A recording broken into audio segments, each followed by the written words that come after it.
And she has. Friends, good morning. Good morning. Let's go ahead and get started because I think everyone who's going to be in the room is in the room. I'm Sarah Swanson, Commissioner of the Montana Department of Labor and Industry and Chair of Governor Gianforte's Licensing Reform Task Force. I'll call this August 21st meeting of the task force to order. And before we begin, I'll ask Ms. Sullivan, our lead policy staff for the task force, to call the roll and confirm we have a quorum. Thank you. Good morning, everybody. Thank you for coming today. Commissioner Swanson. Here. Senator Harvey. Here. Senator Nolan. Here. Senator Zolikoff. Okay. Representative Seconder. Here. Representative Teal. Here. Dr. Harrington. Here. And Eric Strauss. Casey Anderson. Tanner Avery. Here. For Dr. Brewer's position, Leanne Sherman. Here. Webb Brown. Here. Ed Buttrey. Here. Bob Dean. Here. John Harding. Here. Jennifer Hensley. Here. Corey Jensen. Here. Tony King. Here. Alan Lloyd. Here. Brad Longcake. Here. Kristen McCauley. Here. Amy Narrison. Here. Allison Paul. Here. Sierra Reesford. Oh. Yeah. Sheila. Sierra Reesford. Here. And Jason Small. Here. And Gail Tronstad. Present. That is everybody. Thank you, Ms. Sullivan. Do you have a quorum? Yes. All right. Well, thank you very much to our friends at Montana Tech for hosting us today. And thank you to all of you for joining us online, and especially to those of you that joined us in the room. Just as a refresher, when Governor Gianforte convened this group in February, he gave us a really significant assignment that I think has taken most of your summers. Thank you, thank you, thank you for your work and your investment in Montana in this work. The governor asked us to take a very evidence-based look at Montana's occupational licensing system and to ask some basic, but sometimes difficult questions about licensing. Does a requirement protect public health, safety, and welfare? Is it still necessary? Is it proportionate to the risk? Does it create unnecessary barriers or cost or delay? Does it make it harder for qualified professionals to serve Montana, particularly in rural or frontier communities? And where a requirement is justified, are we administering it as effectively and transparently as we can? We did not begin this process with an assumption that Montana licenses too much or too little in the occupational space. We began with a more important question. Does every requirement in licensing still earn its place? And I think that distinction really matters as we entered into today's work. Over the past 6 months, this task force and all of you that populated the 4 subcommittees have spent a really significant amount of time hearing from licensees, from employers, from educators, consumers, board members, other state agencies, national organizations, and members of the public. You've looked at all of the data, you've compared Montana to every other state. You've examined our workforce shortages, our rural access issues, our education and apprenticeship pathways across the state, whether we have true interstate mobility. You've looked at the criminal history reviews, examinations of national certifications, construction licensing, healthcare licensing, board governance, consumer protection, and sunset review. And in many cases, what you learn has caused recommendations to change moving forward. And I'm looking forward to going through all those recommendations with you today. This is exactly what we had hoped an evidence-based process would do. There are several recommendations before us today that will reduce duplication and unnecessary regulation. There are also several recommendations that preserve existing licensing because the evidence supports that its public protection purpose still works and it's still necessary. There's also several recommendations before us today that either enhance or increase a standard because the workplace has changed and it's necessary to protect the public. There's several issues today where the right recommendation might be additional analysis or more stakeholder work or administrative review rather than a predetermined legislative policy answer. That's not inconsistency. That's the work. Public safety and workforce access are not competing objectives. And you guys have done a really, really good job of working through both. Our job is to make sure that Montana's licensing system does both of these very, very well. I've said throughout this process that time to licensure matters. It matters to the person who's completed the education, the exam, demonstrated competency, and is ready to work. And it matters to the employer who's waiting to fill a position. matters to the patient waiting for a provider. It matters to the community waiting for a contractor. But speed alone is not the success that we're measuring by. Our responsibility, and I think you hit that well, is a system that protects the public, recognizes legitimate competency standards, and does not make qualified people spend additional time or money on requirements that don't materially advance those objectives. Today is a really important culmination of that work, but I want to be clear at the outset that today is not the end of this task force. Executive Order 1-2026 requires that we submit our report to the governor on September 2nd, including all recommendations and strategies for the 2027 legislature. However, the governor kept this executive order open until May 1st of 2027 on purpose. So today we're completing that recommendation phase. Thank you so much for your work, but we're not going to completely close the book on that work. After this meeting, our responsibility will be to issue the report, to socialize these recommendations with the governor, with the rest of the legislature, with the licensing boards, the professions, the licensees themselves, and with consumers, and begin developing that legislation to take forward in January. Whenever additional questions arise, or where recommendations need technical refinement, or where the legislature asks us to work through an additional issue between January and May of next year, we do have the opportunity to reconvene as a task force, in person or virtually, on purpose. We know a lot of these recommendations are going to evolve, and the work you've put in the last 6 months is invaluable. So we may reconvene at some point between January and May as the legislative conversation evolves, and we need your input on what the final version of those bills may look like. Our responsibility today, however, is to determine whether these recommendations before us fairly reflect the evidence that we examined and answer the questions that the governor challenged us to answer. Before we move into our first substantial agenda item, I'll ask Ms. Sullivan to just very briefly walk members through the materials and the process that we'll use today, and then we'll start into our agenda. Thank you, Chair Swanson. So everybody in the room has a binder that follows the same order that's also online for those of you on Zoom on the meeting material page. So we will start with a presentation on the licensing survey that was conducted, and you'll find that in the very front of your binders. And then we'll take a short break. After that, we'll start with the subcommittee reports and recommendations, and in alphabetical order. So that's the only reason it's in this order. We'll start with the barriers subcommittee, and you'll find that behind the red tab. And the way that the documents are listed out is the very first couple pages are a memo that summarizes all of the recommendations, and then it goes into each of the individual recommendations, which should look familiar to you all. After the barriers subcommittee is done, we will have a break for lunch, and lunch will actually be downstairs, and I'll tell everybody where that is when we get to that point. And then we'll follow up with the construction subcommittee, which is behind the white tab, the healthcare subcommittee, which is behind the blue tab, and then the sunset subcommittee, which is behind the orange tab. You also will see we received several public comments just in the past couple days as we prepared for this, and so we do have printouts of all the public comments that we received through Wednesday night. There may have been some more that came in past Wednesday night, but that was when we cut them off. And so they're all posted to the website under the public comment archive, but you also have copies of them in your binders if you're with us in person. And then the other thing that you can use as a resource as we're going through this is, if you recall at the last meeting, the last in-person meeting, I provided a matrix for all the executive orders that are listed, or all the initiatives that are listed in the executive order, and what recommendations apply to each one. So we put that as a separate handout in behind your agenda. And so feel free to take a look at that document as we go through if it's helpful to you. Thank you, Erin. That process is going to be important today. Some of these recommendations will call for specific drafting of legislation. Some will call for administrative action or rulemaking or a rule revision within the Department of Labor. And some will call for us to work together as stakeholders for additional study over the next months and years. An affirmative vote on each of our items today should mean exactly what the recommendation says and no more.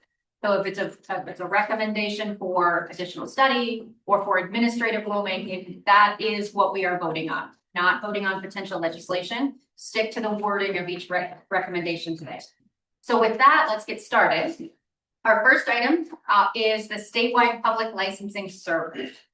Some of the questions specifically included in the governor's executive order is whether or not there is public support that continues to exist for continued licensure of each profession in Montana, and whether or not the state of Montana should implement a sunset review of licensing boards for the legislature to continue to revisit statutory frameworks over time. Those were very difficult for us to speak for what the public might think as stakeholders. So as we shared at the last in-person meeting, the department conducted a competitive solicitation to find a professional pollster in the country whose job it is to work directly with the public to help us answer those two questions. Rather than guessing about it, we commissioned that statewide research. I think these results are really useful because they really reinforce something that this task force continued to shout out during your work. Montanans do not appear to see this as a binary choice between regulation and deregulation. That's not why we're here. Montanans strongly recognize the public protection purpose of licensing, that they want it to be done efficiently. They expect the government to examine whether the system is working well, whether requirements remain necessary, and whether or not qualified professionals have a reasonable pathway to quickly enter their profession. We'll let the data speak for itself. Kevin Bragg, our Bureau Chief for Occupational Licensing at the Department of Labor, and Evan Wilson with an organization called Peak Insights are here to walk us through the methodology, the findings, and what we can reasonably conclude from the survey. Once we are done learning from Kevin and Evan, you are more than welcome to ask any questions about the underlying data or the conclusions that you might like.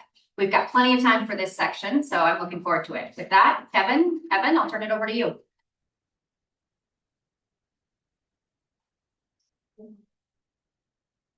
Thank you, Chair Swanson. Mute, thank you. It's great to see you all again. Kevin Bragg, Licensing Bureau Chief. I again appreciate you all dedicating your summers to licensing.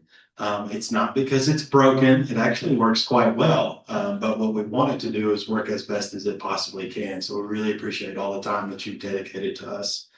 Evan's going to give you the majority of the information today. I'm happy to talk to you about the process and how we went about this, as far as setting it up and the questions that Evan and I worked through. As Commissioner Swanson pointed out, it's been really important for us since she started her term and under her leadership that we find out what people on the ground want to do. And then we tailor our work to them, as opposed to sitting in our offices in Helena and figuring out how things work best for our citizens. And so this public survey went a long way in that. I'll just give you some broad overview of it. It focused on job status, familiarity with DLI and our responsibilities, licensing, and then it asked some more pointed questions about licensing and the public's thoughts. The governor's executive order specifically said, do citizens support ongoing licensure for each individual profession? As we got into this work as a task force, it became clear that we were going to hone in more on optimization rather than necessity of licensure. And so that's what this survey is really geared towards. But I'm going to let Evan walk you through the finer points. He's the vice president for Peak Insights, and we really appreciate all his hard work and dedication. And again, we'll be available for questions at the end if you have specifics. But I think this is really important for us to consider as we think about what we're going to come out with recommendations for today as we move forward. So, Evan.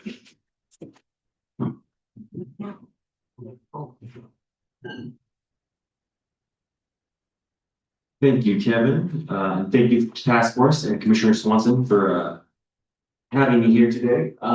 Let's see, we're just gonna basically, I'm gonna say click forward, you can do it like that. Make sure that our slide deck here is the same one you have in front of you. But very briefly, Evan Wilson, born and raised on a farm outside of Billings. I'm unfortunately exiled currently in the state of Colorado. My kids love it there. But our company, Peak Insights, based out of Missoula, Montana, do a tremendous amount of work, public opinion surveys across the country. We specialize in Montana. I think over the last 4 years, Just in Montana, we have live surveyed over 250,000 Montanans. So that gives you an idea of the extent to which we are constantly blowing up your phones. We appreciate those of you who take the time to speak with us or fill out our surveys online. This survey was a survey conducted, next slide, from July 29th to August 5th. So we are looking at very fresh data. From the sample perspective, it is a statewide survey. We are talking to residents, so folks who are 18 years or older. 600 interviews among a representative sample of adult residents in Montana. We also did an oversample of licensed DLI professionals to get to N equals 250. So the survey itself, there's a couple reasons we did it this way, and I have to give Kevin a shout out. Tremendous job working with our team in Missoula on crafting this survey. Because like all good surveys, it comes down to the questions you ask people, and you have to be careful. We don't know the answers. It's very often in government and task force, you find yourself in an echo chamber and make assumptions. You get real responses from Montanans on these surveys, but you got to make sure you ask the right questions. And Kevin did a phenomenal job of taking the work that DLI does, some of the governor's priorities, and making sure that we ask questions in a way that we get honest feedback. And certainly, as you'll see in this deck, it's full of feedback from Montanans. But the point of doing the oversample of the licensed professionals was essentially think of it as a control and then a target subgroup. We have at N equals 600, we're able to tell you on any given question within plus or minus 4% what Montanans think. We also have among the N equals 250 block, those are all folks who work gainfully employed in Montana in professions that are licensed by DLI. And on the drive down from Helena this morning, I had the chance to pick the commissioner's brain, and I've got some great ones here, just real quick to give you an idea, because it helps. At the end of the day, we look at percentages, but these are real Montanans with real jobs. A couple that I couldn't think of, sanitarians, embryo transfer technicians, genetic counselors, obviously, crane inspectors, crematory technicians, and then this is my good one, elevator inspectors. Any idea in Montana, rough guess, ballpark, how many elevators there will be in Big Sky Country? 12,000. 12,000? 24,000. 24,000. 84,000. 4,800. 4,800. So there are people at DLI whose job is to make sure that those 4,800 elevators in Montana work when you push the button. So, but it's just an idea of who these N equals 250 are. And you'll see in the data, on some questions, there's continuity, both with, everyday Montanans as well as those who are DLI. On some questions, you'll see a little bit of a contrast in terms of what specifically stands out for them. I think we mentioned sampling error. We talked, I'm a pollster by trade, so 95% confidence level. What does that mean? Well, football is about to start in Montana.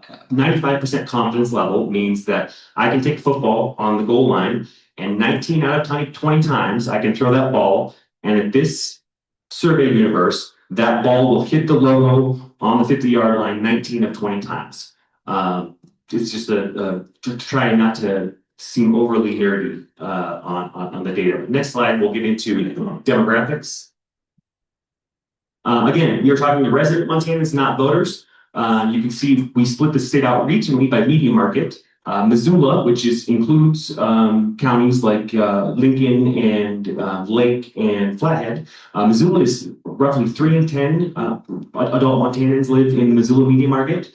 Great Falls is obviously Great Falls along with the High Line. That's about 13% of the state. Butte, Bozeman, Helena accounts for just over 1/4 of Montanans, 27%. Billings, my hometown, 1 in 5, and then obviously rural Montana. We're talking like Sheridan, Daniels County. That's 6% of the state. Gender breakdown, it is 50-50 when you're just talking to adult residents. Age, interesting here. Obviously, this task force, I'm sure, has seen data showing Montana as an aging state. But when you survey, you can see here, there's an equal percentage of millennials and Gen Z as there are with baby boomers. So depending on who you're talking to, you can get much different answers. But this survey sample, a snapshot of Montana today, 27% of folks are 65 years or older, while the rest of us are working age. Education wise, it's not quite 50-50, but there, as you can see here, 53-47. So 53% of this sample has a high school degree or some college or trade school, and 47% are broken down between bachelor's degree and those with postgrads. I will tell you as a pollster, we've all seen surveys. The single most over-sampled group across America on any survey is going to be this group right here. Those folks with a graduate professional degree. Why? Well, it turns out they're the ones who are most interested in answering questions for surveys. So you've got to be really careful when you're doing statistically significant and reliable data that the percentage is accurate and correct. These are also among the things that when we take the survey and the raw data, we weighted to make sure that it is reflective of Montana. But just a snapshot in general of what the state looks like today. Next slide. Okay, employment status and industries. Go ahead. Okay. This can get confusing, but let's start with the visual and we'll just work our way around the slide. Question number 2, are you currently employed? You can see among 600 residents statewide, 63% of those that we asked said that yes, they are employed. Then the very next question, after we've established that the person, it's a step question, among those who are employed, which one of the following best describes your current employment situation? You can see there in blue, among the main sample, 65% of those who currently are employed for full-time, while 8% are part-time. Don't read too much into something, again, I mentioned at the outset, it always comes down to the questions you ask. You can see here, 1%, only 1% consider themselves contract or gig work. I can promise you that number's higher. They simply self-selected at some other option. They probably said, oh yeah, I do Uber Eats, but I'm also, a part-time worker at McKinsey Pizza. So you can select multiples, but it's the point being 65% of those who are employed are working full-time. Then in the second pie chart on this side, you can see, do you currently work in a job that is licensed or supervised by the Montana Department of Labor and Industry? So again, this pie chart here is not among 600 Montanans. The first one is. This group right here, this 44% of folks who say, yes, I currently am employed in the DLI profession, that's actually N equals 160. So it's closer to about 25% of the overall statewide sample. But 44% of those people who are gainfully full-time employed are working in Montana under a DLI frame. Next question, what type of work do you do? Service industry comes in at 68%, while 19%, both among licensed professionals and residents overall, 19%, roughly 1 in 5 Montanans are working in goods producing industries. For example, agriculture, mining, construction, or manufacturing. Next slide. Okay. We all have an appendix, I think, on the deck that's printed out for you. I won't spend too much time going through subgroups because they can kind of get wonky. But you can see here, younger men, younger women, non-Caucasians, and less educated residents are among the most likely to be employed. I thought that was a notable standout. Younger men and college grads are among the most likely to be employed full-time. Young women are among the most likely to be licensed practitioners or within DLI. Next slide. All right, awareness and perceptions of DLI. Go ahead and click forward. We call this a number of things. We call this the brand. We call this net favorables. We call it image. A very standard question. At the outset of a survey, we want to get an impression among our respondents. What do you think of DLI? Have you heard of DLI? I can show you here, right now among statewide residents, the Department of Labor and Industry's image is 2-to-1 positive. That's phenomenal. 30% of those interviewed said, yeah, I have a favorable opinion of the Department of Labor and Industry, while only 15% said that they had an unfavorable one. Over there on the right, I did box it in so you can see it. Obviously, it is a government agency. People have lives, people are busy. It comes as no surprise to me, surveying I do at least a dozen surveys in Montana each year. Awareness, it does not surprise me one bit that DLI's awareness that there are 50%, roughly half of Montanans who aren't aware of the Department of Labor and Industry. And so from a SWOT analysis standpoint, obviously that would be some opportunities to broader define what DLI does. But generally speaking, having a 2-to-1 positive image among residents is a very good starting. I mean, that's a strong ground.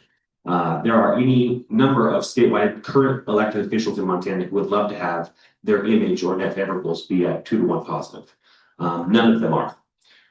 Next slide. Key subgroups. Okay, let's look where they're popular. Among, you can see here, net favorable, I mentioned earlier, that's the percent favorable versus unfavorable. You can see among women aged 1854, DLI's image is +20, so it's higher than statewide average. Among those workers who are part-time, N equals 30, so there's only 30 of the 600 who are part-time, but DLI's image is +27, even better.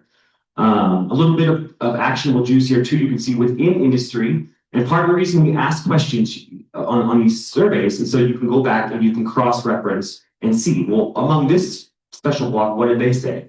You can see that there is a bit of a gap here in terms of folks who work in service industries from perceptions and awareness of DLI versus those who work in goods producing sections. Next slide. Okay, DLI's responsibilities and priorities. Focusing now on one of Montana, the Department of Labor and Industry responsibilities. How familiar are you with the responsibility of evaluating qualifications, issuing licenses, and monitoring professionals to keep the public safe? 64% of voters statewide are familiar with that, while 34% are not. So among the main sample, it's 2-to-1. But you can see among DLI licensed professionals, you're at 80-20. 8 out of 10 folks who are currently within an industry that is monitored by DLI are aware of what DLI's purpose and what they're out there doing. That is a strong connection between workforce and government agency. Next slide. Looking at subgroups, not much here. Familiarity is most consistent across key demographic subgroups. Caucasians among the most familiar. Really nothing that stands out on the subgroup slide in terms of just making the connection between DLI's here, it exists, what do they do, and are voters or Montanans aware of what their responsibilities are. Next slide. Okay, changes are needed, but several are unsure. When it comes to evaluating qualifications, issuing licenses, and overseeing certain job and professionals to keep citizens safe, as well as making sure they follow the law, do you think that DLI or its attached boards need to major change, minor change, no change, or, I'm not sure. You can see here at 33% among the main sample, 1/3 of voters, or 1/3 of Montana statewide said, yeah, they could probably do some changes, but they're minor. 14% believe that DLI should undergo major changes. 7% say no changes, and then again, tied in with the percentage of Montanans who aren't aware of DLI, there'd be an extremely strong correlation between folks who aren't aware of DLI and then when asked, like, well, do you think DLI needs changing? That's the same group of people. But what's important here, and I'll give you an example, when we do survey work for elected officials, we'll often include a question that says, do you approve or disapprove of their job performance? Do you believe that they deserve re-election? And even with tenured incumbents, it is not uncommon to see a plurality of folks want change.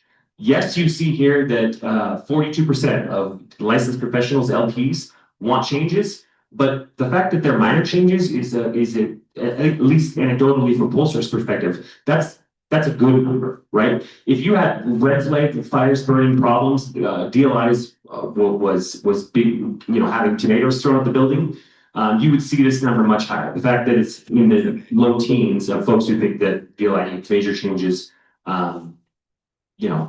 everything's in constant need of improvement, but nothing from my perspective here stands out as like, oh gosh, DLI has some brush fires they need to put out. Next page. Evan, can I just ask a question? Yeah. So on that last one, you don't dig any deeper. There's no question that says what are some of those changes that you think need to be made? And if you don't, is that something that the state on some of these answers should consider as going back, if it's even possible, to try to dig into what those issues are? Certainly, and I'm going to use Kevin Bragg and give him a shout out. Surveys are the costliest time consuming part of survey is the length of it, because in Montana and elsewhere, we've realized that getting somebody on the phone for over 15 minutes, it takes some effort. And there's a certain point in time where the longer you're on the phone, the more likely folks are to click. When we were originally drafting this, we had, I think, 4 what's called open-ended questions. And to Kevin's credit, we decided to keep a couple of them, but to get rid of most of them. And the reason we got rid of them is they cost a lot of money. But that's not to say that's not worth asking. But again, on a survey like this, it would be great to know specifically, why do you say that? What specific change would you like? We do have a question later on where we talk about, DLI professions and which specifically people in Montana think should be licensed by DLI.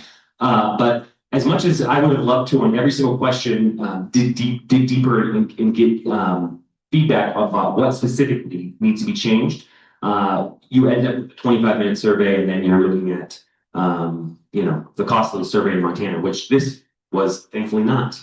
But Senator Butler, that is a great point. Knowing when people say changes, what specifically, what do you want changed? Next slide. Residents strongly agree that DLI should continue issuing licenses and regulate. Do you think the state of Montana, through DLI, should continue to issue and license and regulations certain professions to protect public health, welfare, and safety?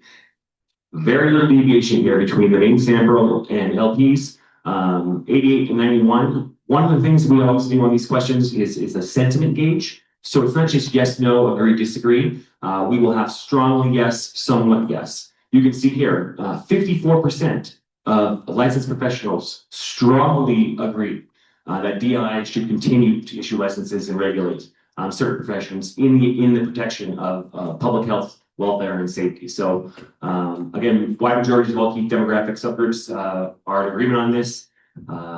Very little contention. Next slide. Okay, stack bar charts. Licensed professionals in the industry are the most appropriate entity. If licensure of a profession is mandated by the state, which of these options do you believe is the most appropriate entity to oversee a profession, including setting licensing qualification and administering discipline?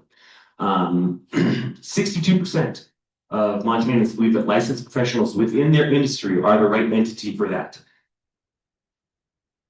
On that note of an open-ended question, I wish I would have included a step level right after this to say, to dig deeper on that, because I think in the minds of residents, and this is anecdotal because I don't have data to back this up, but of course, if you ask somebody, well, who do you think should be monitoring these people? Who do you think should be monitoring barbers and estheticians and nurse practitioners? To no surprise, 6 in 10 Montanans think it's the people within their occupation should be involved in that. So don't be surprised here. There is quite a big drop off between licensed professionals at 62% and government agency at 14%. And I think too, members of the public here is at 5. Had I included the second question about licensed professionals serving on government boards, it would have probably gotten some more clarity, because I think there is a lot of action between these two in terms of, yes, Montanans agree that these occupations need to be overseen. Who oversees that and what does that look like? That's obviously what one of the things that this task force is designed to do. Next slide. Majority support for sunset review. Okay, a sunset review is a regularly occurring formal evaluation used by the government to determine if specific programs should continue to exist. Would you support or oppose a required sunset review of existing licensing boards and programs that regulate certain professions? You can see here 3 out of 5 Montanans support having a sunset review. Only 12% are opposed on the main sample, 9% on the LP. And then the very next question, okay, if you are one of those who say that we do need sunset reviews, how often do you think the state of Montana should review licensed occupations? And you can see a plurality of Montanans, when asked, 4 years is the target. 6 years coming in at 19%, 8 years at 4%, 10 years at 13%. I don't want to speak for Montanans who take our surveys, but I can tell you, there's some things that are just common sense in the minds of, you're sitting there, you're asked that question, And, obviously, we do elections every 2 years. We do presidential elections every 4 years. When you're talking about sunset review, it does not surprise me that the year that popped most would be 4 years. That probably makes the most sense to people in terms of like, how often should these folks be looking at this? Next slide. Importance of Montana DLI responsibilities. Okay. Again, this is one of those slides where the sentiment gauge is really important because it looks from afar that all of these are important. On a scale of 1 to 5, DLI has a variety of responsibilities. On a scale of 1 to 5, where 1 being very important and 5 being not important at all, please indicate how important you think each of these following responsibilities are. Upholding labor laws and ensuring worker safety. Overall, that is 85% of Montanans believe that is important. Evaluating qualifications, issuing licensings, and monitoring professionals, 80%. Administering unemployment funding for workers, 77%. Intake and investigation of discrimination points, 74%. Providing citizens with access to workforce resources and opportunities to enter and advance in the workforce, 78%. Providing business support and educational labor issues, 73%. Maintaining workforce centers across the state so citizens can easily access resources, 69%. Clearly all important, but notice here the difference between upholding labor laws and ensuring worker safety and then making sure that we are regionally balanced. While 46% of those said the regional balance is important, almost 3/4 of Montanans said that upholding labor laws and ensuring worker safety should be most important. So taking it for what it is, this gives you a pretty good idea of when Montanans were asked, this is how they would stack them in terms of order of importance. Next slide. Again, subgroups you can get into. We don't need to, for this presentation today, delve too much into this. Next slide. Okay, multiple pathways and strong economic growth. Do you agree or disagree with the following statements?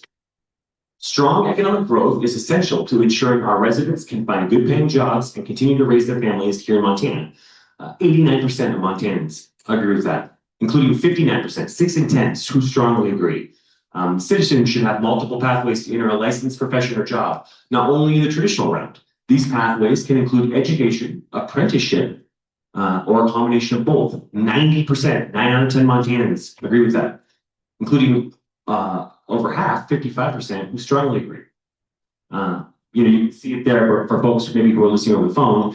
I'm only listening to positives. This is a 97 issue, to put it differently, right? 90% of Montanans agree, 7% of Montanans disagree, and over half of Montanans strongly agree that we should have multiple pathways.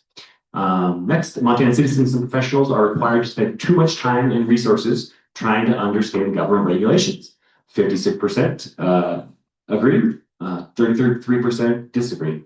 Access to online forms. Who doesn't like doing stuff online? Online forms and applications is my strong preference. 52% of Montanans would agree, 42% disagree. Past actions unrelated to a specific job should not prohibit someone from being able to obtain a license.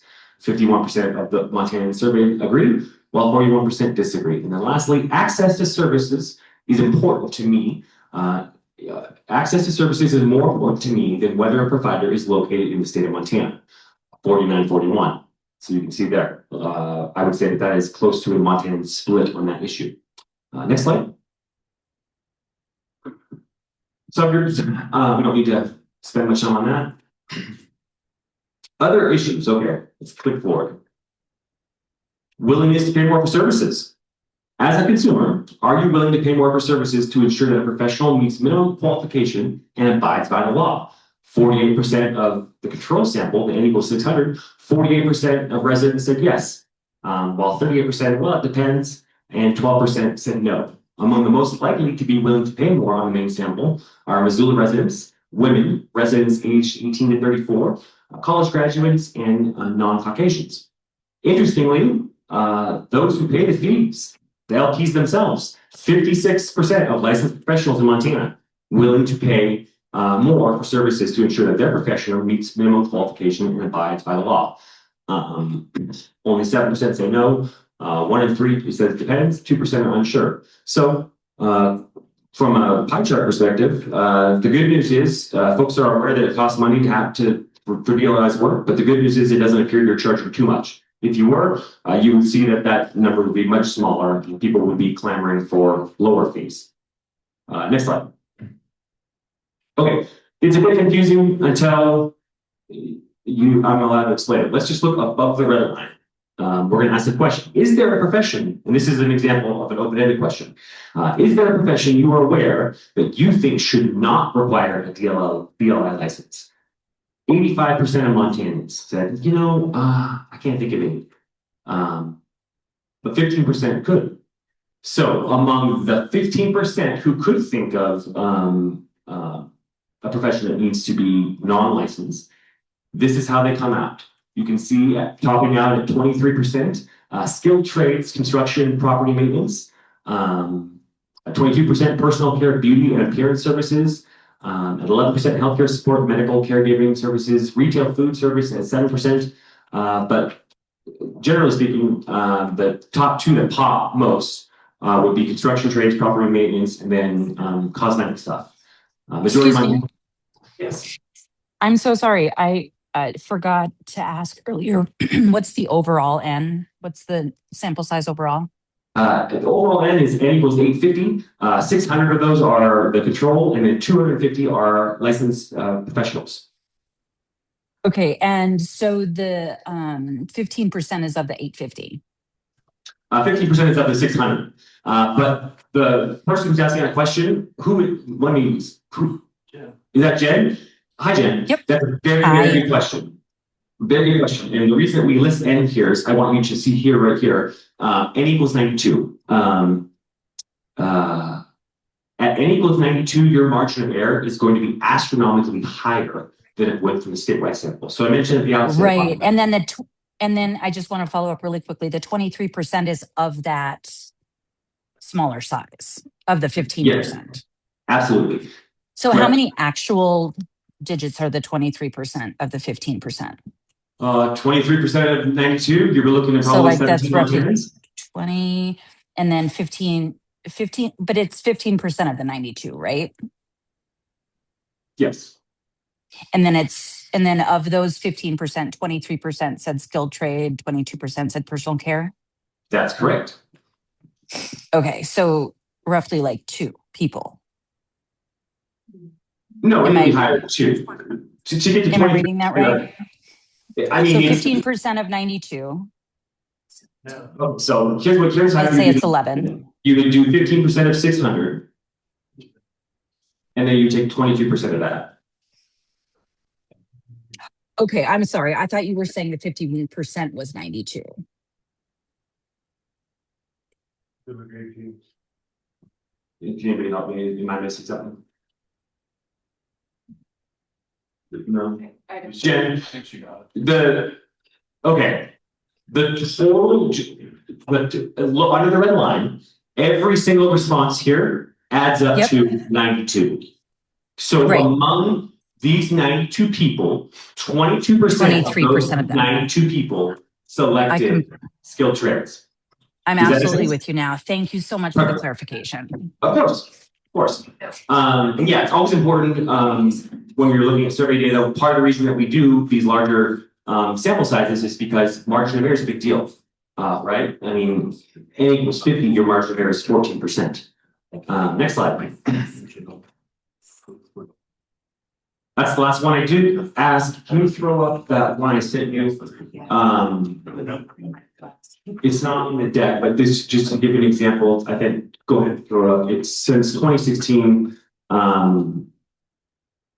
Government entities in Montana that Peak Insights has had the pleasure of working for. But with that, I think the commissioner, I wasn't too worried.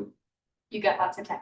We've got plenty of time for Q&A. Go ahead, yes. Real quick, the 37% that are unemployed, what's the share of that retired? That'd be a cross-out question. I can tell you that there is going to be a strong correlation with age on that one. Yeah. Among the 37% who are currently not gainfully employed. Overall, this sample was 27% 65 plus. I suspect probably 60-70% of that 30 is going to be folks who are retirement age. Thank you. Oh yeah, and this is just an example. You can see these are all Montana entities. So we certainly we love Pueblo Montanans. That's why I have a job. But it's always a pleasure to get to work, especially with Commissioner Swanson and the Gene Forte administration on this stuff, because obviously it's tip of the spear in terms of jobs and economy. Because I can tell you with a number of our other surveys, gainful employment is a top ticket issue wherever you are in America. So thank you for the work the task force does. But yeah, I'll try to avoid your certain questions. Does anybody else have any questions on the presentation? Survey results. Yeah, I mean, I'll have that easy. I would follow up, where I would follow up on that question too. If they're not working, they could be retired, but they could still be a licensed professional. Or they could be unemployed licensed professional too. But I think when you were talking about, you were extrapolating from those, only those who were employed were licensed professionals. Or did I miss that? There's That's a good question. That's a very good question. 250, because you were pulling the, what, 44%, I think, out. Well, that's a really good question. We did not survey somebody who has a DLL license, but currently is not employed. The goal, one of the goals, Ed looks like he's got a good question before we come in. The reason for that oversample was to make sure that we do a survey and we have a strong enough sample size, a subgroup sample, to be able to say we talk to LPs. But like, with everything, I mentioned briefly gig work. It's always great to see that Montanans are gainfully employed somewhere. But tracking that down and figuring out how that looks. That's why we have teams at the commissioner's office who keep track of all that stuff. Ed, what are you gonna tell me about? You did have the number of how many of the licensed folks were employed and unemployed. That was something you did survey. Did I? Yeah, it's on the page. I don't know, it's one that says employment status and industry. Okay, so we did Yeah. think smart. Somebody on my team. So it looks like Smarter than- 63%, well, you'd have to read how it's answered, but it does. I think try to identify how many folks have licenses but currently are not using them through employment. Perfect, thank you. Well, I know that as fascinating as bowling is, we're still early in the day and you guys have a pretty stacked agenda. So if there are no other questions, I will. Mike, and again, thank you to DLI. Oh, wait, I have one more. Sorry, guys. Yeah, Jen? Hi, yeah, sorry. Is there any way we could get the crosstabs to that poll? I will defer to Commissioner. Thanks, Evan. Thanks, Jen. Yes, we have them, and Erin can make them available as part of the task force materials on the website for the public. Thank you so much. Last chance. Does anybody have any questions for Evan about the public side of this poll to help us answer those big questions the governor charged us with answering in the final report? I have one, but it might be hard for me to get the question out properly, so. Familiarity with DLI responsibilities, so we've got 82% of licensed professionals say that they understand the role of the DLI. But then when we go to licensed professionals in the industry are the most appropriate entity, so that same group believes that the industry should regulate themselves, not DLI.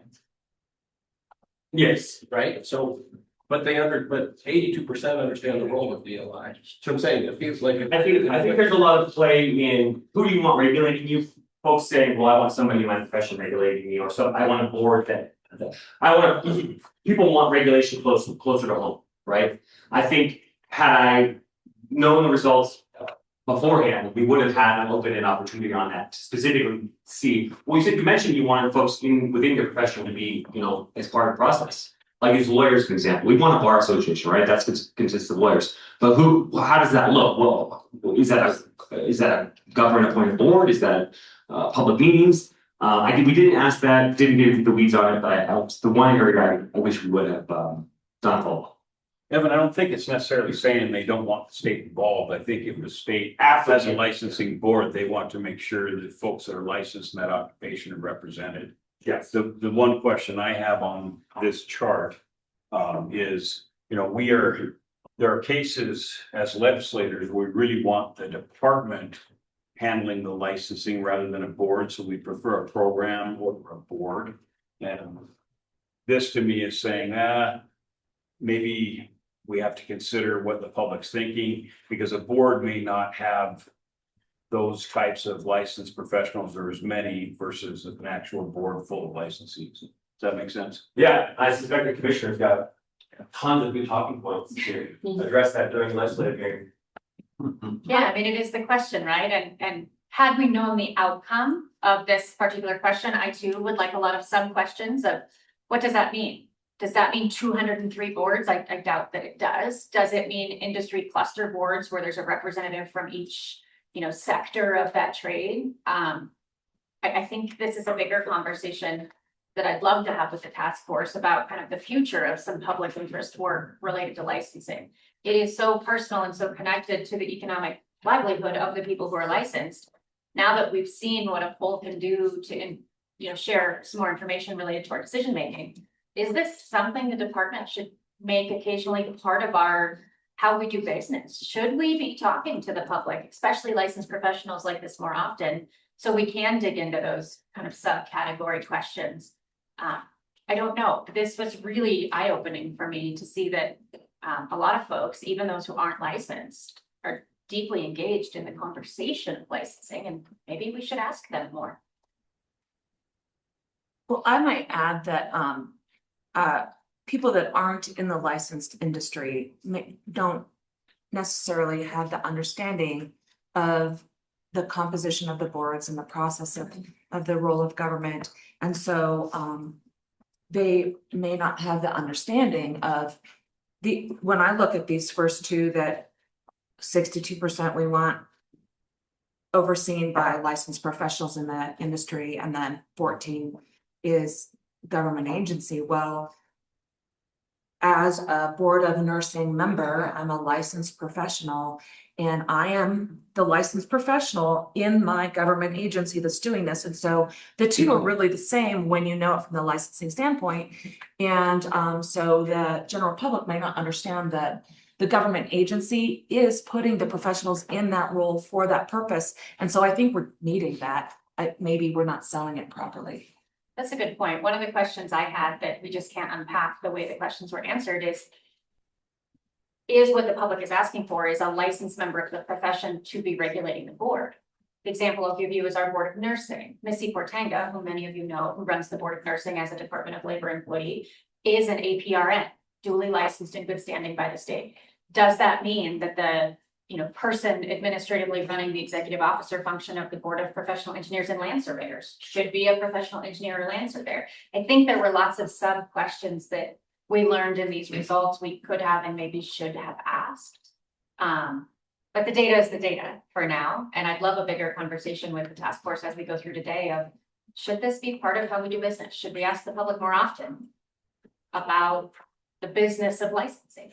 And reminder, it is a big business. 35% of our workforce requires a license from this agency to go to work every day.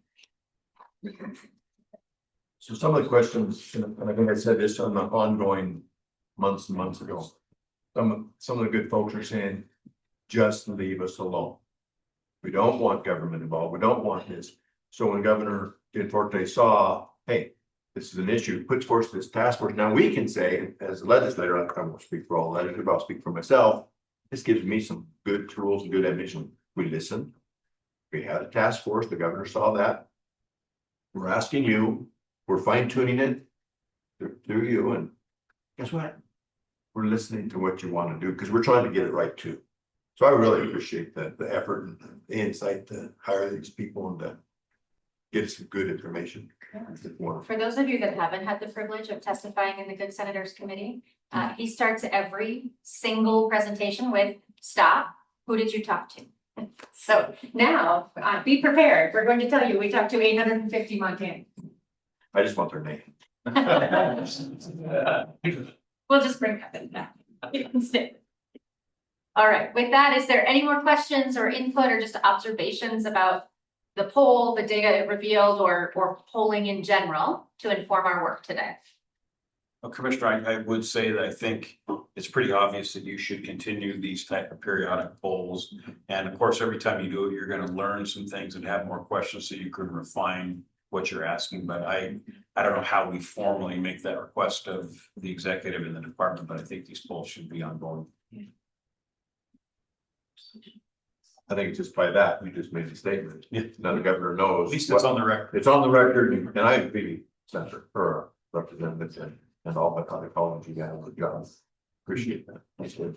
In looking at the work we have before us today, Representative Buttrey, I might ask you to say that again in our additional member topics conversation at 4 o'clock. We have an opportunity to, with all of your blessing, to really refine what shows up in the report, the governor and the legislature. And if that's a conversation you want to have, I would encourage you to bring it formally at 4. Well, I don't think we'll still be here at 4 o'clock, but it's stated at 4 o'clock on our agenda today. One comment, and it's related to the question of about licensed professionals in the industry are the most appropriate entity. My comment about that question is maybe a little bit of a critique, is given the options of what a person taking this answers. I feel like we could have been a little bit more poignant and said, here's the makeup. It's a board of licensees with public members. Is that your preference? Going through the Department of Labor, is that your preference? And then what are some other combinations of such that maybe we would be interested in having? The way these answers are set up, they're a little bit vague almost, but they could have been pretty to the point. That would be easier for me to understand if they were to the point. I guess a little critique there, but it's good feedback. And honestly, Troy, looking at that, I think it's slide 15 in our packet, the one that starts on the top with licensed professionals in the industry are the most appropriate entity. What's interesting to me is that, 62% of unlicensed or just general citizens said licensed professionals in the industry. But if you scroll down to the other questions they were asked, there is a specific question of, is the appropriate entity an industry specific board, a licensing board? And less than 0% of people said yes. And so I don't think we hit the mark on this question. But I think we could really dig in a future study, because it's statistically 0. Yeah. People want more, but 62% and 69% of licensees want licensees in charge. What's that framework? Yeah. Commissioner, I think that's the joy of doing these surveys is you get things become obvious that there's no way you may have realized it otherwise. So next time, better questions to ask. Better is always possible. All right, well, we are ahead of schedule. We had given ourselves enough time to have that conversation until about 11 o'clock. So let's take a break for 10 minutes, refill your coffee. For those of you that are joining us online, we'll be back at 10:40. And we will dive into the subcommittee reports and formal recommendations. We're going to go in alphabetical order. So we will start with the barrier subcommittee at 10:40.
No, So on the, it's finding out if it's a conversation. Or done, right? So my gosh, just started, you get up there, local time and they just use it. You're going, and it's so. They start at the legal grade level as an entry point, and they go to the international wage, and there's thousands. They can go from $100 or $200 a month on this stuff to $2,000 a month and wreck their family and wreck their things in fact. Okay, I'm gonna bring us back into session, please. All right, welcome back. We are gonna move now into the recommendation and action portion of our day. We'll begin with the barriers subcommittee, co-chaired by Representative Josh Seckinger, who's the only one in the room today. So we're gonna give it to you, Representative Seckinger. This subcommittee took on an extraordinarily broad portion of the governor's charge. Any requirements, any education, any examination, supervised practice, criminal history, background checks, national credentials, healthcare access, portability, market entry, any of those issues that may cause a barrier were explored or were available to be explored by this subcommittee. Importantly, I think it's important to remember that the recommendations do not all call for the same kind of action today. Several are affirmative recommendations for legislation or for administrative implementation, and you're voting on the language that's on the recommendation in your packet. Other recommendations are intentionally designed to just recommend further analysis, data collection, stakeholder engagement, or policy development without prescribing a substantive action. So the distinction needs to remain clear in every vote that you vote on today. Representative Seckinger, I'll give you the floor to brief the task force on the subcommittee's final work as a whole, where you started, what you heard, where the subcommittee found consensus, and where you deliberately stopped short of a policy answer. The floor is yours, whatever you'd like to share with the group. Thank you, Madam Chair. I will brief this committee on what we did. Many thanks to Aaron, as always, and on behalf of the Barriers Committee, we are presenting 12 recommendations to the full task force. And I'm going to lean on some members of the subcommittee to help me out here. My understanding is 3 of them are legislative, 2 of them are draft bills, 1 of them is a legislative recommendation, and the rest are administrative. So we organize the recommendations into 3 areas: applicant entry, review, and progression. Healthcare access, practice authority, and administrative alignment, and portability and market entry. Taken together, these recommendations are intended to reduce unnecessary cost, delay, duplication, and uncertainty while preserving competency standards. Individualized review where required and appropriate public health and safety procedures. I want to emphasize at the outset that these recommendations do not reflect all the same level of subcommittee support. The subcommittee affirmatively recommends several proposals for approval or legislative development, and other proposals arose from public comment and are being presented with further review rather than endorse this final policy outcome. With that, if anyone else wants to jump in, feel free. Do any of the barrier subcommittee members have anything you want to add before we dive into recommendation? But I'll just say that the process and the practice, as I said, I have the opportunity, actually, I'm on every one of these, so I get mixed up in everything. That's another committee, but that's okay. She's been very gracious. But the barriers process that we went through, I thought was very significant. We had good debate, good discussion, and I think we came away with some good material. So I don't have a lot to say other than we did go through it. We had lots of participation, lots of questions, and lots of comments. And I think the summary is heard, and then the points, I think they explain themselves. Mr. Chair. Madam Chair. Thank you. All right. Okay. We had 4 topics come up at just our last meeting.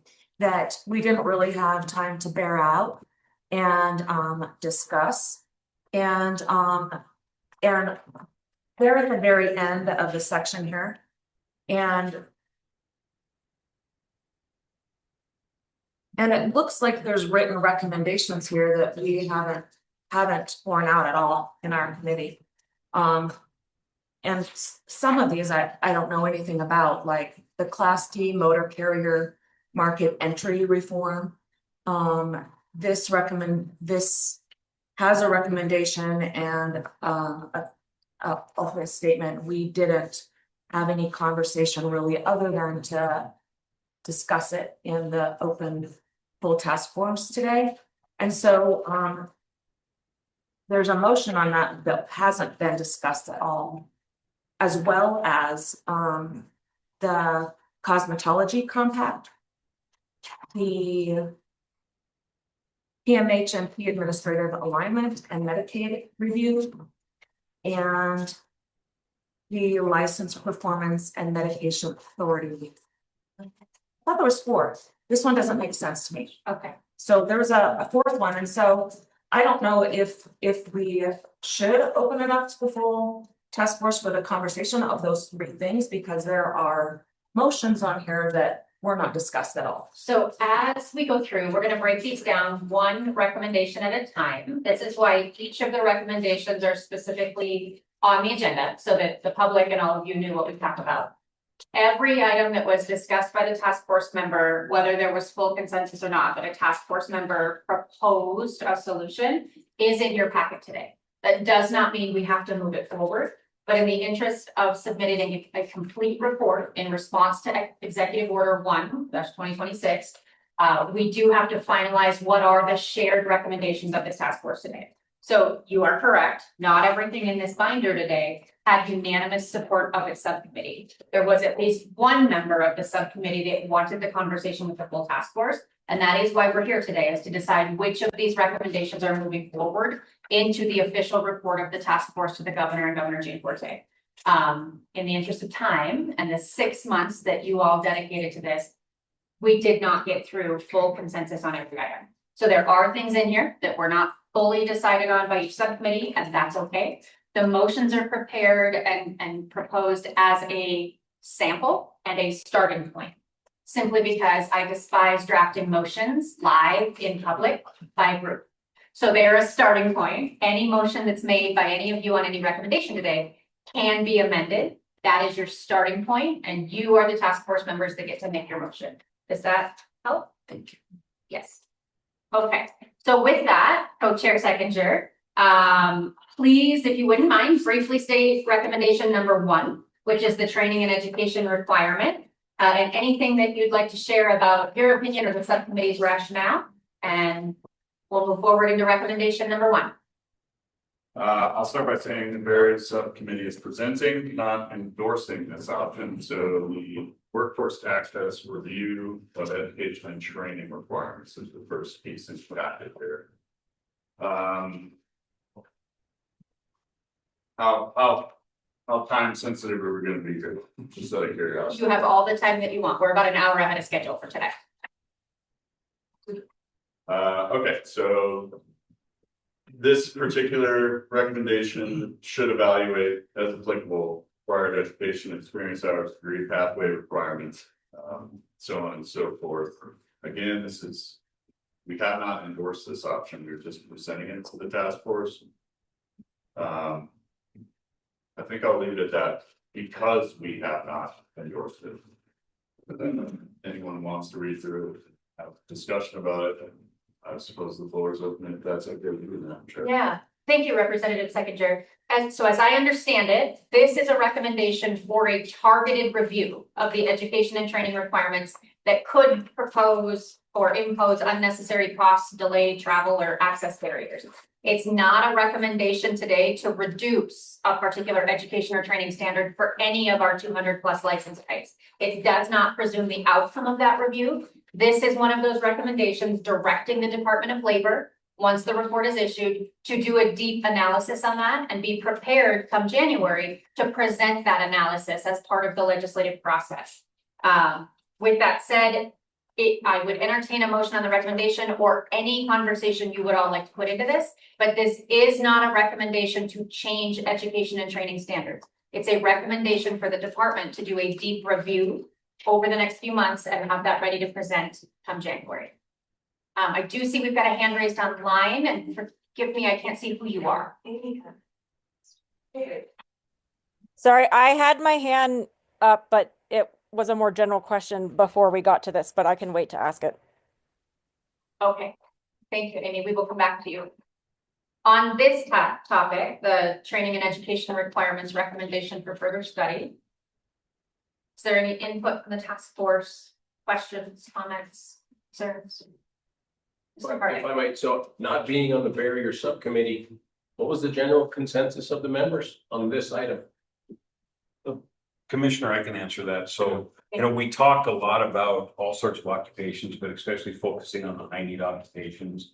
And there was good consensus that we should periodically look at what those education training requirements are. Do we have things that are Montana specific? If there are national industry requirements, are we above and beyond that? Why are we imposing some sort of something in the process that's stopping our high need professions from being filled?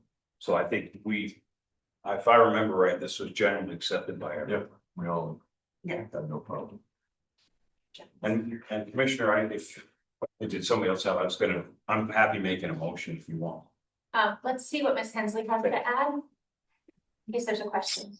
Thank you. I would support that, but I also too want to just say for the record that I think this is already happening with the department. I think that the boards regularly review the requirements, and unnecessary cost, et cetera, is always a topic of conversation. So just for the record, I think that directing them like this direction serves no harm at all. I would support it. And it would be more like a continue doing this rather than a start doing this. Thank you, Ms. Hensley. And I would just offer that this might also be one that fits in with the sunset as well. If we, approve the sunset process, and I feel that this is something that is worthy of continuous look, that to me feels like the natural place to make that happen. I would add a brief comment, for those online. This is Stacey Anderson. I support the recommendation. I think we've seen with some licenses that I interact with that some of these things need to be looked at with consistency and actually elevated beyond the board into the department, because there might be a different lens. Because I sometimes think boards get entrenched in what they think they want to be doing, and it becomes a barrier to entry that employment. That makes sense. Is there any additional task force input on this one?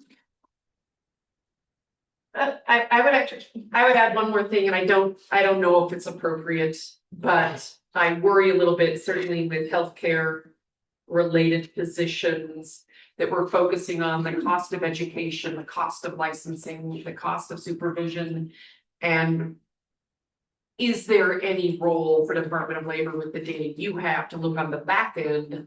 Does the investment in that education, investment in that licensing pay off professionally through how our payments are managed, right? Does that make sense? Oh, yeah. Correct. Right, like if you're gonna get $100,000 worth of debt to become something, and it takes you 10 years to even make something approaching paying that debt off. That's insane. That's a great point, Ms. Anderson. We are seeing that conversation on a national scale, just so you all know, as a state workforce agency. Many states and our federal partners are starting to talk about what we're now calling the value added earnings index related to education, including how do we calculate that and gather that information on an ongoing basis, whether it's through enhanced wage records or others. I'm keenly interested in continuing this study work if that's a recommendation of this for moving forward. And certainly the department did a big, reimbursement study for 2023 that looked at 9 licensee types, but it's more broad-based than that. Leanne, Montana Medical Association, not that you need it, but I would absolutely agree with Stacy, because I think that there are professions where we really need to look at that value based. Because we're deterring people, not we directly, but yeah, people are deterred from getting into those professions, and we're also seeing those professions have limited growth as well in employment. So we need to really gather the data that's gonna be a little bit more detailed.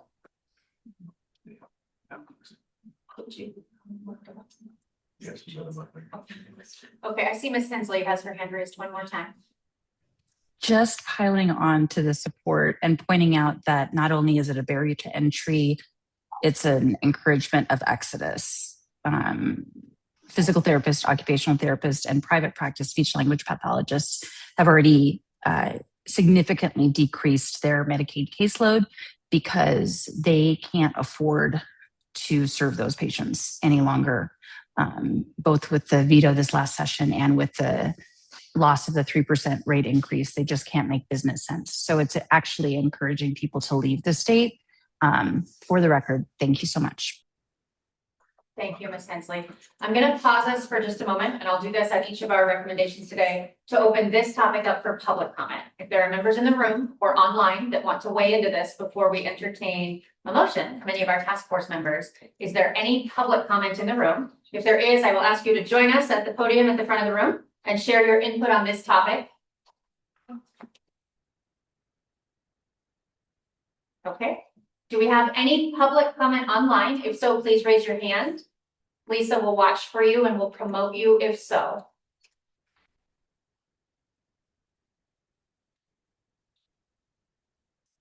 Okay, with that, I would entertain a motion on this recommendation for further study and further feedback concerning education and training barriers.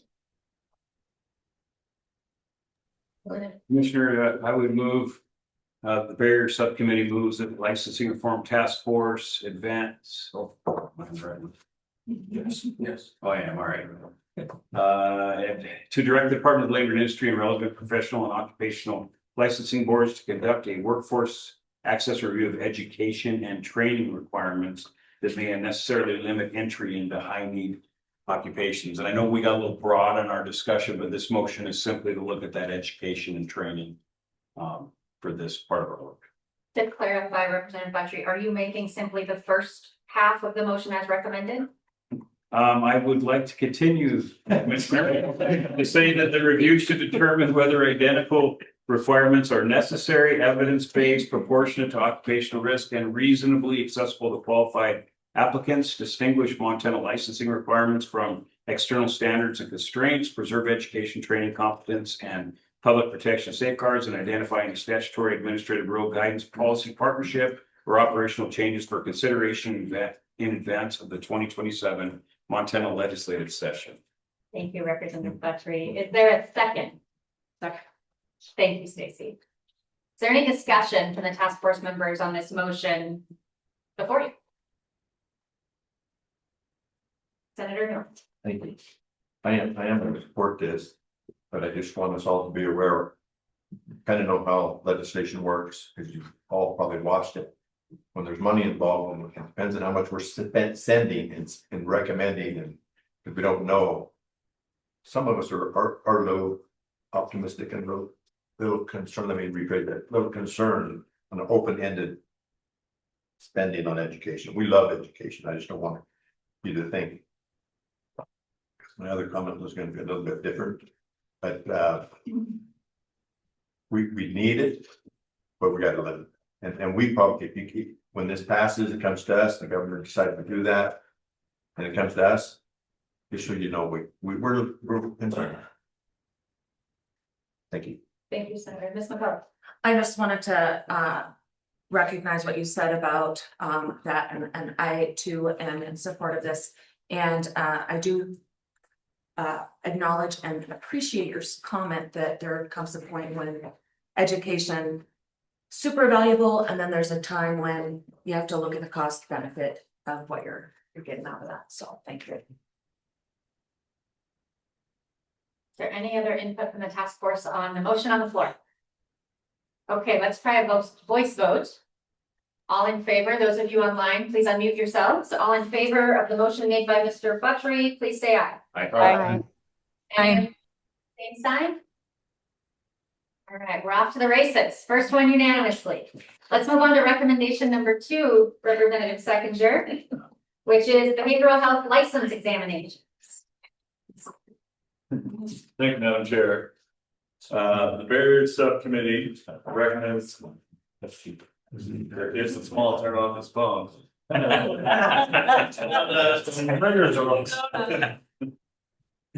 Barriers subcommittee recommends that the full licensing form task force consider whether Montana should evaluate competency-based alternatives or supplemental pathways to current behavioral health licensure examination plans. This is a recommendation of the task force or the subcommittee. The review should include examination pass rates and any repeat attempt data by license types. It does not circumvent the current examinations or adoption of a particular alternative or a reduced competency standard. So it seems like a good idea. With that, I'll open discussion. Thank you, Representative. Is there any input from the task force members on behavioral health license examinations? Ms. Hensley? In the interest of moving this forward, I would move this right now and let our discussion follow the motion. So I would move that this move forward.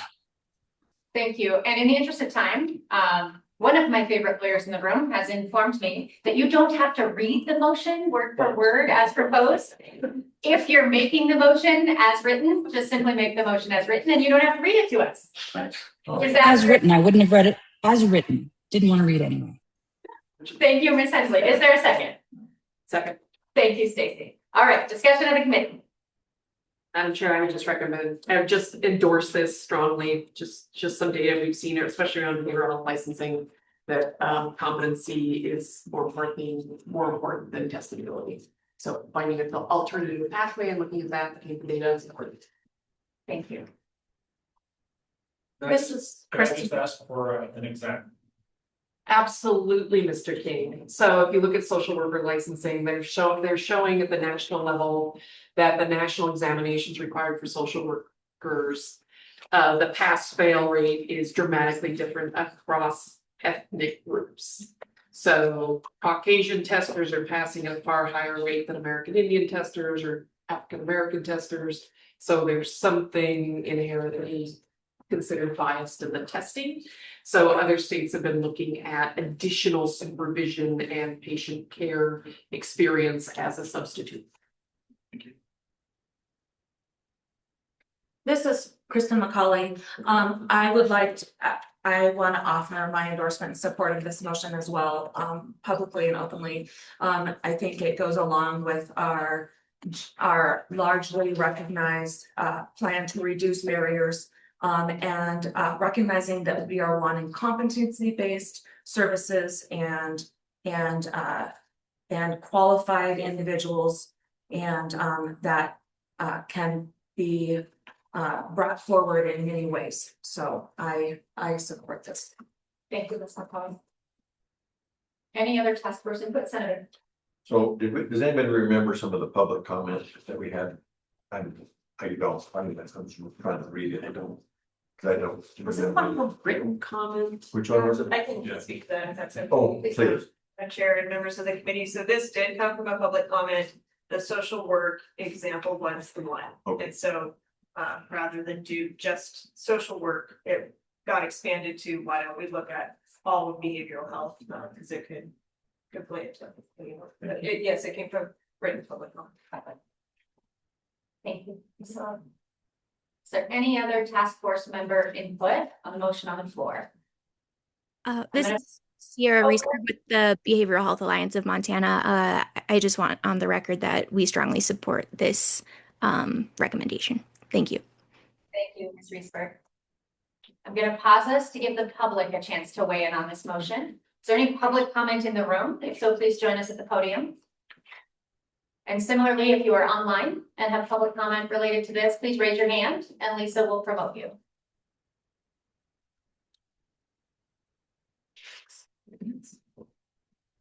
Okay, last call for task force member input on this motion. If not, let's try a voice vote again. All in favor of the motion, please say aye. Aye. All opposed, same sign. Okay. Representative Seconder, let's move on to recommendation number 3. Oh, we're gonna fly now. All right. Experiential. Thank you, Madam Chair. Let's see if I can read. The Barriers Subcommittee recommends that the full licensing reform task force consider whether Montana should create a statutory pathway allowing advanced cosmetology and barbering students enrolled in licensed schools to participate in structured school supervised experiential learning at approved offsite locations. And with that, I will make the motion as written. Thank you, Representative. Is there a second for the motion as written to allow supervised experiential learning for cosmetology and barbering students? Just a point of clarification, this is in addition to or separate from formal registered apprenticeship pathways. Second. Thank you, Allison. Is there a task force member discussion? Commissioner, might I ask someone, it seems like what they would do now in their education would be experiential learning. It seems like the point of this is to allow them to do that off-site, outside of that school, college environment. So I'm concerned, I don't remember a lot about this. I'm concerned what the downsides are. Are they then talking about putting people into business type settings and saying, oh, they're in training and getting paid for it, or something that might look bad or be an unintended consequence because we've let them off site? Did we have Great. conversations just to? If I could hold you there for just a second, I'm gonna ask Ms. Sullivan to brief us on the history of this one. Okay. And where we're at. Yes, thank you, Madam Chair and members of the committee. So this actually came in as a public comment, and it came in, we just talked about it last Friday at the meeting, because that's when it came in. It originated from, that's fine, there was a lot. It originated from the governor's red tape relief. And so the request came in, and I believe the person who sent the request in is actually on Zoom today, but it's, the idea of it is that if I'm a cosmetology student, I can't go and help out at a nursing home and cut hair in a nursing home because that's not a school. And so it would be to provide basically externships. So they would be supervised by the school, but to allow those students to actually go out and maybe perform some of those services before they're officially licensed. If that helps jog your memory. Commissioner, yeah, Aaron, it does. And I just think if it's going to be a statutory change authorizing this, there would have to be side boards to protect the private sector, protect people that they're actually working on. So thank you for the reminder. Thank you. I do, one second, Mr. Harding. I see Ms. Narrison online has had her hand raised. Sorry, I'm single parenting at home right now and my son just interrupted my train of thought. Okay, so just for clarification, this is a particular support for legislation, right? This isn't just a review? Yes. Yes, that is correct. Okay, I just want to say for the record, I'm not prepared yet to, on some of these issues, support legislation, but that doesn't mean that I necessarily oppose them, so I assume you would like me to abstain? That is fine. I will ask you to identify when we call for a vote, Ms. Harrison. Yep. Because we adopted this one just as written, I'll point you all to the second paragraph of this particular motion that says, by this motion, the subcommittee does not endorse creation of an externship program, any particular program design, performance of specified services by students, or crediting offsite hours toward licensure or advancement of specific legislation at this time. Any further recommendation should be based on governing law, stakeholder input, educational and workforce evidence, fiscal and administrative analysis, labor and insurance considerations, and a demonstrated ability to preserve competency, sanitation, consumer disclosure, school accountability, and public protection. Mr. Harding. So my wife being licensed in this profession would string me up if I didn't comment. I just want to make sure, and I think your statement, your clarification there answered my question. I just want to make sure that we're not relaxing the standards at all, or even suggesting relaxing the standards. Correct. Okay, thank you. There any other in the room or online task force member comment? I'm going to pause us here and open it up for public comment, first in the room. And similarly, if you are online, I believe you said we have the author of this request online. Please raise your hand if you would like to offer public comment.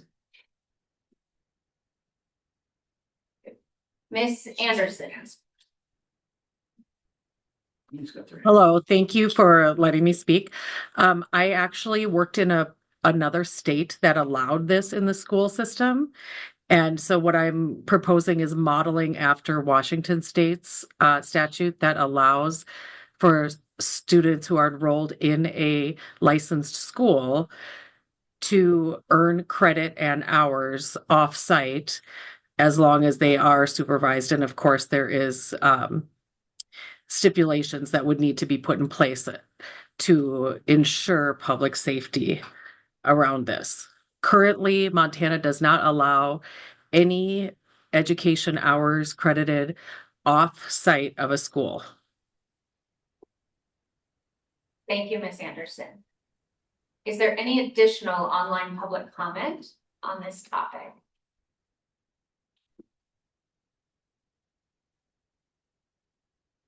Okay. Task force members, do you have any additional comment? Mr. Butcher? Commissioner, I think I'm tending towards supporting this, but I just want to be clear that I do have a real hesitation. And the example given where someone that's in this education pathway could go off-site of the cosmetology school and maybe going into a high school setting and provide these haircut services. If I'm a parent of that high school kid that goes out and spends $50 every time my kid needs a haircut, I'm going to think that's a great deal.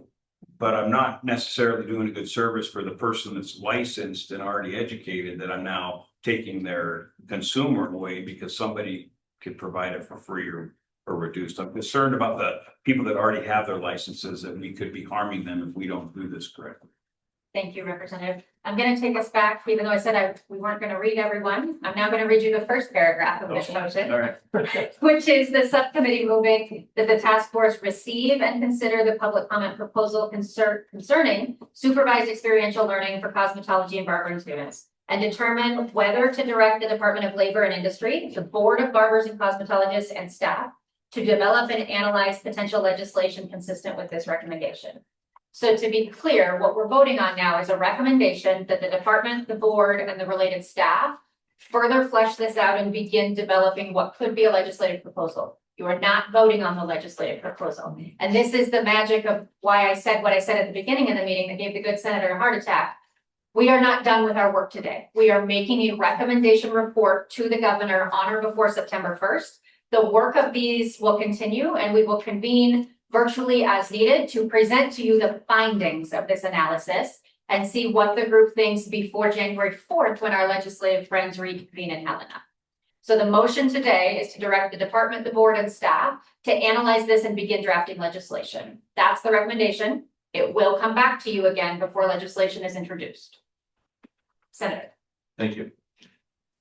Commissioner, some of the questions that I had received from some cosmetology schools and individuals practicing who have their licenses was because it did happen. And some things were brought up, and so I'm going to give you the example scenario. I think I did already, but I'll give it again. A person that went out and was practicing, and the person that was overseeing, which was that's the process. There's oversight, so they're being guided or directed so that they can get some credentialing, that their hours for meeting. Yet the person who was changing the other senior citizen's hair color and left the potential dangerous product in this person's hair, and it burnt their head, became an issue. And I was told we don't really use those anymore. So I don't know how that really happened. And I said, well, I'm really ignorant to that. Cause I don't have any hair, no one's ever touched that on me, and, but I was sympathetic to that, and so they had a little concern, and I thought I brought that up a long time ago. And I was reassured, that's why we're having somebody monitor, managed, and if they didn't, they're licensing in trouble. I mean, because they're supposed to be the one referring here, I'm authorizing you to go do this, I will be there. And then they left, and then this happened. This was a while ago, so it wasn't like this last few years, but, so that was a concern that someone brought up. So I felt comfortable with the comments that we don't allow that anymore. I mean, everybody's there, and we're not gonna bleach burn that person's head anymore. We don't really do that. Like, oh, so maybe that was taken off the table. I can support this measure, hopefully, unless Ms. Neerson has some other concerns, I think I'm on board with it. Thank you, Senator. Is there any other task force member input? Ms. Narrison, I see your hand raised again. Yeah, sorry. I just want to be clear. I don't necessarily have any concerns. I'm not yet in a position to fully put our support behind it. Thank you, Ms. Narrison. You can still abstain. And one more reminder, we're not voting on the yet to be drafted legislation. We're voting to direct the board and the department to explore, potentially begin drafting legislation. All right, with that, if there's no more comments in the room, Ms. Narrison, is your hand up again? No, I'm really sorry. You can Okay. ignore me like 50% of the time. Thank you. If there are no more comments in the room, I will call for, let's try a voice vote again. All in favor of this motion as written, please say aye. Aye. All opposed, same sign. And if you are abstaining, please identify yourself. I'm abstaining. Thank you, Ms. Harrison. All right, Representative Seconder, recommendation number 4, supervision clarification. Okay.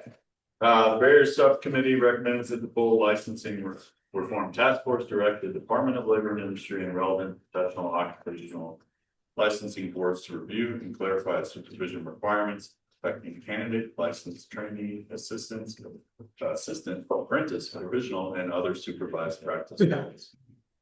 This option arises from public comment and is not an endorsement of the Barriers Subcommittee. We can go through line by line. I will not make the motion as a result of that. So. Thank you, Representative. How would we like to proceed, task force members? Do we want to discuss? Does anybody want to open a motion to begin the discussion? We'll leave it to you.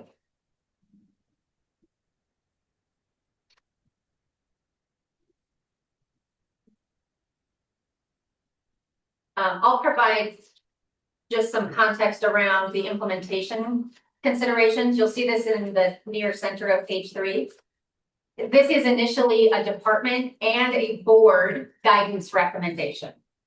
It should be treated as an accelerated clarification project. It is directing the review, the clarification, and the reporting. It does not itself change a candidate's practice authority or reduce any of the required education experience or supervision. It's accelerating the review process itself. And then there's a number of items that you'll see there that are directing the department and the board items that they should. First one, for example, being identify the candidate, licensed, trainee, assistant, apprentice, provisional, and other supervised practice roles governed by each board, and so on and so forth. There is a recommendation that the board should and always should first use their existing authority to publish plain language, guidance, statutory definitions, etc. But this is a department and a board guidance recommendation. Commissioner, I move the motion is listed. Thank you, Representative Buttrey. Is there a second? Second. Thank you, Senator. All right, discussion by the task force in the room or online.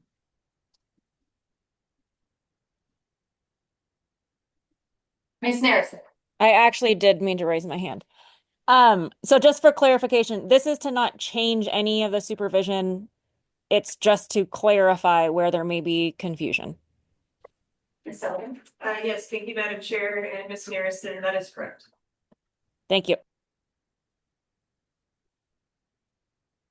Any additional task force member input?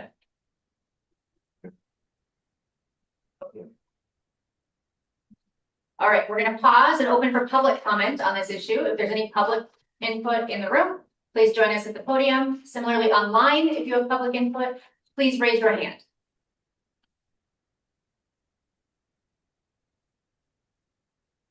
Okay, last call for task force member input. If not, let's try for a roll call vote again. All in favor, please say aye. Aye. All opposed, same sign. And were there any abstentions on item number 4? Okay, so thank you for it. Representative Sechinger, recommendation number 5. Thank you, Madam Chair. The Barriers Subcommittee recommends that the Licensing Reform Task Force support legislation amending section 37-1-101 to require the Montana Department of Labor and Industry to establish a uniform process consistent with Title 37 and applicable board or licensing program rules for accepting and evaluating reliable primary source of verification of an applicant's education, training, examination, certification, accreditation, or any other core qualification from a national credentialing, accrediting, examining, or verification entity. I can read it. I will make the motion as written. Thank you, Representative. Is there a second? And you'll see that this is a multi-part motion.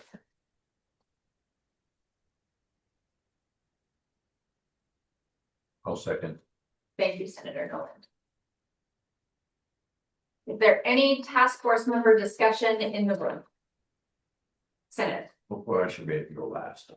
So I'm gonna retract my hand. Ms. Sullivan, please, if there's anything to clarify, please do. Yes, thank you, Madam Chair, members of the task force. So this is, for those of you who aren't on the barrier subcommittee, this is actually a follow-up to a recommendation that this body approved at the last meeting.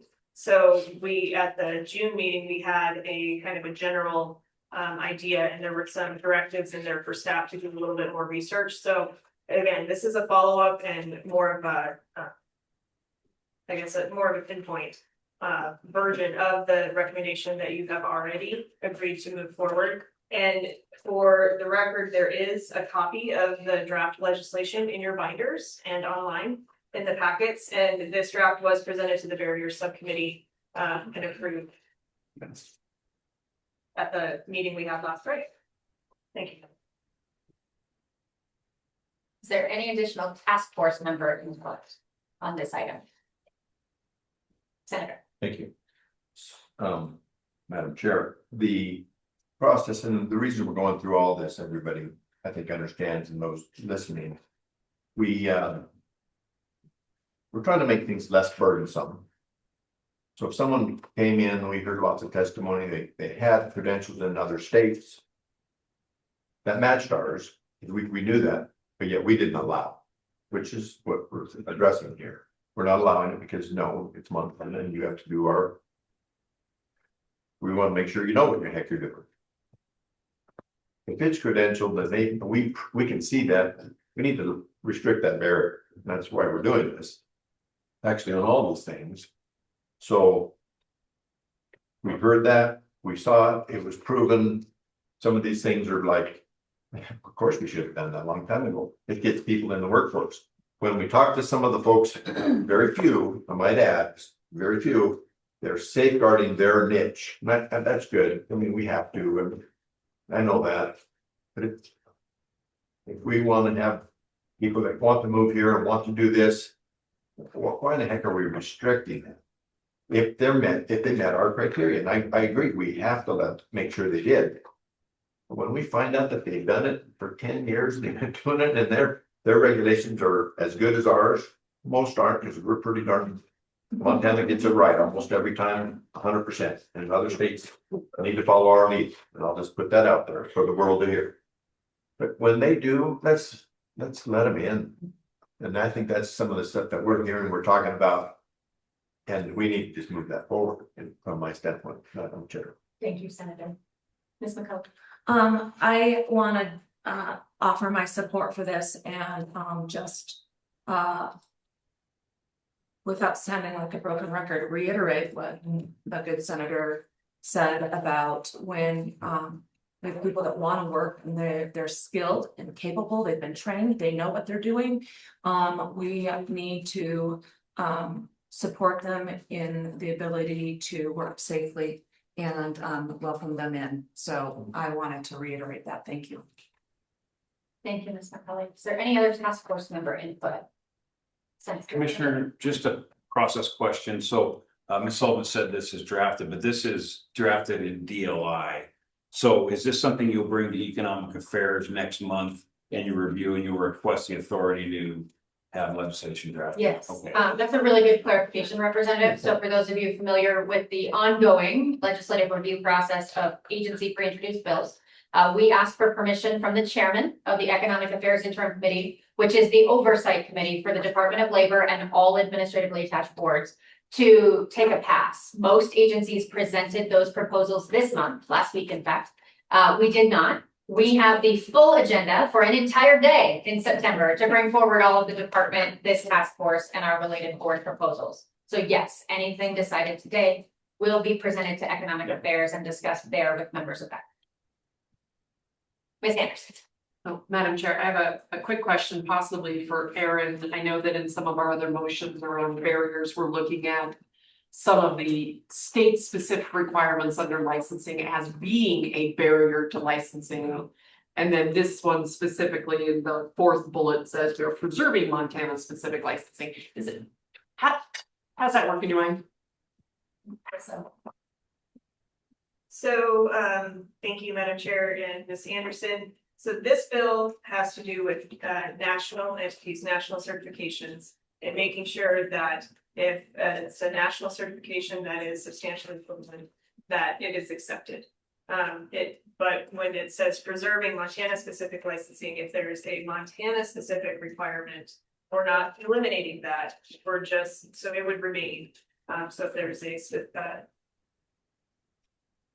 let's see, I don't know a good example because I don't know all of licensing requirements, but if there's a state specific test exam that needed to be that is already in place, this wouldn't replace that or remove it.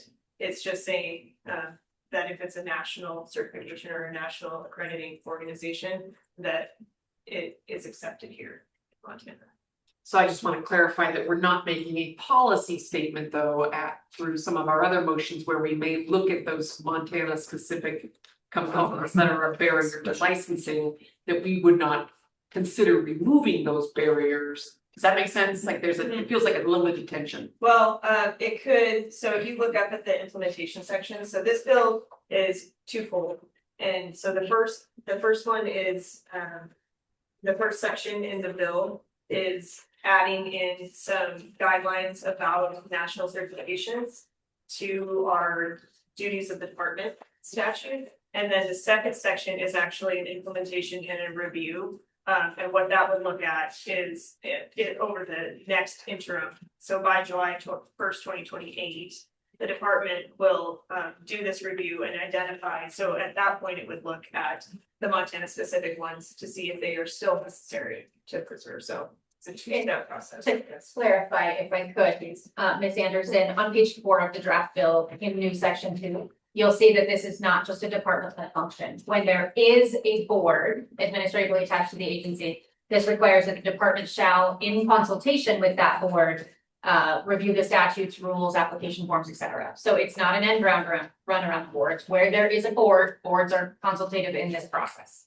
in new section 2. Thank you. Ms. Hensley, I see your hand patiently raised.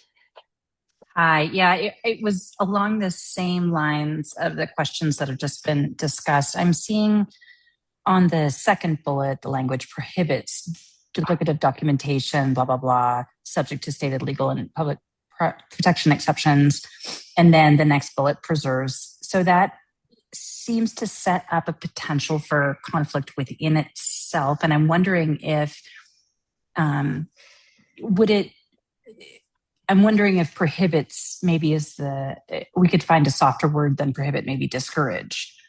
So it doesn't close the door on any specific exception. Ms. Hensley, are you able to, I know you're virtual today, are you able to access the draft bill If so, can I draw you to section 13 on page 3 as proposed? What this is saying is that we would be directed to establish that uniform process consistent with this title and any rules adopted by a board or program for accepting and evaluating that primary source verification. That is the national credential. So we're establishing the process to verify that credential in lieu of Montana's additional verification if that credential is substantially equivalent to Montana's rules. If there's something specific in addition to, that's fine, we'll still enforce it. But if the national credential is substantially equivalent to Montana's standard, what this is directing us to do is to establish that process to verify that national credential from primary source documents. Does that help? And I think It does help. Thank you. That's probably the third time you've explained the very same thing, but I'm following now. I appreciate it. Thanks.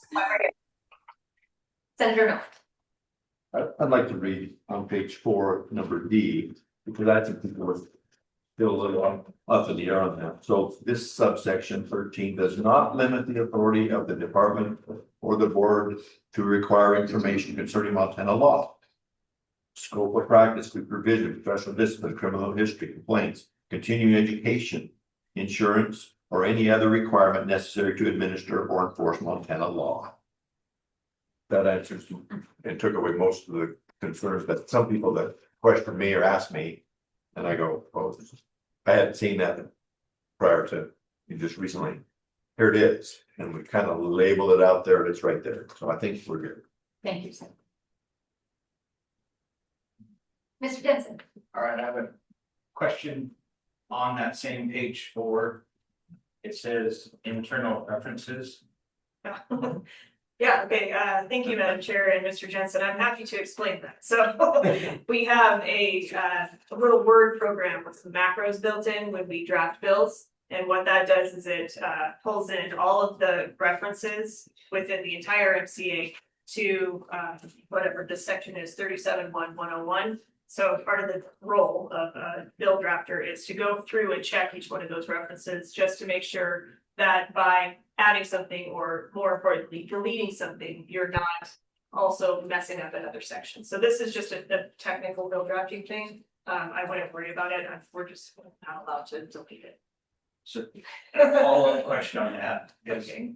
Of course, I went into 3767 to understand what that is referring to. And when I looked it up, it talks about deposits of money collected. The department shall collect all money under this chapter and shall deposit these monies in the state specific revenue fund for the use of the board.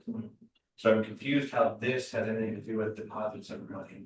Yeah, so this particular change does not, but if you hear me speak in the legislature often about licensing, you'll hear me always anchor us in the three-legged stool of authority for licensing that rests in 37 chapter 1. That is the chapter that authorizes all things licensing, including 37.1.101, which creates licensing itself. So your financial section in the professional engineers and land surveyors chapter correctly points back to 37.1.101 as the source of its authority for licensing.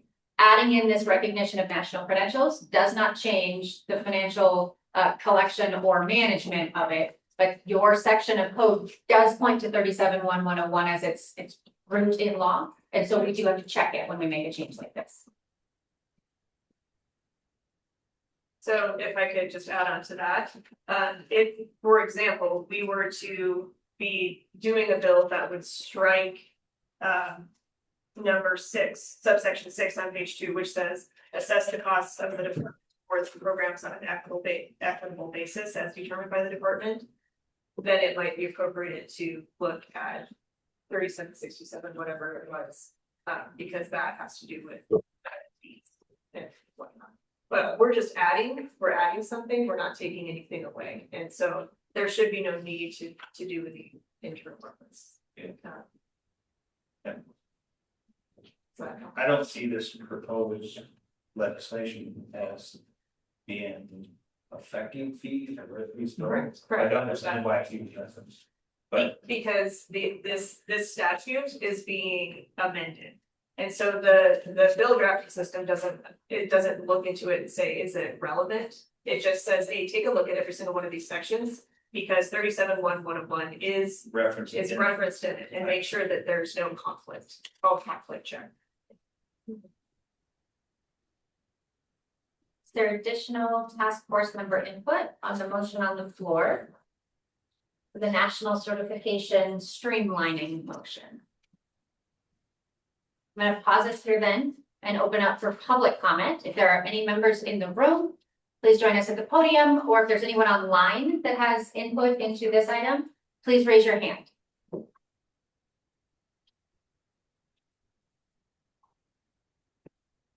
Okay. With that, last call for input from task force members. If not, I will try us through a voice vote one more time. All in favor of the motion as made, please say aye. Aye. All opposed? Same sign.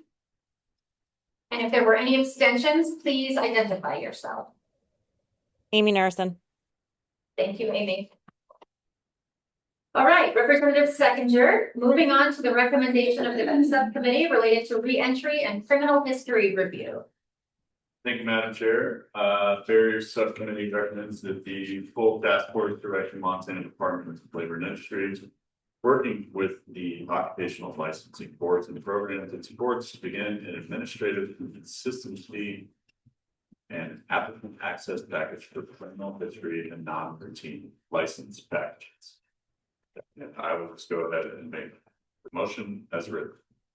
Thank you, Representative. Is there a second? Thank you, Ms. Anderson.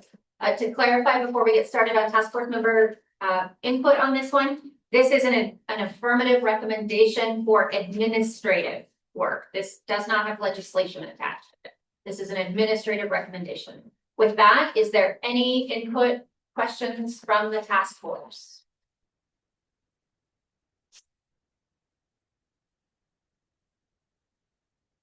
Commissioner, just question for Aaron. This is the one where we are allowing a person to obtain multiple licenses under a single background check? No. Okay, then I will abstain from commenting at this time. Thank you. Thank A you. lot of these overlap. They do. Is there any other task force member input or questions on this particular item?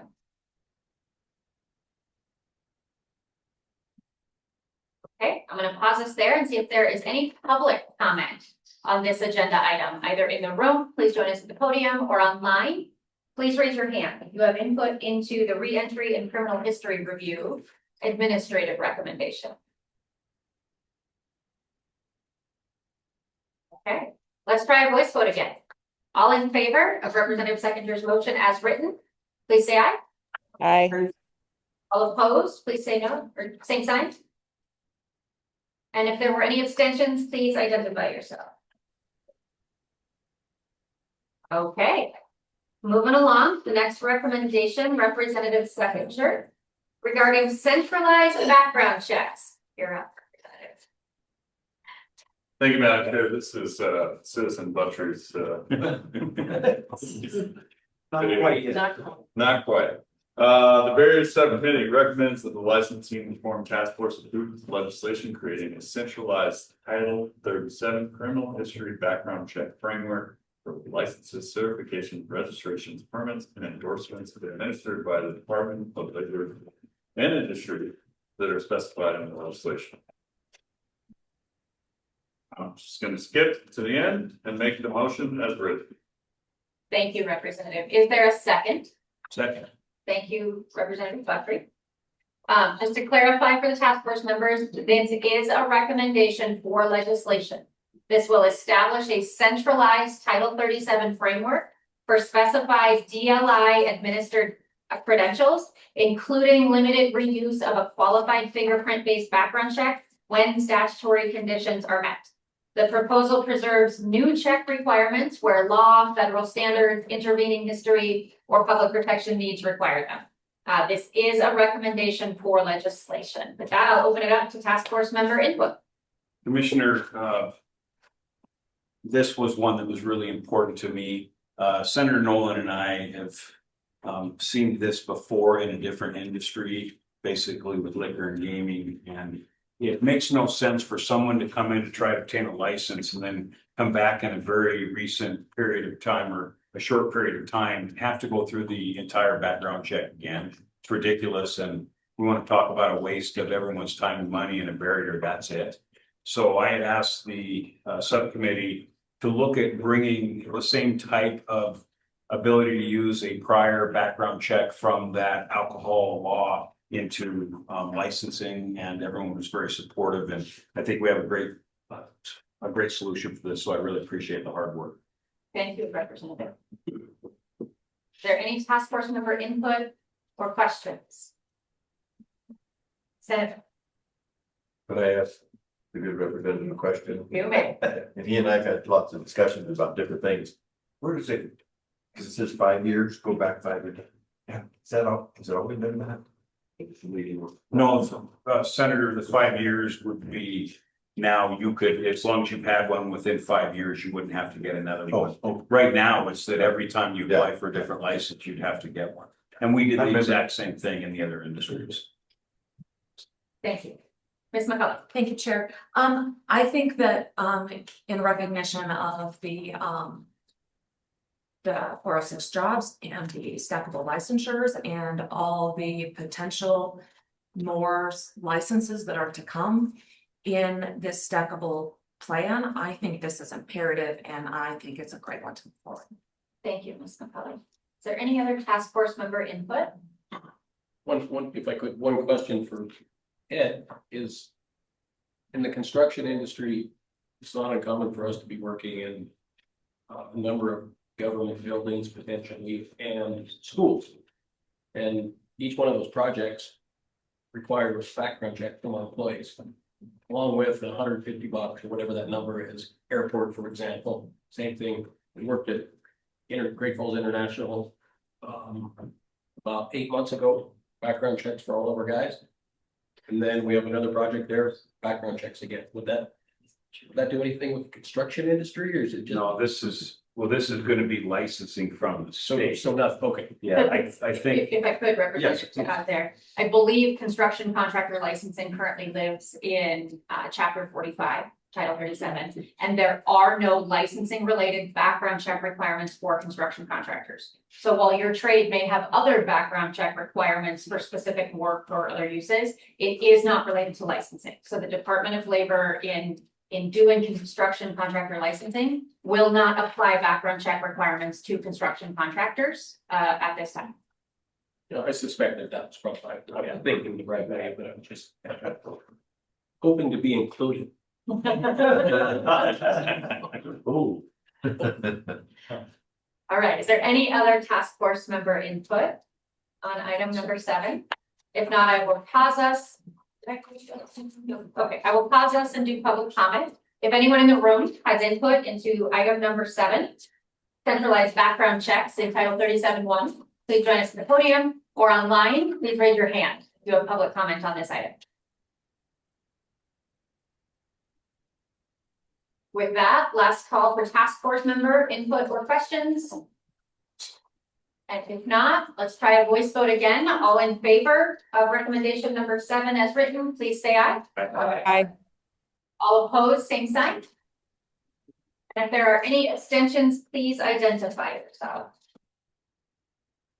Right, Representative Seconder, Barriers Subcommittee recommendation number 8, underserved settings practice authority review.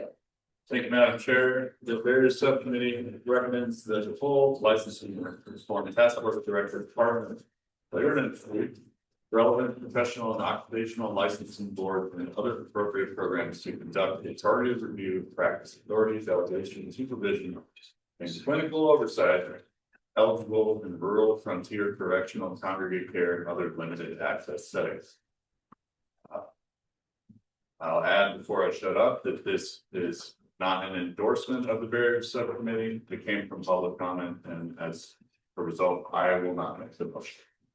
Thank you, Representative. If I could, as I read this recommendation, it is calling for a very function-specific review of practice authority, delegation, supervision, and clinical oversight. Eligibility in rural, frontier, correctional, and other limited access settings. It's intended to identify those concrete barriers and targeted solutions. It does not presume blanket scope of practice expansions. With that, I will entertain discussion of the task force, or if anyone wants to make the motion to open discussion, we can do that as well. This is Kristen McCauley. I would like to make a motion for it as written. Working in very frontier and correctional among other settings. I think it's incumbent on our task force to look at the barriers that are in there and advance this option.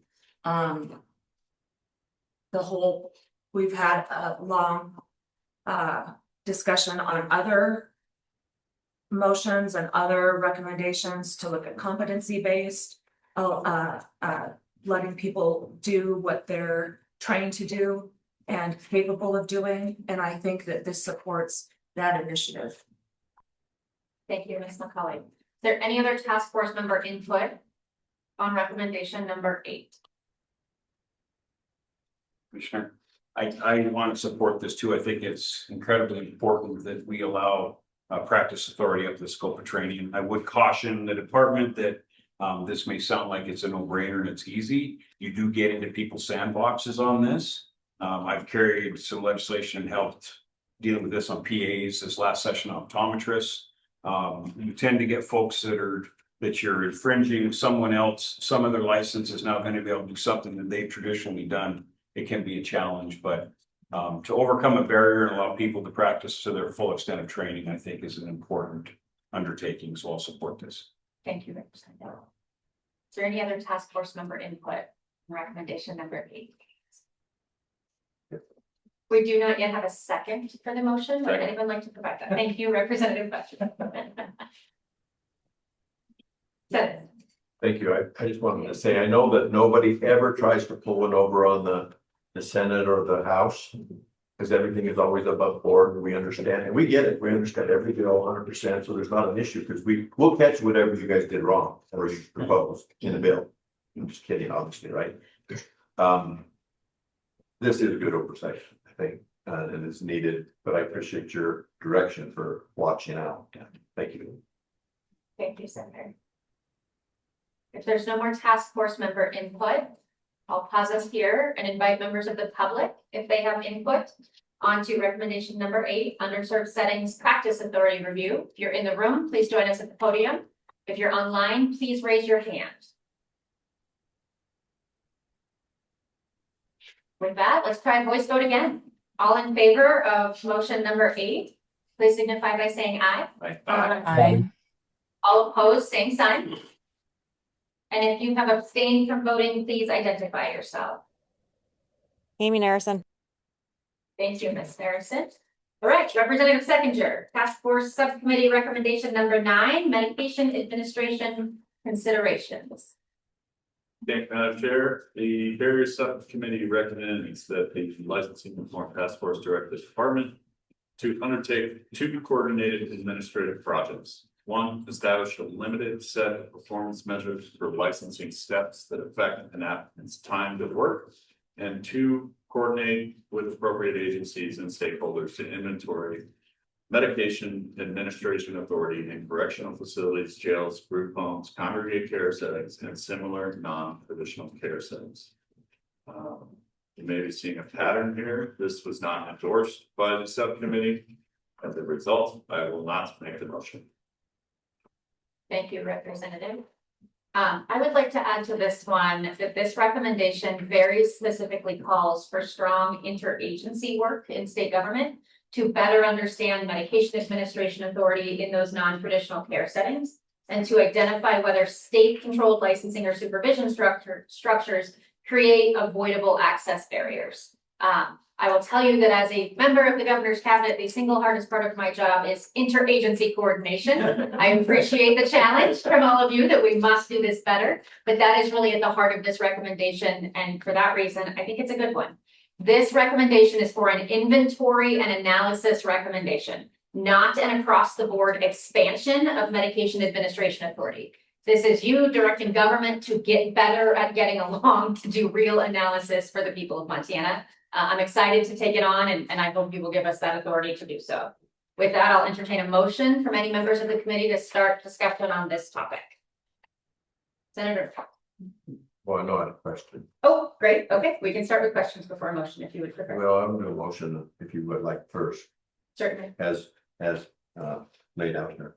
Wonderful. Is there a second? This is Kristen McCauley. I would like the opportunity to second this because I work right in the middle of these two agencies as the Board of Nursing, and practicing some in the Department of Correction and between the medical part and DPHHS and the Department of Correction part and the medication administration part. These three agencies are really fantastic in what they're doing, and there's a place in the middle that they need to meet. And so I emulate your remarks, thank you, Chair, and I would like the opportunity to second this. Thank you, Ms. McCauley. Senator Mills. Thank you. So I just want to get my understanding correctly. We're giving you some more authority and more power to look at and direct these other little groups, and they will get a report. And then you're gonna have to say, right? I'm going to clarify that. You are Okay. giving the Department of Labor no authority over other agencies, no Okay. power. You are directing an interagency analysis requiring government to work better together. Thank you. Yes. Great question. Thank you. Is there any input from members of the committee? Mr. Harrington, here on behalf of both directors, Bernardson and Strauss. If you have any input, I would love to hear from you on these recommendations. No, but I think we're in support. Thank you, Dr. Harrington. Ms. Anderson. Sure, I had one, well, two. Yeah. One was if Director Strauss and Director Brereton were aware of these, since they were on the task force, I would hope they were. The second one, I was sort of curious about the bundling of these two motions as opposed to segregating them, because they seem quite different in terms of content of what you, there's two administrative tasks with Yeah. separate content. Great question. Ms. Sullivan, would you like to give us the history? Sorry, Erin. Thank you, Madam Chair, Ms. Anderson. I think this, if I can remember, came from a public comment request, and so maybe because that it was put together in that comment or public communication that I just kept it together. Yeah, I'm sorry, I don't have much more on it. Senator. I have a question for you, my friend. So in discussing this, I don't remember that coming up, because they were on the committee. So do you have a specific, we are intermingling because let's get this, if we can fine tune it and group it together, we want to have this one, this one, this one. That's one of the thoughts that I understood what we were doing. So if you have a specific, I don't see a hang up that, and they didn't bring one up to what the way you're potentially suggesting. Could there be one? Why are we not segregating it? Because we thought we could mesh it. Yeah, I mean, thank you for the question, Senator. I don't think I have anything specific. I do know there's a lot of feelings around medication management and administration in some healthcare license types, and just because this is an administrative, so I'll support it because it's an administrative process. It's not proposing legislation of change of scope, but I just wanted to put a pin in it that there could be some feelings around. Wonderful. So for the record, because you've pointed it out, let's take a look at the two separate components of this motion on page 4. Component 1 is to establish a limited set of practical performance measures for licensing steps that affect time to work using existing data where reliable and distinguishing DLI controlled processing from applicant, board, vendor, federal, and other external delays. And part 2 is coordinating with appropriate agencies and stakeholders to complete a legal and operational inventory of medication administration authority in those correctional facilities, jails, group homes, congregate care settings, and similar non-traditional care settings. Again, this is not recommending a change. It's requiring an interagency analysis, inventory, and cooperation in evaluating non-traditional care settings for medication administration. Ms. McCullough. Yes, and I would like to offer a reason why they should stay together and why they might be brought together is when we're looking at correctional facilities, they are exempt in some ways for how they administer the medications. Group homes have a different set of medication administration. And it's, I think we have kind of identified or talked about how even different departments, there's a sinkhole where when it doesn't follow land right in your playhouse or in your yard, it doesn't get addressed. And so by putting this together, both with the operational inventory of them in this different place in the different facilities, and also the licensing part of it, I do think they go hand in hand. Thank you, Ms. Senator. One more comment. You know, we decided to take feelings out. Oh, right. Feelings don't count, and we don't care. No, I'm just kidding. We all have feelings, we all have that, but we looked at more of the integrating. And we did talk about, well, we didn't talk about feelings, but I have feeling and I expressed it, but I didn't say the word feeling. Just so you know. But I think we worked hard to get this to like what you were just saying. Measurable, and the phrase, people tell me not to use the word massage things to fit. Unless you're a massage therapist, then they like me to use it, but so I think we did some good work, and hopefully we can definitely support this motion. Even if I would just say, even if we segregated, I would vote and vote. Okay. Right, that's what I'm saying. Like, I didn't understand how they fit together, if there was content overlap that I wasn't understanding. Because one seems very much workforce related, and the other seems sort of process within correctional facilities related. So if I have one more crack at this, you still have we're gonna vote, but you still have a say. What did you say? Because we get to continue working through this, but thank you. I go back and look at these sometimes to make sure I didn't make a fool of myself. Because I get called on quite a bit. So why'd you say that? And some say my humor isn't appreciated, and some say it's great, it's just boring. Anyway, We have to massage it down. yeah, there we go. Oh, thank you, Senator. Yeah, thank you. And I would say, that from an administrative perspective, right, and putting this together and being able to pull data and research and take a look at things, that's always a good thing, right? Always a good thing. But I do caution when we have that data, right? So that may be the second piece of it. If not, maybe it is the second piece of it, that I caution that we really need to take a look at it in great depth, because there are differences. There are things that we need to really consider, no matter what the data shows, right? So in a sense, I think it's always great to work together. I just would say that moving forward, and I'd like on the record that, you know, we really take a look at what that information is from this task force, and not just assume that it's going to show us things that we think we already know. Because I think that there's a lot that we would need to take into consideration when it comes to dispensing medications and looking who does it. And there's just a lot more to consider than probably is seen at the surface. Absolutely, thank you. Senator. So are those your feelings? Those are Those facts? It's Very good. and feelings, Okay, right? we Very combine that, facts. we combine, good deal. Yeah. I'm sorry. Who was that just speaking? I didn't notice the name. Jenny Ashley and Montana Medical Association. Hi, thanks. Thank you, Jen. Representative Hutchins. Thank you, Commissioner. I have those same concerns. I'm a little worried that it would appear that this task force is recommending that there be changes to how we administer medications in these settings. There is liability associated with this. There's a lot more than what we have talked about, considered. I'm very hesitant on that part too. Does the final sentence give you any more comfort? The motion as written, where no new prudential substantive expansion of medication administration authority is recommended as. It's the last few words of that sentence that worry me, Commissioner. This is not saying that we won't have any new prudential or expansion. And I'm not saying we shouldn't.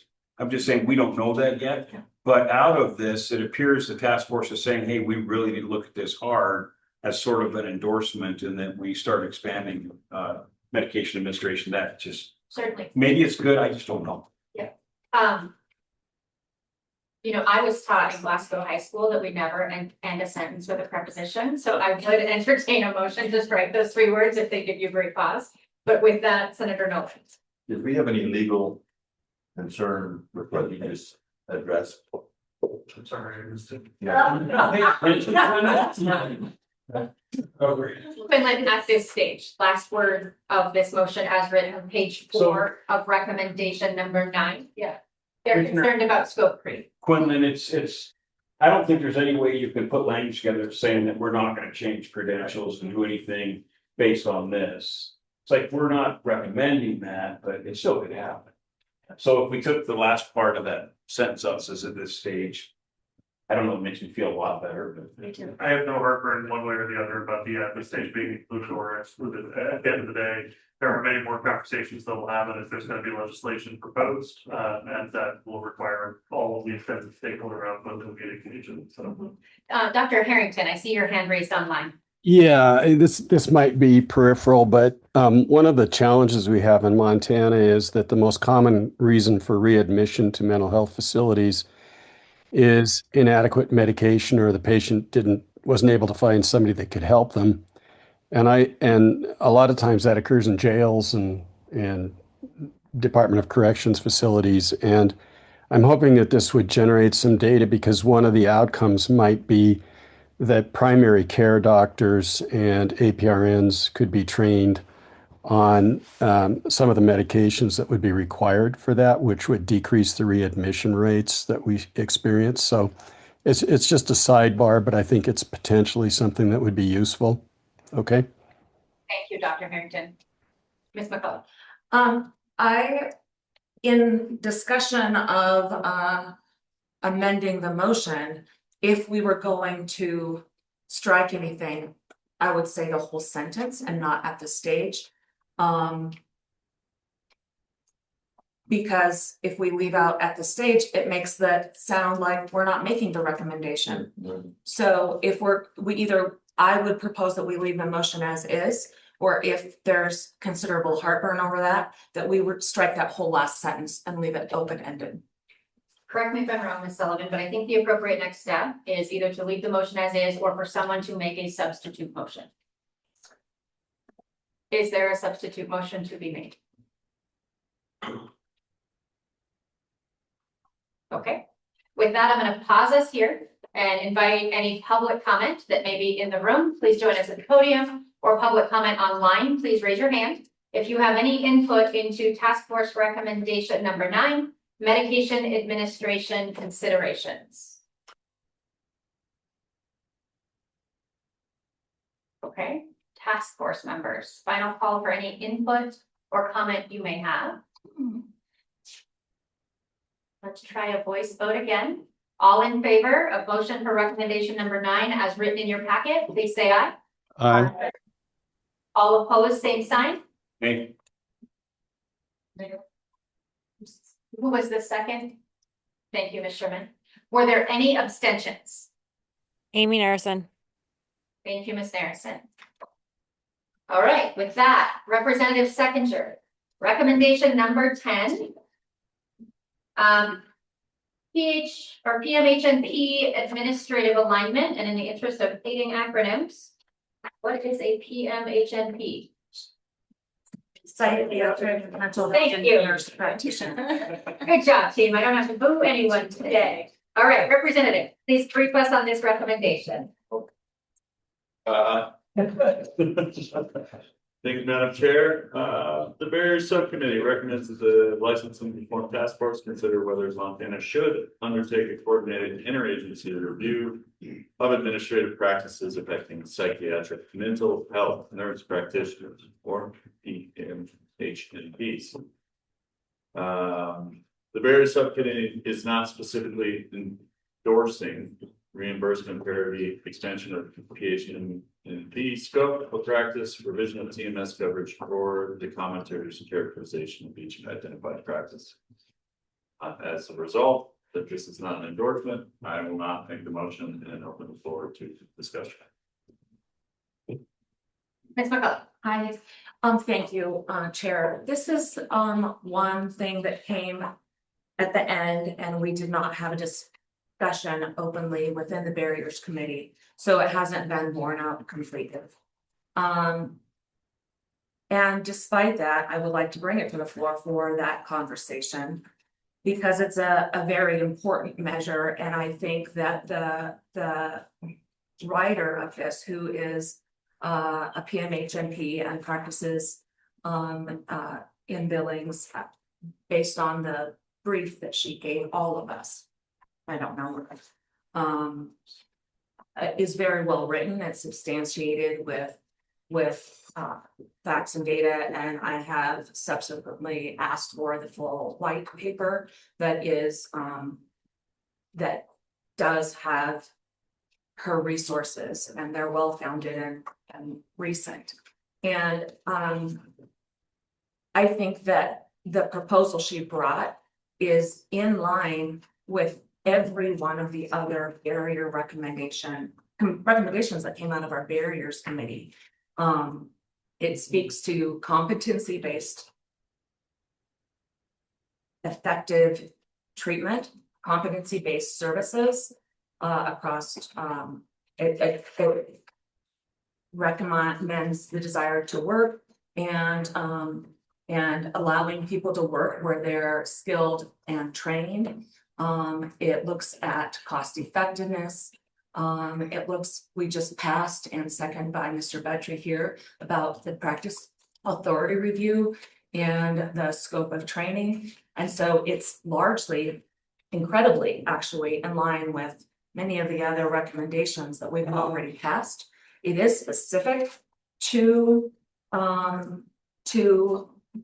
the scope of practice of PMHNPs.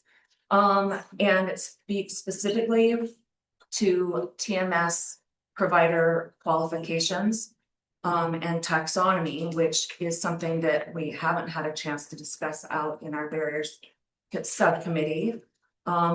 And I think it's a conversation that can easily be had, and I can answer some of those questions to some degree.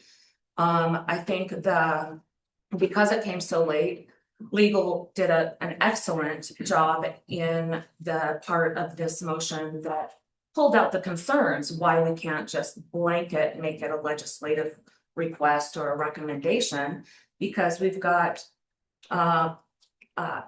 we should evaluate the legal authority, the clinical and workforce evidence, the federal requirements, everything that's written in that second part of the draft motion here, about all the potential ramifications, outcomes, and sequelae if it were to be fully just like pushed through legislation. So it does have considerable potential outcomes.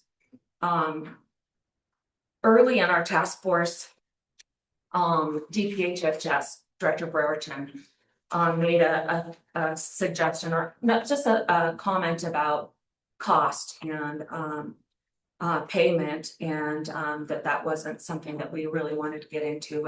And at that time, at the very, very, very beginning, I think that was fair. I do think that's a fair thing to that's not Title 37 necessarily.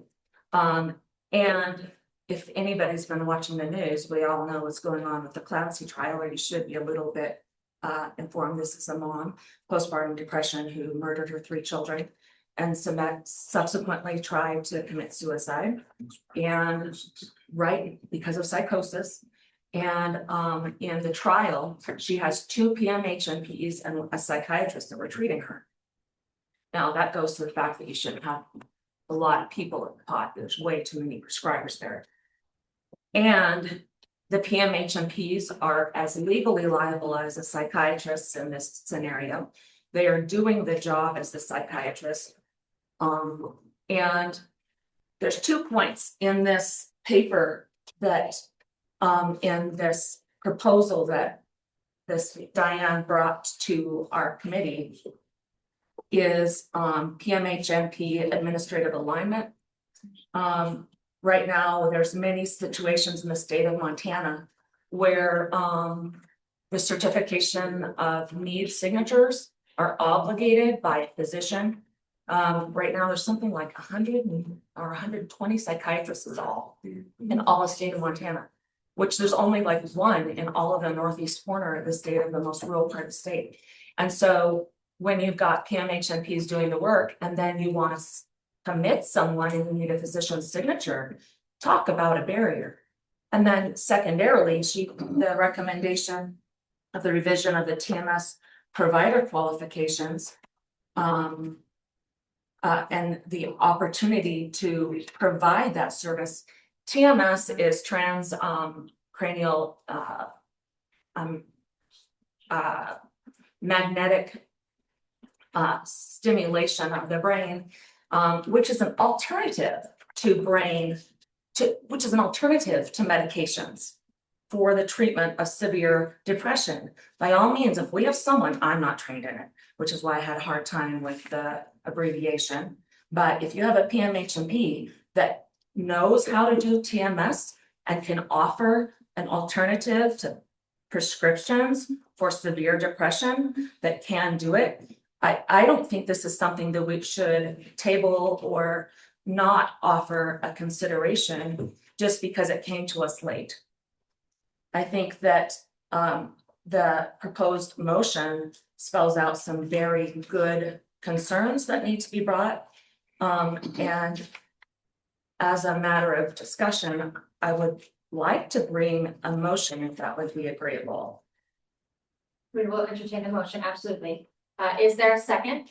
Oh, I haven't made a motion yet. Is this a substitute? Would be a substitute. Substitute. Let me reorient us for just a moment before you make the motion.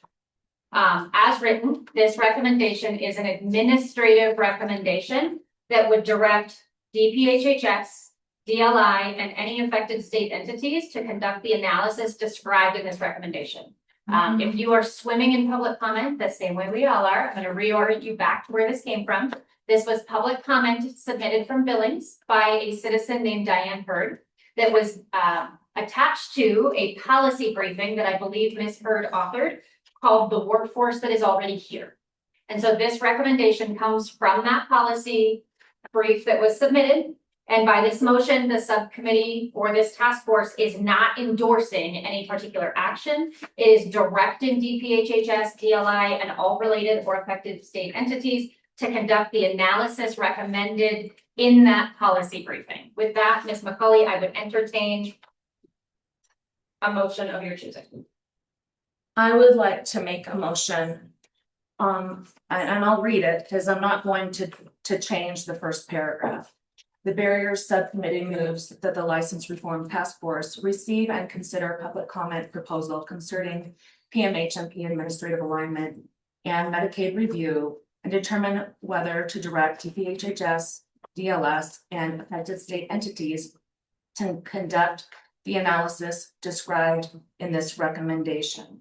By this motion, the Barriers Subcommittee recommends evaluation of legal authority, clinical and workforce evidence, federal requirements, stakeholder input, fiscal and administrative analysis, and evaluation of patient safety, program integrity, accurate credentialing, and responsible use of public funds to inform Medicaid reimbursement parity, expansion of PMHNP scope of practice, revision of TMS provider qualifications, any particular taxonomy or directory classification.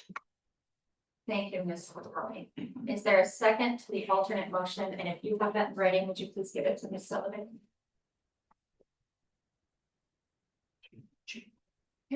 I just ask a question, Please. because I didn't catch all that. Is there a way to get a copy of it and then we reconsider it later in the day? There certainly is. I've had no chance to think about this and I need to. Yes, I can forward the white copy out and I can. Please send it to Ms. Sullivan. Yes. Because at this point, we need to share it publicly on the task force website. I think that's a great idea if we pause this item and come back to it later in the day. I do want to add one more caution to this conversation that before we come back to it this afternoon. I would like to ask this task force, while there is a lot of interest and activity and reporting in this sector of licensing nationally right now, I would urge you not to consider what you may or may not know about any in Montana or other state criminal, civil, or other legal action underway. Please do not bring that into your consideration, including any potential, board compliance or other action that may or may not be happening in this or another state. This needs to stay strictly to the recommendations to the governor. There is a lot of sensational coverage around some particular actions right now, and I would ask you not to consider that related to this. So with that, let us pause on item number 10 so that Ms. Sullivan can share with the public and with all of you the alternate motion that's been made, and we will come back to it. Before we conclude this section, I do want to give Ms. Narrison and Ms. Hensley a chance to weigh in because I do see they've had their hands raised. Thanks. I'll go first. I cannot see to identify everyone in the room, although I see some of you. Hi, that's a nice tie. I just wanted to stress that if there were any specialists or licensed and credentialed folks other than the task force members in the room that could speak to the content of this specific motion, I would love to hear from you. And if you know anybody that could reach out and maybe dial in for later to speak to it, that would be helpful as well. I really want to hear how maybe the APRNs feel about this, how the specific nurses association writ large, how psychologists, psychiatrists, et cetera. So I'm just seeking input from anybody that can hear me. Thank you so much. Thank you, Ms. Hensley. That's a great point. So just for everybody's awareness of where we're going to pick this back up on the agenda so everyone has a chance to review. Ms. McCulley, who made the alternate motion, will send it to Ms. Sullivan, who will get it posted on the task force website today and sent directly to all of you as task force members. We will pick this back up in what is currently scheduled at 4 o'clock. Although please stay with us, we may move ahead or behind of schedule. This will be in the section of our agenda for additional member topics currently scheduled for 4 o'clock. Ms. Narrison, did you have something you wanted to add? Yeah, and I apologize because I think 4 o'clock might be a more appropriate time to do this, but I may not be available at 4. So on behalf of the psychiatrists, they did voice some concern with this. Unfortunately, because it did come at the last minute, they have not had an opportunity to parse through their specific concerns. The hope would be with some time, we could come to that. Obviously, this is our last meeting. Another point that I would make is I think some of this would fall outside the purview of this task force. Some of the Medicaid parity, my understanding, would not be within licensing. So I would just caution the committee. It kind of feels like this is something that requires a little bit more attention than just the one public comment. And then now these few minutes that we've spent, even if we spend a little bit more time this afternoon, like I said, the psychiatrists, I don't think they have necessarily a concern with a review, but then the question is, what do you do with the review? And there might be just some bigger implications of that. Thank you, Ms. Narrison. I appreciate the input. I do want to add one clarification to something I caught in your statement. This is the final in-person meeting of this task force before we send the recommendations to the governor and the legislature. I just want to remind everyone, we are still together as a task force until May 1st as needed. So we are not done today, but point well taken as far as how this came late in the process and the need for your stakeholders to engage. With that, Mr. Buttry, there are more comments in the room. I'll be quick. I agree with everything Ms. Narrison just said, but this discussion does involve, as you said, well, outside the Department of Labor. I think DPHHS has to be heavily involved in this. I would hope, and I'll encourage Dr. Harrington to maybe speak this afternoon if he has any thoughts, because I think this is a lot of his area. And not put him on the spot, but I'd sure love to hear what he has to say. Thank you. Senator. Thank you. Mike. So I've read the bullet points under implementation considerations, but the 1, 2, 3, 4, 5, 6, 7th one down, no, mine's under Montana Medicaid. Well, I'm going to read it. Okay. Montana Medicaid's current TMS coverage criteria, provider qualifications, billing requirements, prior authorization standards, supervision requirements, utilization denials, outcomes, and program integrity controls. So I need some more direction on what that is. what is that gonna do? Because there's a lot right there, and I'm kind of okay with letting somebody, if I trust them, and I trust specifically to her. You're gonna let her do TMS on you? Well, no, probably not. But I don't know that I understand that for a couple of them yet. So can we get some direction on that a little bit? For this afternoon? Yes. I only had that bullet point. I read the rest of them and I probably am okay. That one I don't. I can answer that. Let's hold discussion on the topic until we come back at 4, so everyone can see the language and have a chance to weigh in.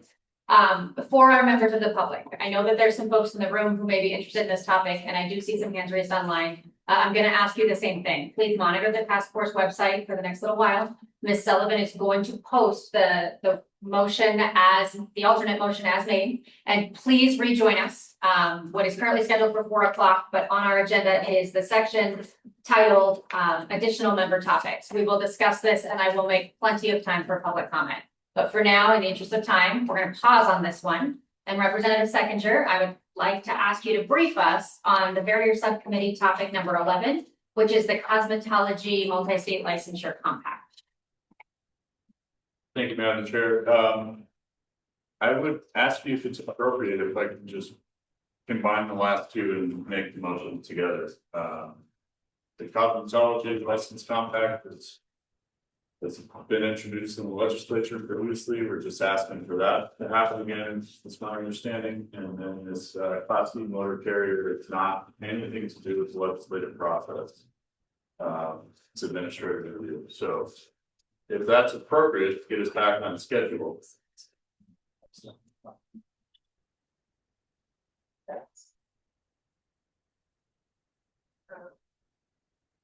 So, sorry, Representative, I'm gonna gently ask that we not do that, and here's why. Okay. Item number 11 falls under the purview of Title 37 exclusively the Department of Labor and Industry. Item number 12 may require some interagency work. Okay. So if you're willing, I'm thank you willing. for being mindful of the clock. We will move quickly. We'll be quick. Nice try. So item 11, I guess, if we're at, Thank you. their subcommittee recommends the licensing reform task force concludes final report. A specific recommendation in Montana enact the cosmetology licensure compact during the 2027 legislative session. And with that, I will make the motion as written. Thank you, Representative, and thank you for the second. Mr. Hardin.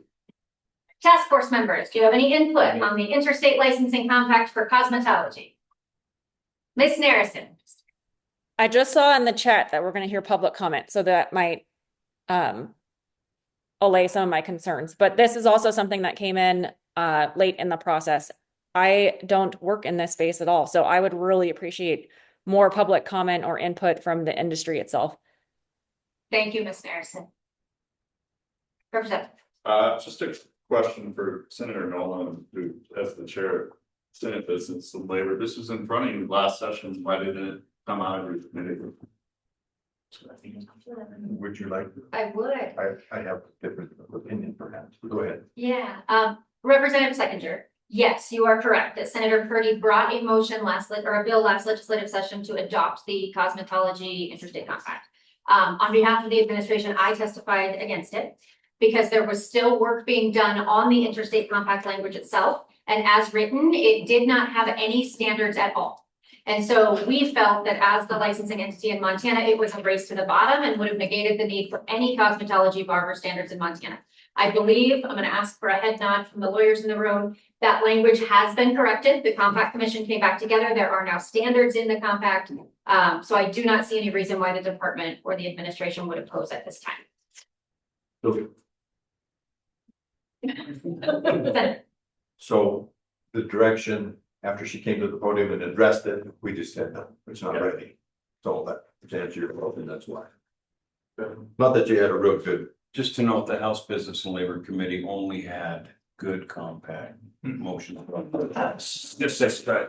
It's a little early in the day. I can't say anything to that. I don't watch your wonderful committee as much as you. But we did have direction and we followed that direction and I'm gonna stand by that. And I was gonna say, not that we didn't have a great chair. I mean, I don't even remember if I came in late because I don't think I've ever been It there. was on Saturday. Yeah. Thank you. Task force members, is there any other input or question related to item number 11, which is a recommendation to adopt and advance legislation related to the cosmetology licensure compact?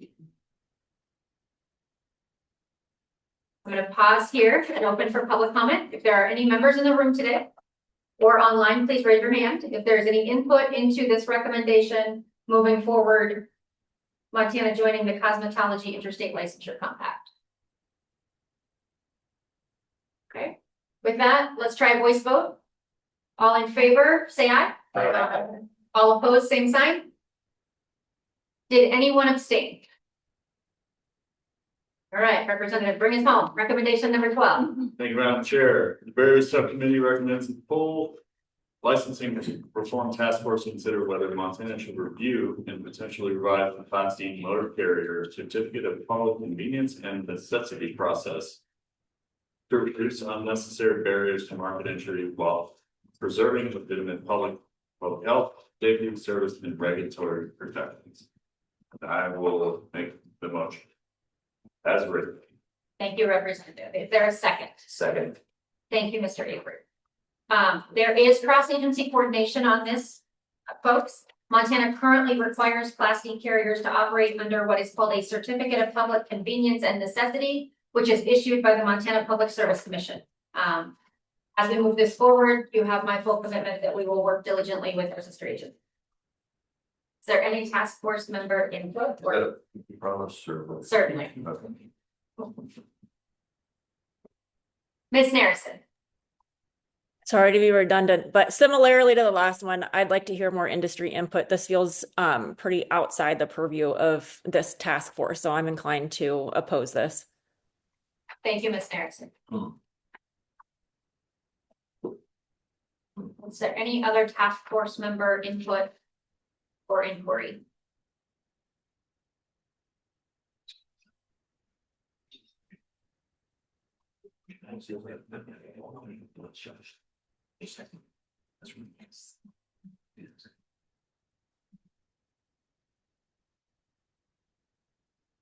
Ms. Anderson. Commissioner, can you explain possibly where DLI's role in this is, because this does live with a completely different agency? Yeah, Ms. Sullivan. Thank you, Madam Chair. Sorry, I was trying to get this, you guys should have all just gotten an email from me with that substitute motion. So this again came from a public comment.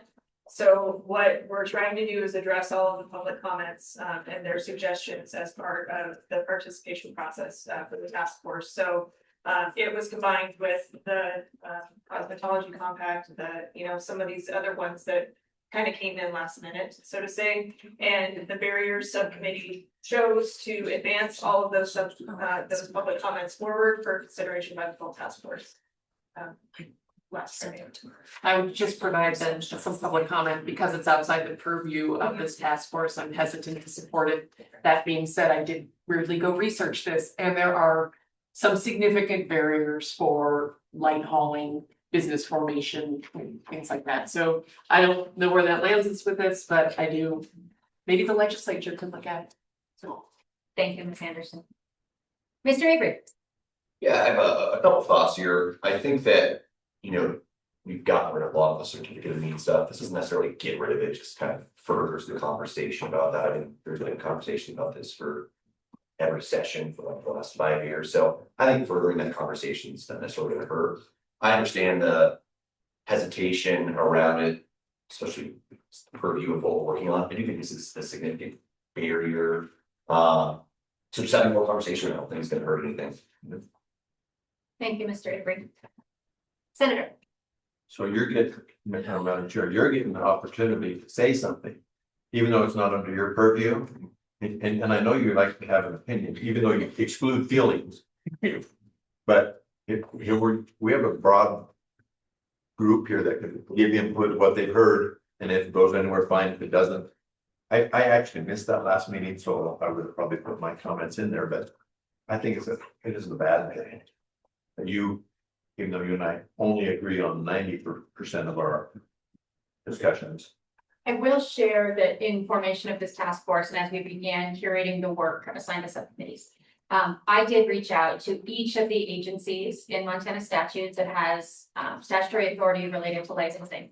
To tell them about the task force, to make sure they had the governor's executive order, the website, so they could follow along and propose anything they would like to see as well. We'll talk about one of those after lunch when we get to the construction subcommittee section. You may recall that DNRC, our sister agency, proposed a licensing change related to a category of licensure for water well drillers. This task force is open to all sections of licensing regulation in Montana, including Title 37. However, next steps in this one would require a partnership with a sister agency. This is not giving DLI or our Title 37 authority the right to direct the work of another agency.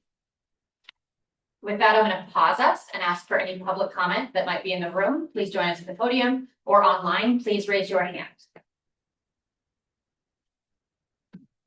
Good morning, Ms. Wondren.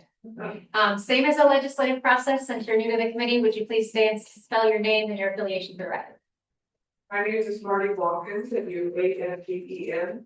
I'm here today on behalf of the Montana Solid Waste Contractors.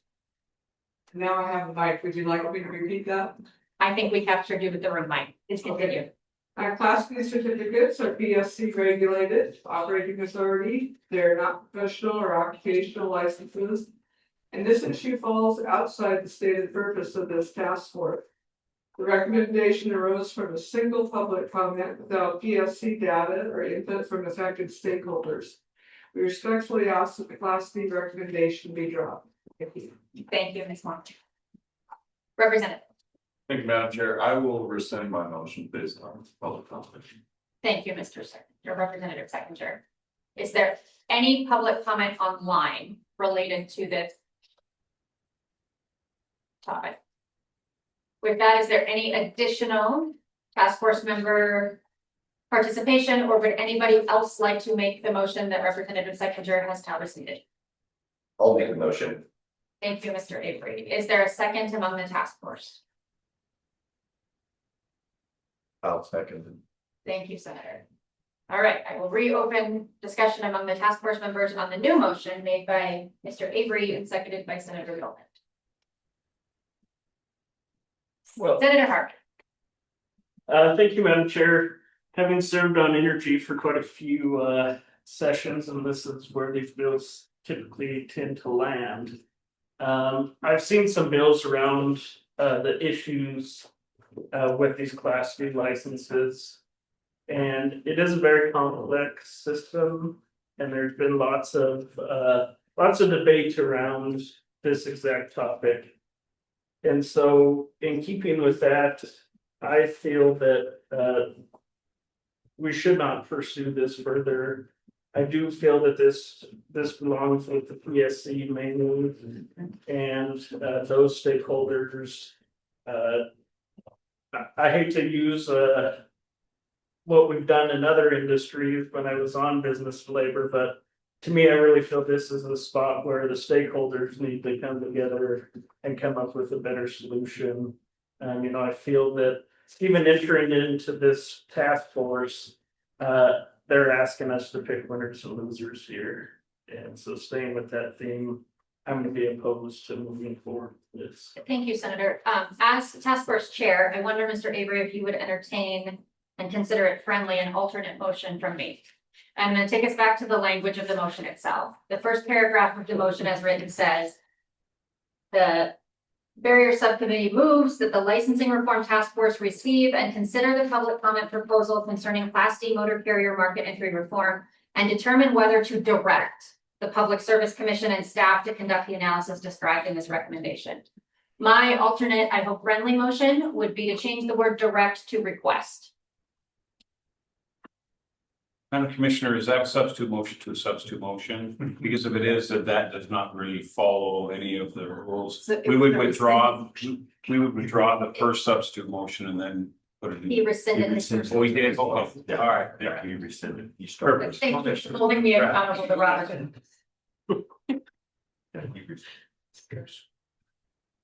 Friendly motion. Is that Second. friendly? So is there a second on changing the word direct to request in paragraph 1, line 2? Second that. Thank you. Point of order. Are you also continuing the motion into the second paragraph, or is that the entire motion? Correct. The full motion by Mr. Avery was the full motion as made. My alternate motion is to simply strike the word direct and replace it with request. Ms. Narrison. I'm sorry, were you asking for a second? Because that's not what I was trying to do. I was going to make a comment. Please do. Okay. I would even be concerned just with the motion to request, because I still feel like that implies that the task force is identifying that there's a potential problem, and I don't know that there is. So I would still object to that. Thank you, Ms. Narrison. Because there is now a substitute motion on the floor, I'm going to reopen public comment. Is there anyone in the room that would like to provide additional public comments? If so, please join us at the mic. If there's anyone online, please raise your hand.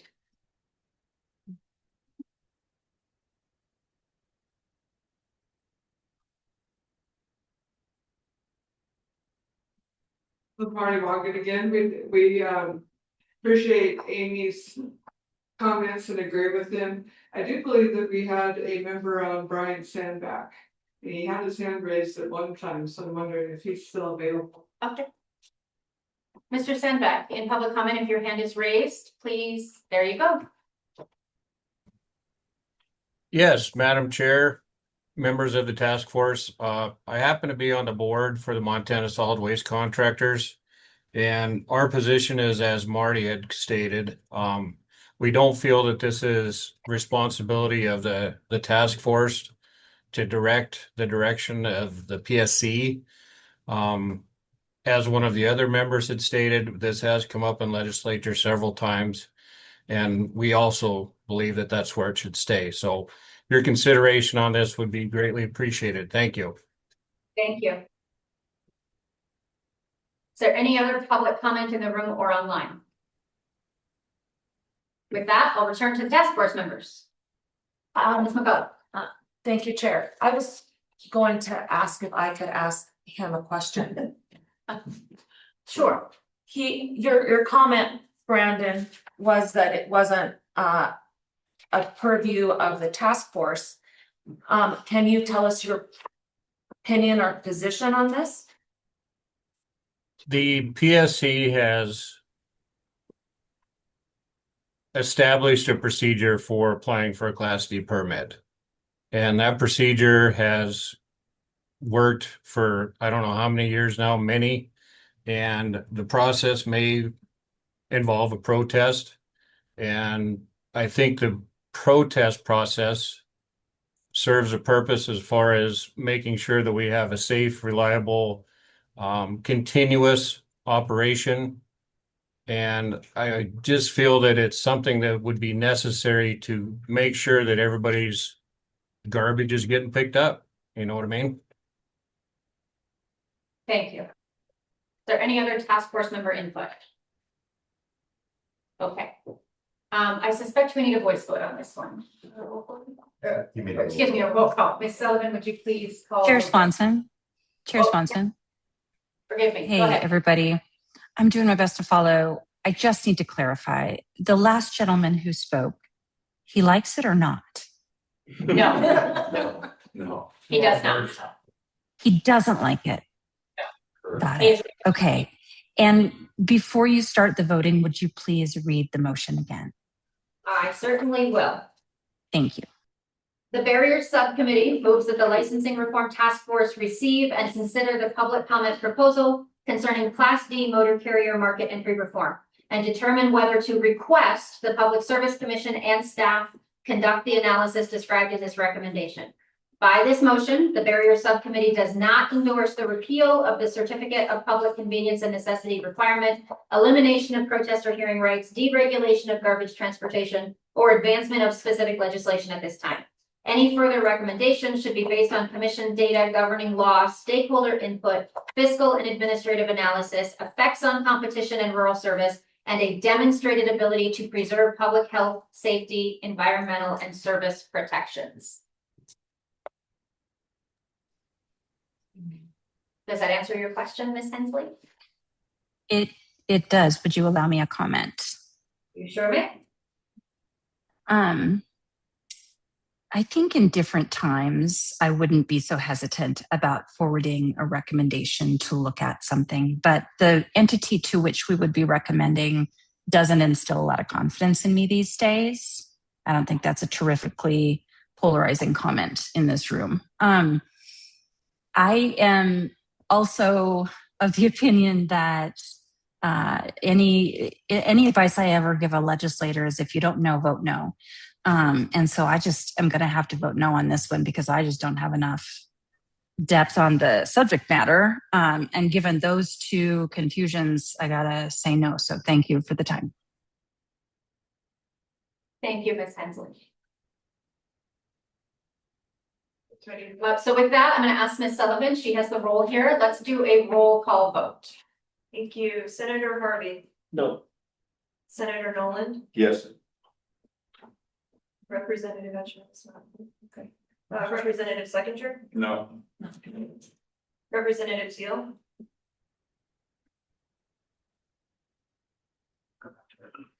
Dr. Harrington. No. Let's see who's. And then a proxy again, he's carried. Yes, and then a proxy for Director Strauss. No. Okay. Stacy Anderson. No. Tanner Avery. Yes. And then proxy for Dr. Brewer, Leanne Sherman. No. Webb Brown, No. Ed Buttrey, Yes. Bob Dean, No. John Harding, No. Jennifer Hensley. No. Troy Jensen, No. Tony King, No. Alan Lloyd, Nope. Brad Lockie, No. Krista McCauley, I'm gonna stay. Amy Narrison, No. Allison Hall, No. Sierra Reesberg, No. Jason Small, Yes. Gail Tronstad, No. Representative Teal, one more time. And Commissioner Swanson. No. I have 4 yeses, 14 noes, and 1 abstain.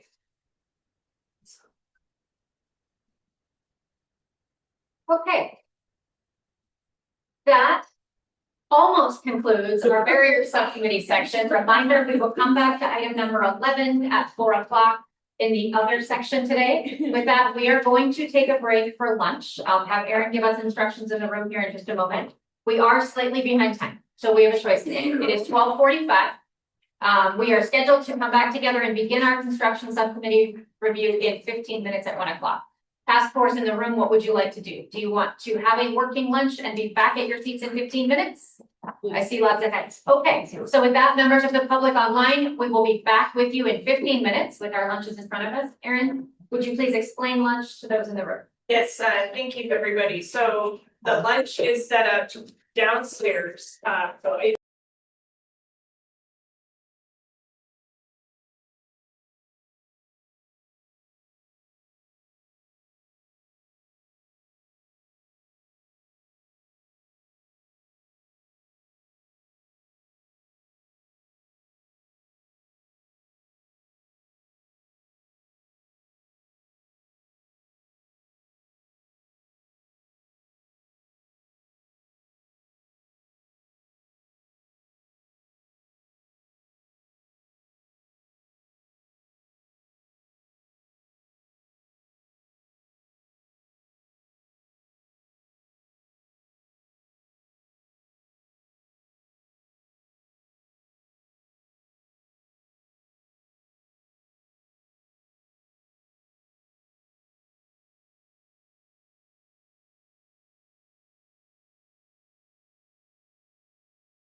She's 92% better. Especially if you guys say her she's. That's fair. That's 2%. That's fair. Specific to 112.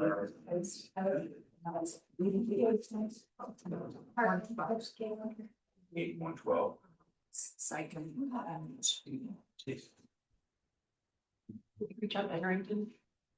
No, I did put it online, so that it says it's sweet. Okay. We're just gonna hope that Mr. Longcake joins us in a moment. Perfect. So welcome back. Let's move into the construction subcommittee, which, as you know, has been co-chaired by Senator Harvey and Bob Dean on behalf of the Montana Contractors Association. This subcommittee's work for me is a particularly good example of why I resist calling this task force a deregulation effort. You guys have done a really, really good job. Some of your recommendations appear to reduce duplicative credentialing. Some create clearer pathways into construction occupations, and some actually strengthen contractor accountability and consumer protection.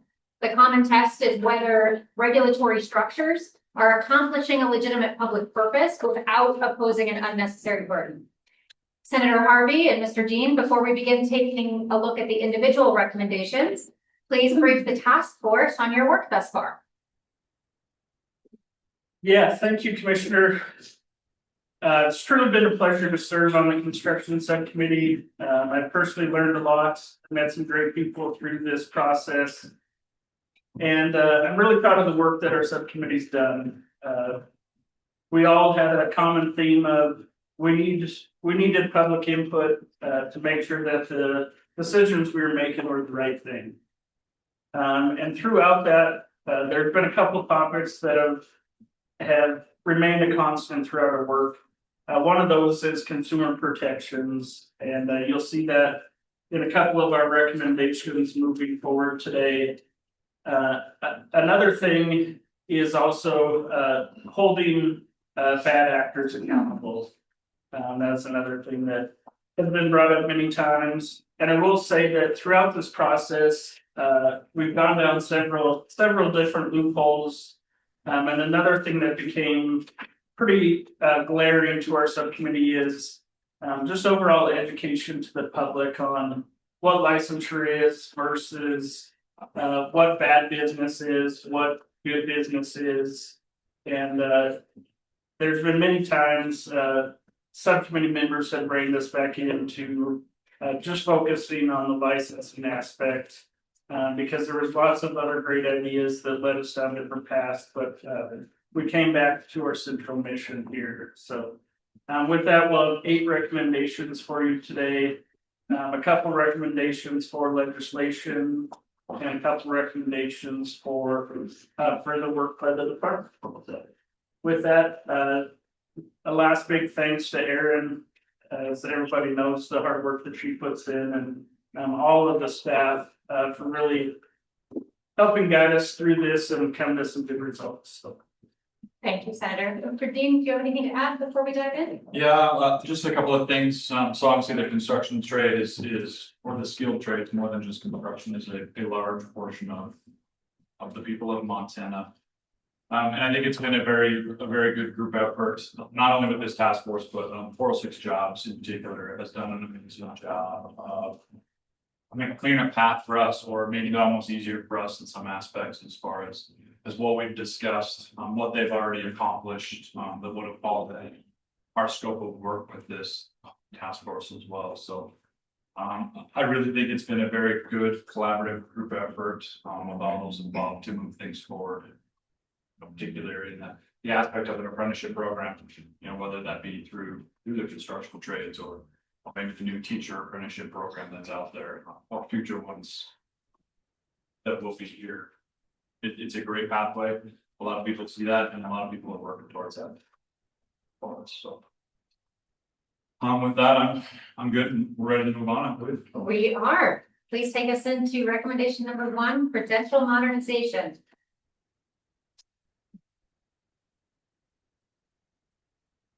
Sorry, finding my spot.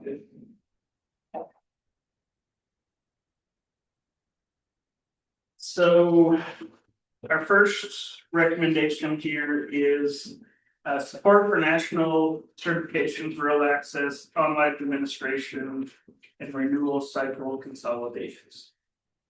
The construction subcommittee recommends that the full licensing reform task force direct the Department of Labor and the affected licensing boards and programs to evaluate and where feasible and consistent with public health and safety, implement the following administrative and policy reforms for construction related credentials. And I won't read all of that. I'll just jump right to the motion as stated, and I will move that forward.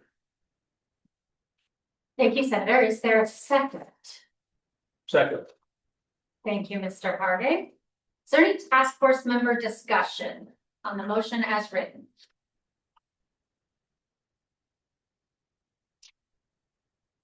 Okay, I'll open it up for comment in the room or online.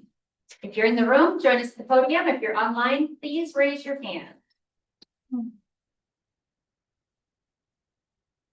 This might bode well for right after lunch. Let's try a voice vote. All in favor of recommendation number 1, credential modernization, please say aye. Aye. Aye. Opposed, same sign. Did anyone abstain? And I am going to correct my mistake this morning. Dr. Harrington, I'm going to ask you for a second vote for the proxy on behalf of Director Strauss and Director Brereton. Are both affirmative? Yes. Wonderful. Thank you, Dr. Harrington. All right. Senator, Mr. Dean, recommendation number 2, crane and hoist operators. Yeah, so the construction subcommittee recommends that the full licensing reform task force support modernization of Montana's crane and hoist operator credentialing framework. And consideration during the 2027 Montana legislative session. The purpose of the reform should be to reduce duplicative state credentialing costs and administrative burdens for demonstratively qualified operators while preserving effective competency verifications, public safety oversight, and affordable pathways for qualified workers who do not hold a national certification. And with that, Madam Chair, I will open it up to the body if they would like to move a motion on this. Are there any task force members that would like to make the motion related to crane and hoisting operator licensing reform? I'll make the motion as written. Thank you, Mr. Harding. Is there a second? Okay. Thank you, Senator. Is there task force discussion? But I think as we, if I may, I think as we move through this, we have national crane certification is what happens in Montana is just duplicating the national crane certification. The thing that I think that we arrived at was Montana has I think crane inspector. How many crane inspectors are in Montana? They're a single, I think, and it's employed by the Department of Labor. What we didn't want to do is eliminate crane licensing on the state level entirely and keeping an inspector available in Montana through that program. And I think that was simply, without that one crane inspector, we may have just eliminated the license altogether. So that was how we looked at it. Yes. Thank you. Is there any other task force input, Mr. Small? I'm not on the task force, I'll wait till comment and speak.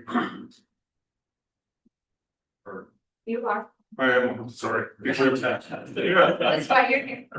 Drawing a blank. Well, my concern also is the same, as long as we're not completely eliminating Montana's ability to regulate and actually inspect that. I don't see where they have issue, and I can't see where, let's say, a contractor wants to openly invite over into their working environment constantly, so I think that's a pretty fatal flaw in any reason of that one, so. Thank you, Mr. Small. Senator, both senators. Yeah, and thank you, Madam Chair. And I wanted to open that up because I want to give John some kudos. He's really been our resident expert on this. He's reached out and had some good conversations with some of the contacts he's had in the crane world, and I really appreciated his expertise and insights on this topic specifically. So I really appreciate him. I'm moving the motion and going forward. Great. Thank you. Senator Norwood. Thank you. I first of all wanted to thank Aaron for help keeping us on track and all the good work that has been led. Because I know what it takes to keep us on track, and thank you.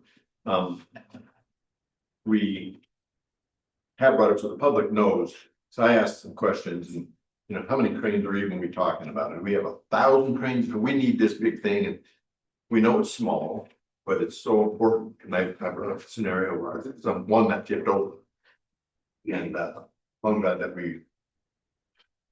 I realized that the importance of this going and keeping your agency involved, and appreciate good work. Is there any other task force member input? Okay, with that, let's open it up to public comment. If there's anyone in the room or online that would like to comment on this item related to crane and hoisting operator licensing, please join us at the podium or raise your hand. Mr. Queer. Hi, Chair Swanson. This is Quentin Queer.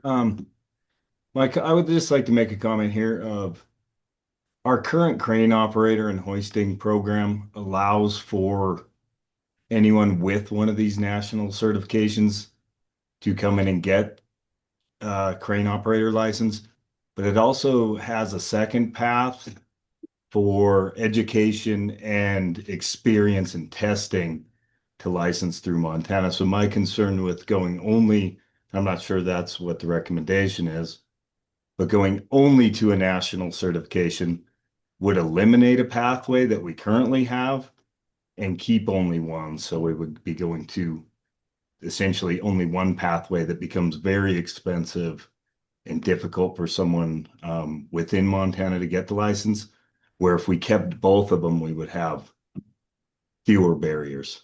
Thank you. Thank you, Mr. Queer. I'm going to ask staff for clarification. Does this motion as written add to the expense or change the process by which somebody with other education or means could get the license? And or does it change the enforcement mechanism if there's a complaint or a concern? Could one of you speak to that, please?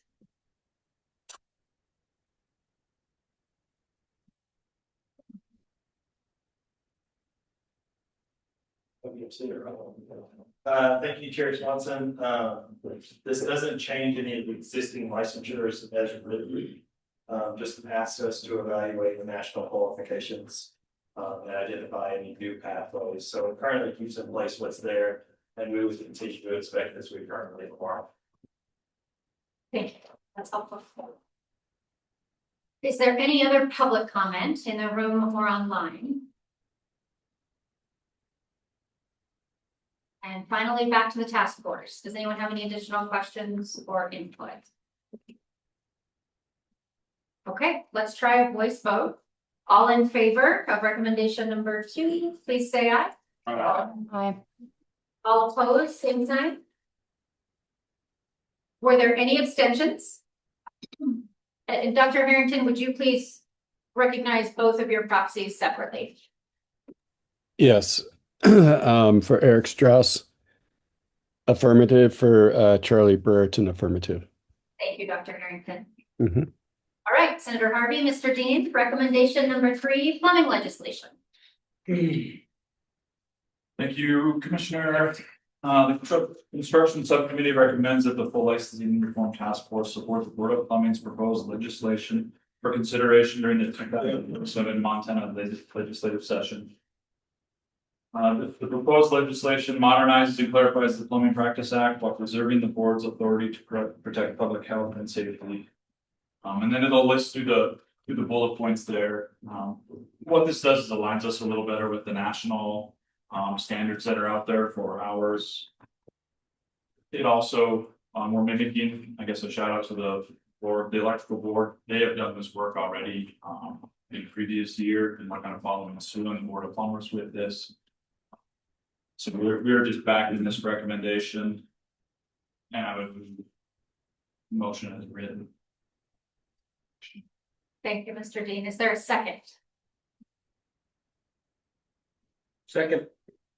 Thank you, Mr. Harding. Is there committee discussion or task force discussion on this item? Second. Yeah, just a little history on how we got to this piece of legislation. There was concerns brought up by folks in this industry early on in our subcommittee process. And it just happened to be that there was this board had planned to meet shortly after that meeting. We had made the recommendation at that meeting for them to take up these concerns, and they worked amongst the board on this legislation.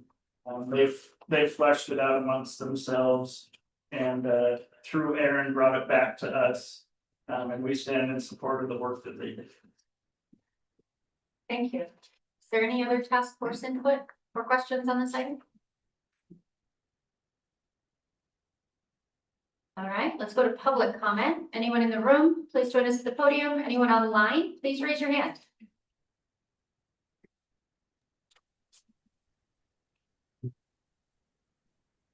Okay. Back to the task force. Any final input? This one might be my single favorite recommendation in our work, because as most of you have heard me as we were working on this executive order and having the conversation with the governor following the last session about the need for ongoing review of licensing standards and regulations. Plumbing is the example I always give. The actual text of the statute in Montana for plumbing has not been touched in nearly 70 years. In fact, the existing language was in place before the Constitutional Convention in the 70s and rolled straight forward. We haven't looked at it again, and the practice has substantially changed. So this one probably brings me the great joy. We're rejoining the current century. And this is, you'll hear me say it again when we talk about sunsetting later. This is the example for why from time to time, we should modernize our practice acts and make sure they reflect the way practice is actually happening.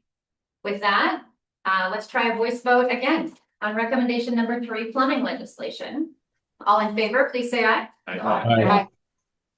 All opposed, same sign. Did anyone abstain? And Dr. Harrington, would you please record both your proxies? Yeah, Eric Strauss, affirmative. Charlie Brereton, affirmative. Thank you, Dr. Harrington. All right, moving on. Recommendation number 5, insurance attestation. Wait, no, I skipped one. Forgive me. Number 4 is still there. Contractor licensing exemption. Yeah. So the construction subcommittee recommends to this full task force to support legislation for the 2027 Montana legislative session to repeal 3745 104 24 of MCA. And this would exempt an independent contractor with no employees from construction contractor licensure. The exemption is based solely on whether the contractor has employees, not on the nature, value, risk, or public-facing character of the construction work. As a result, a solo operator may perform the same work for the same consumer as a licensed contractor, but remain outside the licensing requirements solely because the operator has no employees. Repeal would require a person who independently operates a construction business and otherwise meets those statutory definitions of a construction contractor to obtain a construction contractor license unless another exemption applies. It would not change the requirements for an independent contractor exemption certificate or determine whether a worker is an employee or an independent contractor under workers' compensation, unemployment insurance, or wage and hour tax or other applicable laws. And with that, I would move the motion as stated. Thank you, Senator. Is Second. there a second? Thank you, Mr. Harding. Representative Buttry.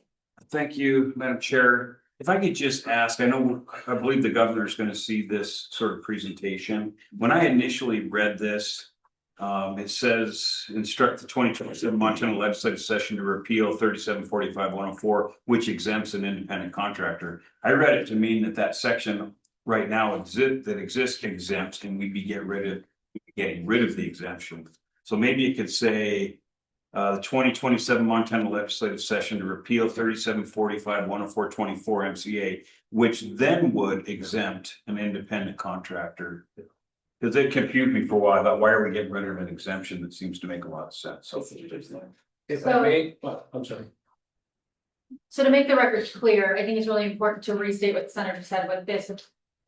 That's exactly how Does not Senator do. Harvey said it. Yeah. Yeah. You so added this- those other things. What's that? You added those words in here. You said gets rid of this section, which would then exempt, is what you said. So this recommendation does not change the separate legal standards governing whether someone's an employee, an independent contractor for work comp or unemployment insurance. I'm gonna pause us for a minute because I saw the lawyer on the front of his seat. What would you like to add, Mr. O'Connor? That was my bad. So the 3745-104 sub 24 currently exists and currently exempts an independent contractor exemption certificate holder if they have no employees from the CCL licensing.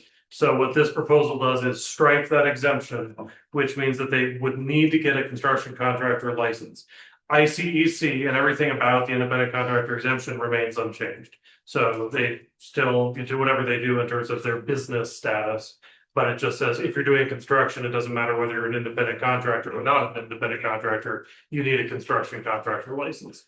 Okay, so Madam Chair, I appreciate that because Senator Harvey had added the language that I thought should be in there. So it is getting rid of the exemption. So now that's clear. Thank you very much.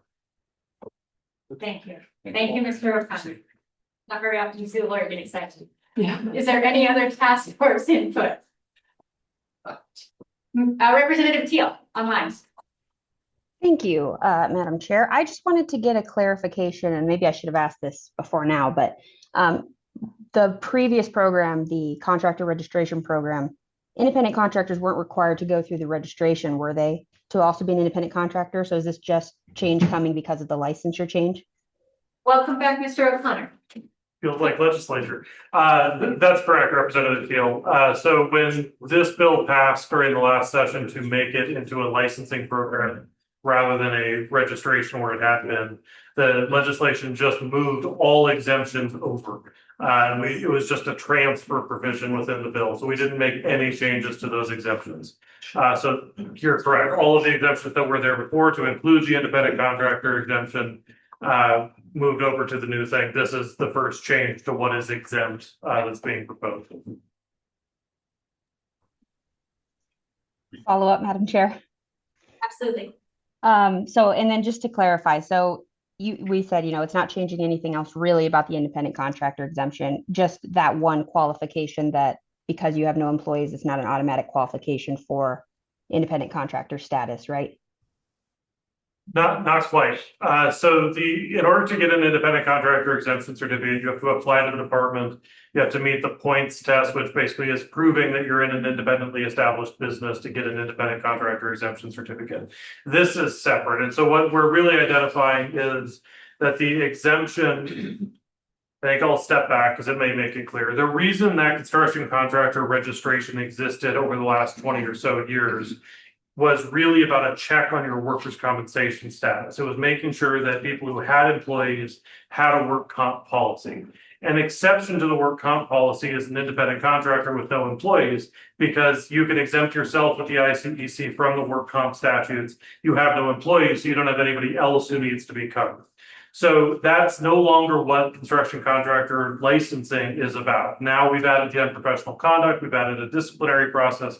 We're doing something different. And so continuing the independent contractor exemption certificate exemption, which is too many words, confuses what we're trying to accomplish. So the ICEC remains where it is. 3971-417 is unchanged, and it's all about business status for an individual and if they are independently engaged in business and free from direction and control. All of that is unchanged. This does nothing for qualifications for ICECs. What this does change is say the category of workers who are independent contractors, if they are engaged in construction work, they need to have a construction contractor license. Does that answer your question? Yes, thank you for that clarification. Yeah, and I think this sounds like a good move too, so I'll be supporting this one. Thank you. Thank you, Representative. Is there any additional task force member input or questions? With that, I'm going to pause there and invite any members in the room who would like to provide public comment to join us at the podium. And anyone online, similarly, public comment, please raise your hand.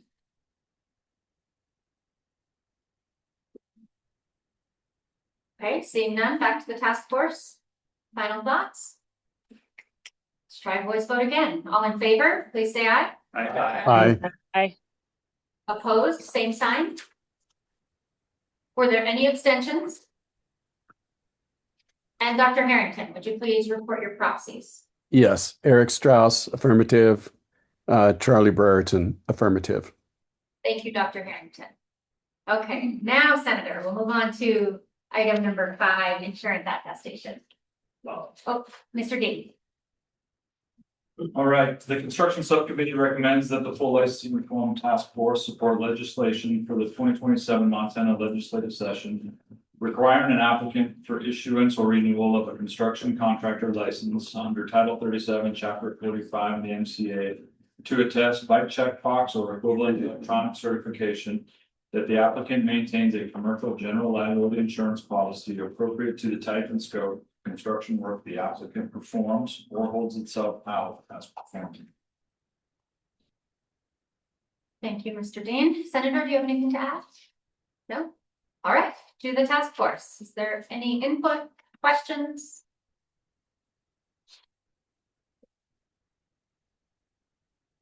No? Okay. Public comment. If you are in the room, please join us at the podium. If you're online, please raise your hand.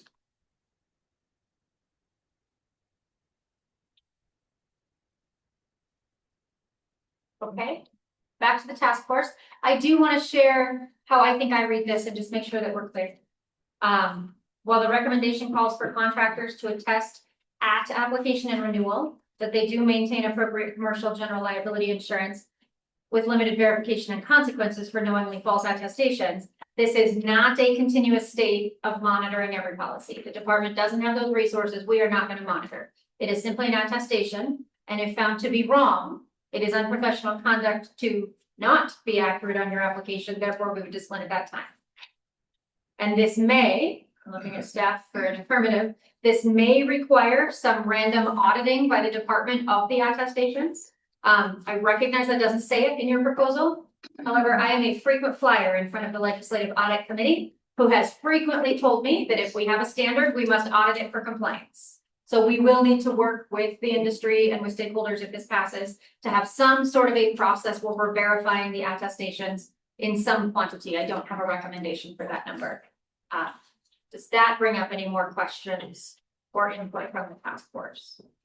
Yeah, if I may, one from, Yes. just for clarification, does this require legislative action? Thought that it did, and I don't know if I'm reading that in here. Yes, Mr. Harding, this is a Yeah, motion that is essentially putting in the recommendation to the governor that we will be pursuing legislation to require this attestation or checkbox on the application for contractor licensing. yeah, that's what I remembered. Yes. And I just read it now, thank you. Yes. Is there any other task force member input? I see Representative Teal.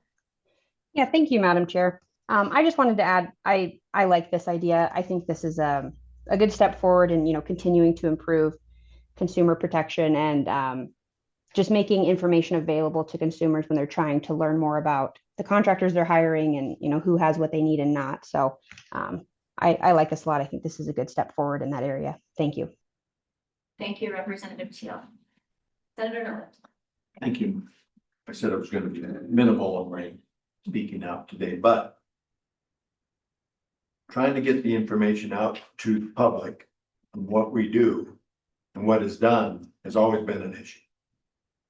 Until they call you or call me or Representative Butcher say, hey, this has happened to us, we We give them direction on who to call. And most of the time it's you. Or an agency, your agency. And I still don't have an answer for that. So people that are listening and paying attention and in your fields. It's when you get called on to do bids. Of course, I'm a contractor and I tell them, I said, hopefully, you know, I'm a licensed contractor and have all these signed certificates. You should do your due diligence. Because I know there's other people that don't. And they're the bad actors. And some of our folks still get hurt. So I appreciate what we're trying to do.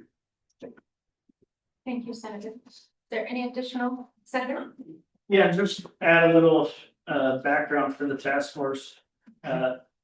We had taken a real deep dive into this insurance piece.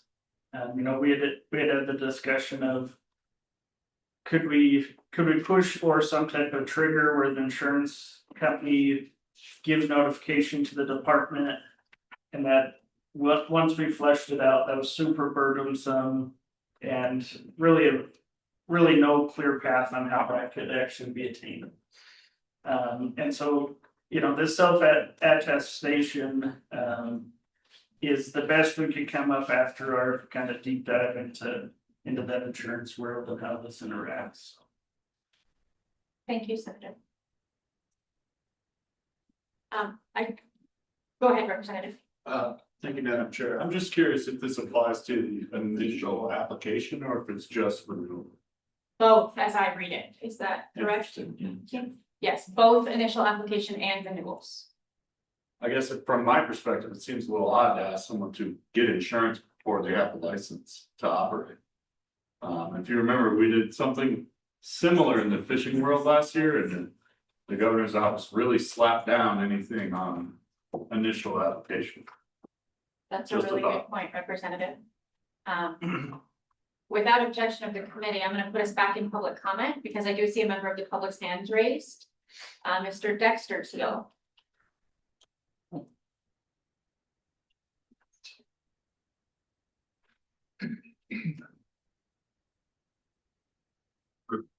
Mr. Teal?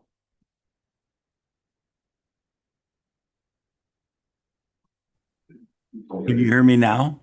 We sure can. Hello. Chair Swanson, this is Dexter Teal. My last name is spelled Thiel. And I've listened to several of your committees your committee meetings in the past and task force meetings. My overall impression is that you guys are probably way too easy on contractors. There's a lot of people getting hurt all the time. I happen to be in the roofing industry, and people are really hurting the individual people out simply because they're busy, don't have the expertise and the knowledge to take care of that. And you're talking about a way to enforce like this insurance provision. And that comment was made about insurance. If you would make insurance a part of the building permit process, that would create a lot of enforcement in that process as a part of it. As far as the comment about not forcing somebody to have it, I think you're negligent if you don't require contractors to have it. There's no reason that you can't have it before you go and get a permit, and you should do it before you get a permit because that's just part of being a responsible person. Just like you should have insurance for your car before you drive it off the lot. And I don't think that requiring insurance is any type of a hardship for a quality contractor. And unfortunately, most of the things that you're trying to battle against are not against the better business people in Montana, but against the people who are trying to get by and get by on less and eventually hurt a lot of consumers. Thank you, Mr. Teal. Is there any additional public comment online or in the room before we come back to the committee? So we do not yet have a motion on the floor for this recommendation. I've heard a couple of conversations about potential adjustments or amendments. There is a sample motion in your packet. I am not clear what is the standard that this is setting. I'm not arguing against the proposal, but I do not see a specific licensing standard that is applied to this. And I just want to make very clear once again that this will require some auditing mechanisms at the department. Auditing requires human time, and so there will be a slight cost to this license category, which will be passed on to the licensees. That's okay, that's how licensing works. Licensing pays for the cost of regulation it creates, but I just want to make very clear that this will require an audit. And then I'm not clear on what the exact standard is, but if somebody would like to make a motion either as written or amended, I would like to entertain that now. What's the other motion? Excuse me, the motion is on page No, 3. I thought you said there was a second motion. No, I heard some conversation about potentially just getting task force comment. Okay. A motion has not yet been made. Sorry. I will make a motion as written. Okay, thank you. Is there a second? Troy Jensen was second. Sure. Now that there's a motion on the floor, is there any additional task member discussion? Senator. Thank you. Some of us, and I know the contractors probably heard this, but some of us are also hearing the concerns like Mr. Keel brought up. And they said, why aren't you doing something about it? And those of us who have been legislators, some of you in the past, and those of us now, we're doing our best. We can't, they think we fix everything. That's our job. When you're the legislator, you do that. And then they ask, why didn't you? Well, we're here today. We're trying to implement something that I think helps the individual consumer when they're looking at in the contractor, that they have the education, the knowledge, and the ability not to screw up a job. And then they back out and they leave town, and that homeowner is just out of luck. That's what we have been hearing. That's what we have heard. So we're trying to do something to offset that, to mitigate that, so that we're looking after the best interest of the citizens of Montana. And so I like the process. I don't have a great answer for what you say we are doing or we're not doing.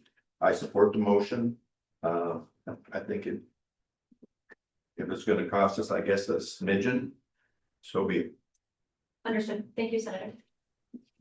Representative. Thank you, Madam Chair. And just to clarify, I don't disagree with Mr. Keel or you, Senator. I think insurance is critical in these industries. However, we are creating a barrier to initial application. You're applying for a license, you're not approved, but upon application, you have to have a liability policy. Now, if there are a step in between where, okay, you're approved for the license will not be issued until you have liability insurance. That's the solution in mind. But to ask people to go buy a policy before they have a license. We're going to be back in the next licensing task force talking about this. Senator. Thank you. Okay, I've done this a few years. Just a couple. I've been in business just a couple. Those who are serious, now this is my standpoint, I'm not speaking for anybody, but I'm gonna give you mine. Those that are serious will do everything they can to prove that they're ready to go in and open their doors. Right. Now, there are some that say, well, I can do that. I need this contract so that I can afford to go do that. Yeah, I get that. I don't know how serious they are in my book. Really. So I hear your concern. I'm still feeling you want to be in business. You're going to do all the stuff. Is it a mandate? Is it a concern? Is it problematic cost? Yeah.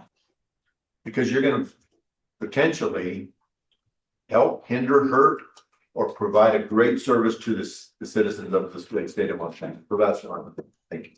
Thank you, Senator. When we started this task force, we were really open about the way we were going to conduct this work, that we were going to authentically confront every standard and every licensing regulation. We're going to make sure they still stood on their own, that they still benefited the public, evaluate each standard, and if they make sense, we will continue to defend them. And if they need to be strengthened, we will consider strengthening them. Now, this wasn't a deregulation exercise. This was a right sizing regulation exercise. So just wanted everyone to be clear that this is adding some requirement, but based on the industry input, it may be necessary to do so. I would like to invite staff to share a couple of comments related to what they've heard, but first I see Representative Teal online has her hand raised.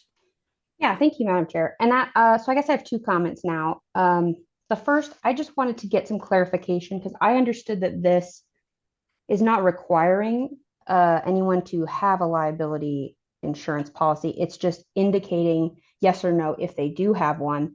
And then that kind of leads into my second comment. So someone correct me if I'm wrong, but also that the reason I do like this is that, as Senator Nolan mentioned, there is still a burden on consumers to do their due diligence. I like that this is providing that information for those citizens who are trying to do their due diligence. If they're looking up a contractor online or on the registration, I understood they'd be able to see if they hold this policy or not. It's not a requirement to have it because I don't believe that's currently required. And maybe I got lost on some of our conversation because we did dive into this pretty deeply. Thank you. That's a great question, Representative Teal. I'm going to ask Mr. Bragg to respond. Thank you, Chair Swanson. I'm not gonna walk around by inconvenience to make people do that and possibly trip with my big feet. The insurance attestation that is contemplated by the construction subcommittee, as I understand it, correct me if I'm wrong, Senator, is just a question on a form at the beginning of the application that says, do you carry liability insurance? Yes or no? And someone gets to choose yes or no. And that's the end of the exercise. It's not a requirement that they maintain a liability policy. From a consumer's perspective, that could go on licensee lookup. And then they'd be able to verify independently whether or not their contractor answered the question, yes or no, I have a liability insurance policy. Thank you, Mr. Bragg. Representative. So based on what I just heard, if you answered no, do you get denied the license on initial application? Mr. Bragg. No, you still get the license. You just have to answer the question. And Mr. Bragg, if I could ask a further question. So in that scenario, a new license applicant checks no on the attestation. They are granted a license. Does that information now have to show up on licensee lookup? If the public goes to look for that individual's license, does it say no insurance? From a public safety standpoint, which is the whole reason that my job exists, it needs to be on licensee lookup so someone can verify what the answer to the question was. Does not clarify for that individual whether or not the insurer or the construction contractor actually has liability insurance. We're not doing that verification at the time of application. Thank you, Mr. Bragg. Ms. Sherman. So I was just asked, sorry. And this is just for me, it's a clarification. So if they the next day get insurance, how does that change in the licensing lookup for the public? And I'm looking at it from a public standpoint. They look at it, they see they don't, they skip that contractor, but maybe that contractor actually got it. So I'm just looking for from a public standpoint, how they verify. Thank you for the question, Ms. Sherman, Chair Swanson, Chair Swanson, Ms. Sherman. I even spell my name sometimes. How that doesn't change until renewal. So it would be updated on renewal. So it's not a point in time update. There's a potential, and I hate to volunteer work, but that's what we're all doing. There's a potential that we could have some sort of relationship amendment that would change the record. That's all garbage that you don't want to hear about. But we cannot, as the licensing agency, cast a wide enough drag net to verify everyone's license, or excuse me, insurance on a day-to-day basis. Mr. Bragg, one more question for my purpose. Could you remind me the length of time in which a contractor's license is issued for? Is it a 1 year or a 2 year renewal? Contractors' licenses are currently 2 years. Thank you. Representative. Madam Chair, I'm very much in favor of this motion and I will attempt to amend it in the appropriate setting next spring. Thank you, Representative. Mr. Lloyd. Are contractors required to have insurance? Yes or no? No. No. So we're asking a question, but there's no requirement. It is a public education tool, I believe. So when you gotta hire a Subcommittee members. contractor, you know whether they've got liability insurance or not. Well, technically, you know whether or not they had insurance at the time they renewed their license. Yes. We do need to have clarification. everybody understands that guy can have it and next month cancel it. And he's still running his business, but guess what? As a homeowner and as a person, there, unless you're just gonna rent forever, and that's okay too. I don't have a problem with that. I have some rentals. You gotta do your due diligence and find out if you're, this person's legitimate to do the work competently. And sometimes you have to hire Uncle Joe and he's got nothing, and then when you have to sue somebody, you can't sue Uncle Joe because he's your uncle. Well, that still happens. You can sue Uncle Joe. I think that's the deal. Oh, no, that's a fact. Okay, Ms. McCullough. I'll just add in just briefly, sometimes, just by asking the question, gives the suggestion that you should have it. So I think that even if there's not a follow-up or something, at the minimum, there's a suggestion by DLI that you should have it, but that's all it's doing. Thank you. How are we feeling about this one? Can we try a voice vote or should we do a roll call? Let's try it. All right, all in favor of the motion as written in your packet, please say aye. Aye. All opposed? Same sign. Were there any abstentions? Mr. Lloyd, Mr. Brown? Were there any other abstentions, Lloyd, Brown? Dr. Harrington, would you please announce your proxies? Yes, Eric Strauss, affirmative. Charlie Brereton, affirmative. Okay, thank you. Senator Harvey, Mr. Dean, would you take us into the next subcommittee recommendation for compliance and enforcement? Yes. So following the full task force direction for additional staff analysis and the construction subcommittee's August 7th discussion, the construction subcommittee recommends that the Department of Labor and Industry prioritize public education, clear complaint routing, and ongoing review of construction compliance and enforcement needs. And with that, I'll move the motion as stated, as written. And just a little clarification on this. This somewhat piggybacks on the last one we had. You know, when we're in the depths of the discussion around consumer protections, as I previously stated, we seem to we kept bumping against, is this licensing or is this bad actors? Are these bad companies?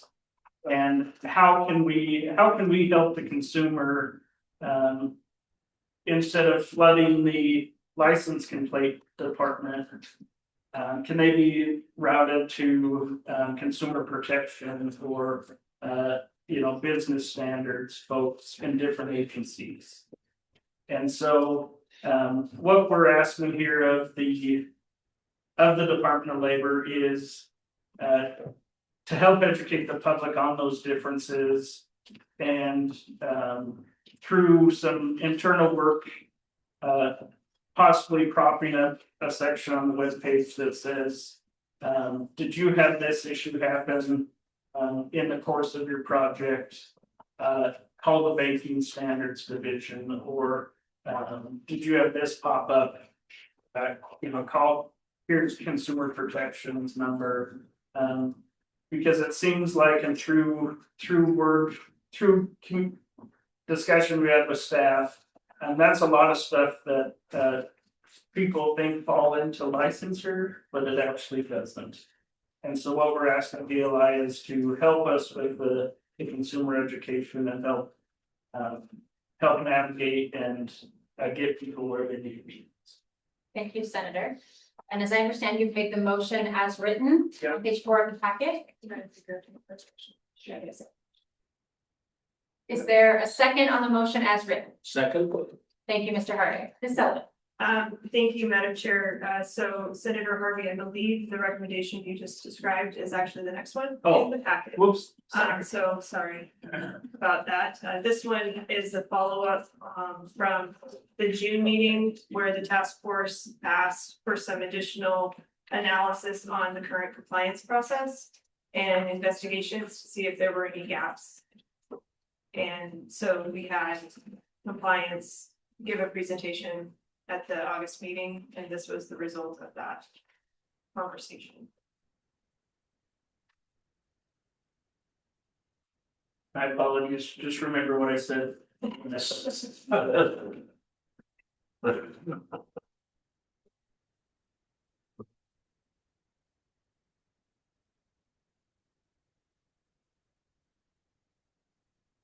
In Senator Harvey's defense, I felt that they're like the same motion. Yeah, Aren't they? they're pretty close. Yeah, that's why I seconded it. So it sounds good. I mean, it's what we talked about.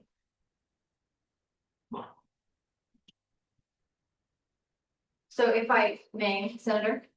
Yeah. The first one here related to compliance and enforcement is a specific administrative motion requiring the department to do the analysis of all the things that you've discussed. And the second, yet to be discussed here in just a moment, is the specific referral process for consumers once we've identified and analyzed the compliance process. Would you like to make them as one motion together for both recommendations, or would you like to treat them as two separate? And would you make really clear if you're making both motions in one, that that is in fact what you're doing? Yes, I would like to make them both together. It was one discussion and kind of one action from the committee. So I would move both of them as stated. The first being the analysis by the department, and the second taking that information and propping up the referral process. Wonderful. Mr. Harding, I will second both of those. thank you. All right, is there any task force member discussion on consolidating those two requests into one motion?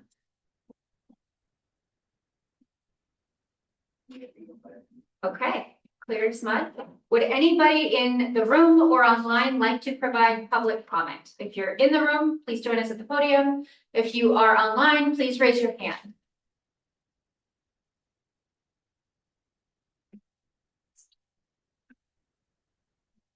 All right, back to the task force. Last call for input or questions. Let's try a voice vote on both of these packages as one motion. All in favor, please say aye. Aye. All opposed, same sign. Were there any abstentions? And Dr. Harrington, please report your proxies. Yes, Eric Strauss, affirmative. Charlie Brereton, affirmative. Thank you, Dr. Harrington. Okay, bring us home, Senator Harvey and Mr. Dean, your final recommendation for the water well contractor board transfer. With pleasure, thank you. The construction subcommittee recommends that the full licensing reform task force support legislation to transfer the board of water well contractors from the Department of Natural Resources and Conservation to the Department of Labor and Industry for consideration during the 2027 Montana legislative session. The proposed legislation would move administration of the board of water well contractors into DLI's occupational licensing structure, while preserving the board's public protection role and maintaining the coordination of the DNRC on technical matters related to groundwater well construction standards and resource protection. And I move for the motion to be as written.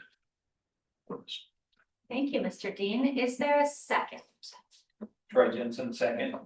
Thank you, Mr. Jensen. Is there any discussion among the task force?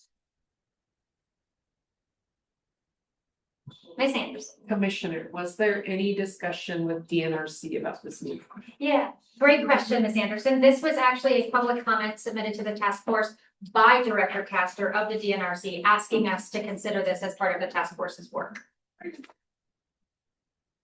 And to answer the next question yet to be asked, yes, we have met with the Board of Water Well Drillers as well as the Private Water Well Drillers Association. Those conversations are ongoing and fairly deep. This is a substantial change for them. But at this time, I'm unaware of any opposition to the proposal. More fact-finding questions in the process of how. Senator.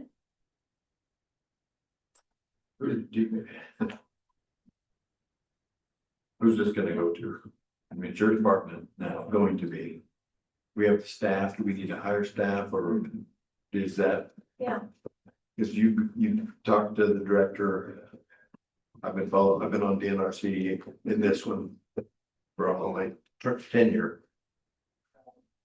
So do we have that? Typical? Yeah, that's a great question, Senator. So essentially what this proposal will do in practice is we will pick up the Board of Water Well Contractors out of the section of code under DNRC, and we will put it back down in Title 37. It will have its own chapter in Title 37. There will be some small tweaks to their existing language, quite simply because of all the standardization and centralization that we've done across all licensing types. There will be application standardization, there will be discipline standardization, all those things we worked so hard on in 2023 and 25 will now apply to water well drillers. But they will be a board appointed by the governor to speak as the professionals of their agency with a public member, and any relevant staff will be transferred. They will become Department of Labor staff and they will fit into our current ecosystem. If we need a separate executive officer, we'll have one. If we need additional licensing techs, we'll have them. At this time, though, I don't think we need additional staff. I think Kevin's team, with all the reforms we passed last session, has the capacity to do this within our framework. Let me be very clear. This is not changing the process or the location of permits for water well licenses. This is simply separating the licensing of the humans. The review and environmental review and all of those things for the licensing of wells themselves stays with the Department of Natural Resources. This is just simply recognizing Montana's movement towards, if it's a people license, you get it from the Department of Labor. If it's a specific license or permit related to work, you get it from the appropriate regulatory body. But people get their license to do their task from the department. I was just wondering, does DNRC, they're gonna give you some money, or if that hasn't been necessary, do you get a person? Or that was kind of what I was wondering, if it was needed. Yeah, thank you, Senator. I think those conversations are still happening. If you would like to give me money, I would like to take it. But I think we have a plan. I think we have a plan for how this will work. There is draft legislation. It's not in your book. Because that draft legislation is being circulated among stakeholders right now of what it would look like. It has gone to the Board of Water Well Contractors. It has gone to the lobbyist representatives of the association itself. Many of you recall that this industry was fiercely represented by Ms. Rhonda Wiggers for many years. She's since retired. The Montana group is now representing the water well contractors, and so everyone is working through the details of that how. But the proposal for the governor's, our report as a task force to the governor is that we recommend moving the licensing board for the water well contractors themselves to the department. And we have a plan internally for how we can receive that and handle the work. Mr. Longking. Oh. Oh, Were you just waving? Sorry. Representative. So I guess my question is two parts. Are the people themselves on the ground currently licensed? And is there another example of a board being kind of moved from a different agency into CLI? Yeah, great question, Representative Secretary. Yes, the people are currently licensed through the Board of Water Well Contractors. It's currently administratively attached to DNRC. And historically, yes, there's lots of examples of licensing boards moving around state government as far back as the 1990s, when all licensing boards were previously at the Department of Commerce and moved to the Department of Labor. I would certainly entertain that motion to send it back. But in the meantime, yes, many licensing boards have been picked up over the last 30 years and put down. And the purpose behind that is to centralize the function of licensing in Title 37.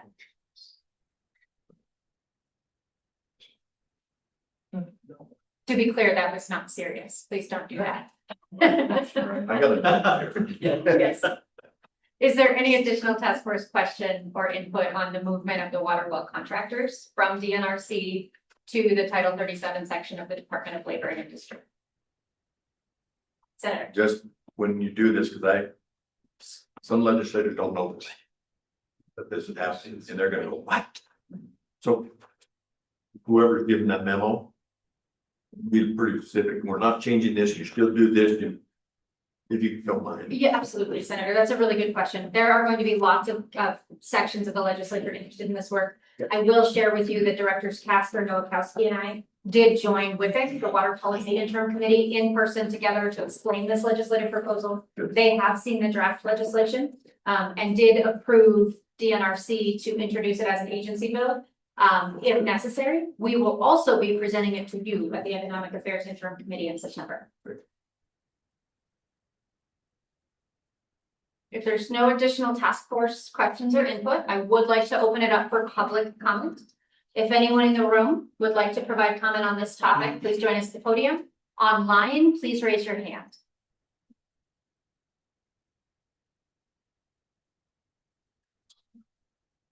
Okay, back to the task force. Final thoughts? If not, let's try a voice vote on this as well. All in favor of the motion supporting legislation transferring the Board of Water Well contractors from DNRC to the Department of Labor and Industry, please say aye. Aye. All opposed, same sign. Did anyone abstain? And Dr. Harrington, please register your proxies. Yeah, Eric Strauss, affirmative. Charlie Brereton, affirmative. Thank you, Dr. Harrington. Thank you, Senator Harvey and Mr. Dean, for a wonderful subcommittee on construction. Let's move into the healthcare subcommittee section of our work. This has been co-chaired by Representative Jody Etchart and Mr. Tony King. This is our largest recommendation package, which reflects both the complexity of healthcare licensing and the seriousness of the access challenge and barriers facing Montana. This subcommittee also confronted a really important question. Where is the barrier actually coming from? A healthcare professional might experience a barrier that does come from licensing law, but they might also see it from board rule, and it might also come from an employer, an insurer, Medicaid, Medicare, federal rule. Not every barrier is caused by licensing, and I really appreciate, Mr. King, how you and Chair Etchart worked your way through this of identifying the root cause of the barriers. Changing the wrong requirement in our recommendations won't solve the problem, and I appreciate how you've approached this for each of these items. Mr. Etchart, Mr. King, because Representative Etchart's not with us, would you mind briefing the task force on your work before we enter each of the proposals? Thank you, Madam Chair. Thank you, task force.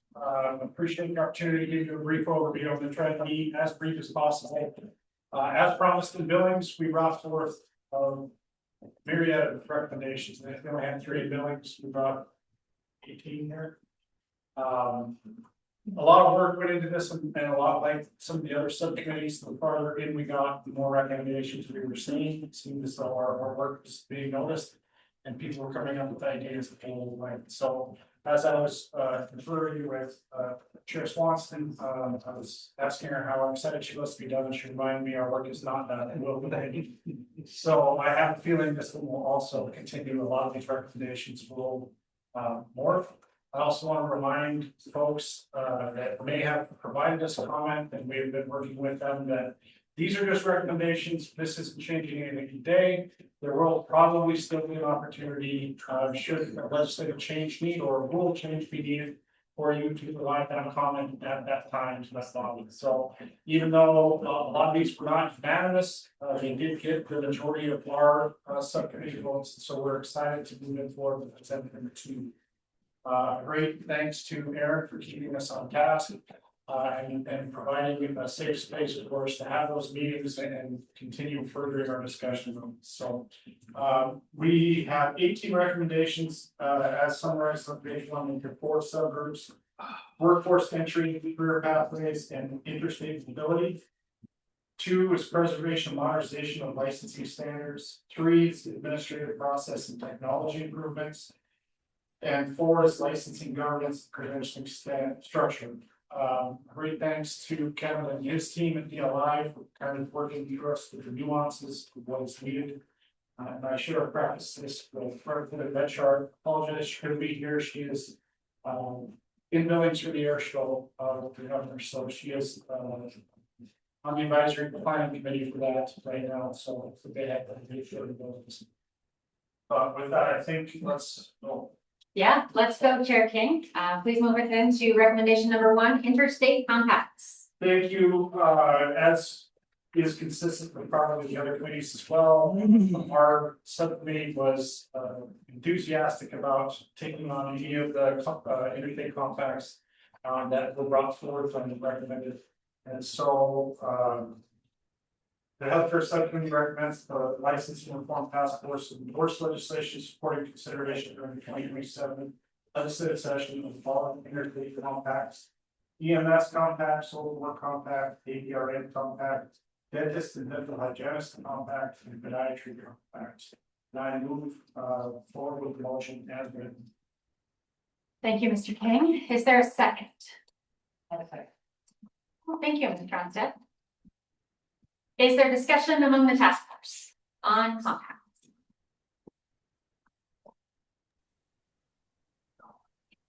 This is Kristen, I think these compacts are real important for the ability to work across state lines and to broaden our workforce. And I think they garner my support, and I think they're a very important part of our work here. So I appreciate your support for this.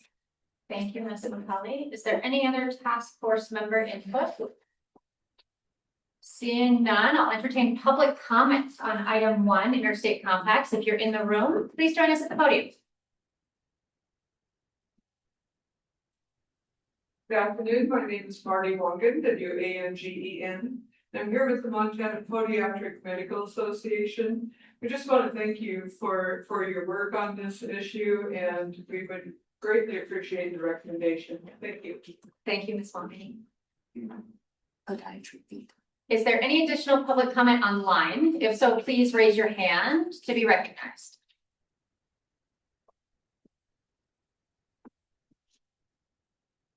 Seeing none, back to the task force. Any final thoughts on interstate compacts? Representative Seconder. Thank you, Madam Chair. Am I correct in assuming that something has changed with the APRN contract or compact since last session?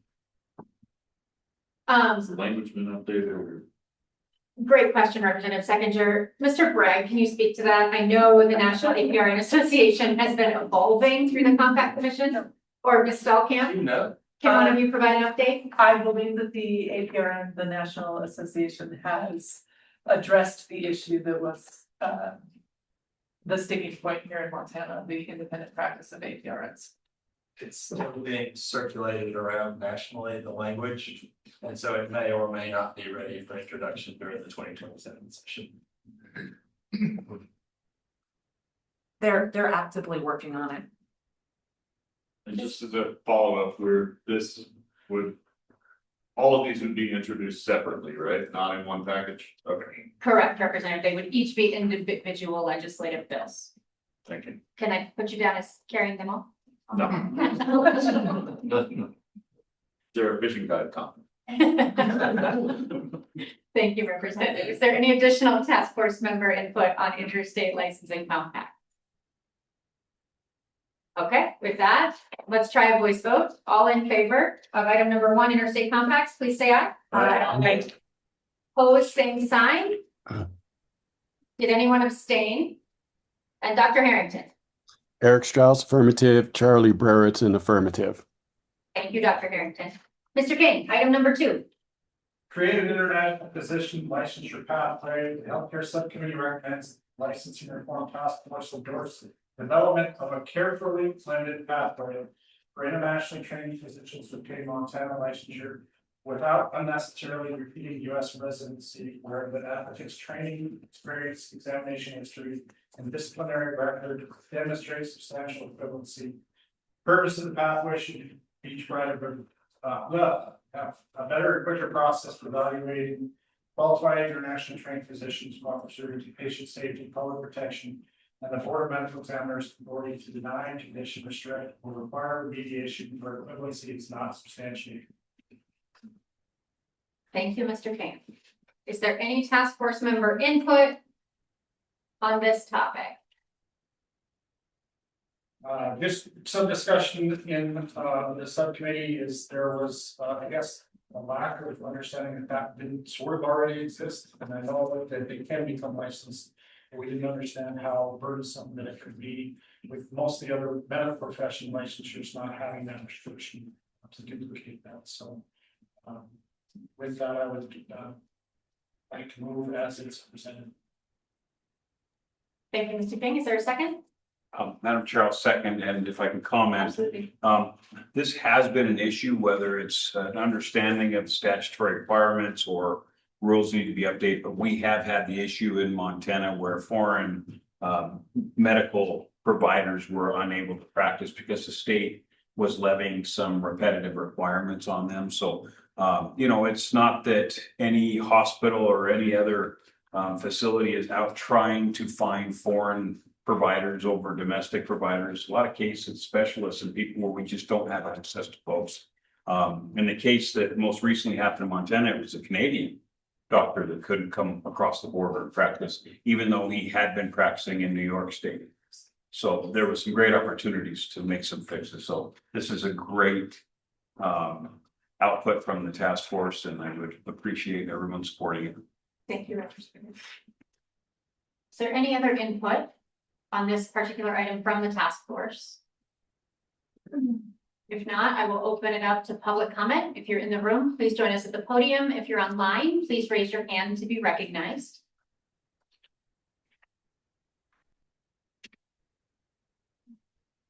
Seeing none, back to the task force. Any final thoughts or comments from members in the room or online? Let's try a voice vote. All in favor, please say aye. Aye. All opposed, same sign. Did anyone abstain? Dr. Harrington. Eric Strauss, affirmative. Charlie Brereton, affirmative. Thank you, Dr. Harrington. Mr. King, number 3, apprentice licensing and reimbursement study. The healthcare subcommittee recommends that the licensing reform task force endorse legislation amending Montana Code of 37-148 to establish a registered apprentice license and provide a consistent statutory framework for apprentice licensing in occupations and professions that is learned through registered apprenticeship with adequate public safety protections. I'll just stop there. And this is one of Sheriff Watson's big pushes for some jobs. I think that they did some good work identifying some of these possible apprenticeships, and the more that we can get folks in the role of professions, the better it would be for our local states. Thank you, Mr. King. Are you making the motion as written? I will make that motion as presented. Thank you. Is there a second? Second. Thank you, Mr. Buttrey. Thank you to you and the subcommittee for exploring this.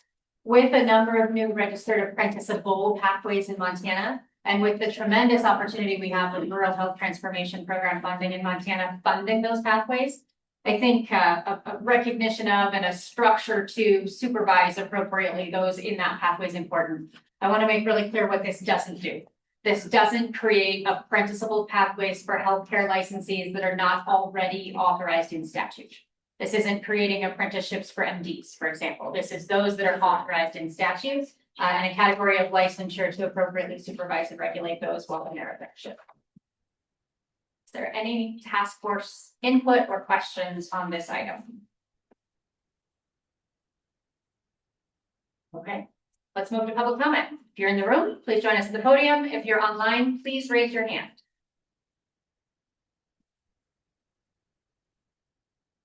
Seeing none, back to the task force. Let's call for input. Let's try voice vote again. All in favor, please say aye. Aye. All opposed, same sign. Did anyone abstain? Dr. Harrington. Eric Strauss, affirmative. Charlie Brereton, affirmative.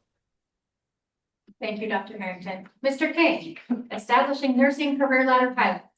The healthcare subcommittee recommends that the licensing reform task force endorse development of 2 linked nursing career ladder pilots.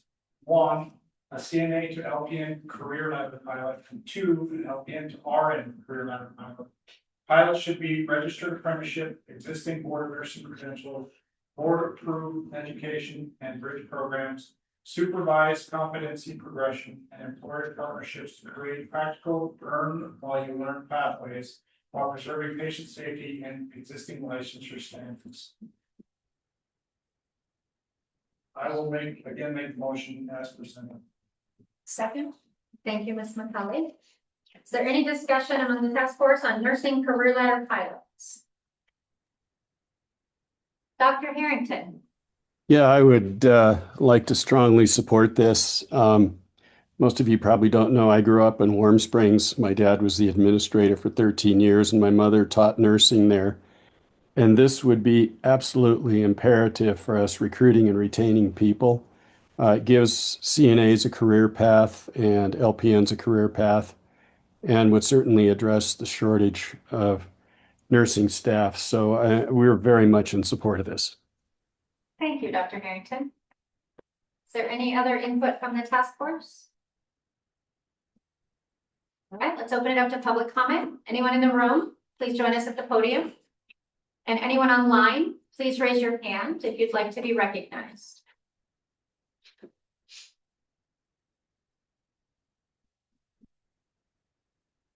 Okay, last call for task force member input on career ladders for nursing careers. Let's try a voice. Oh, Ms. McCullough. I just wanna, I know we've got some support for this, and I just want to say how much this is going to help, rural access frontier moms and families to learn while they earn and get good, income while supporting their families. And I think that in addition to being in line with the executive order, I think it also supports families. And so thank you for your support. Thank you, Ms. McCullough. Is there any additional task force member input? With that, let's try a voice vote. All in favor, please say aye. Aye. All opposed, same sign. Were there any abstentions? Dr. Harrington. Eric Strauss, affirmative. Charlie Brereton, affirmative. Thank you.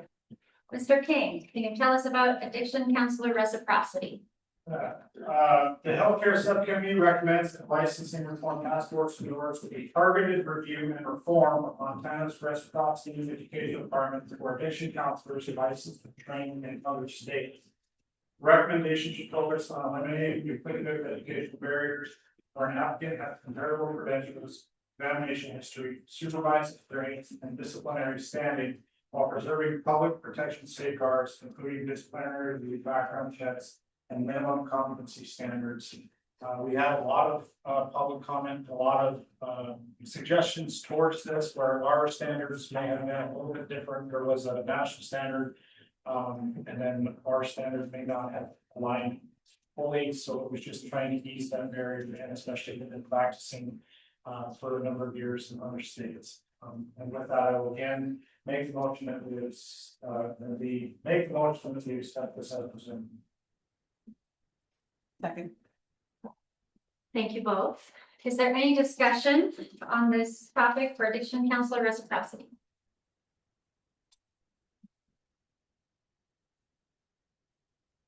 Okay, public comment here in the room. Please join us at the podium. If you're online, please raise your hand.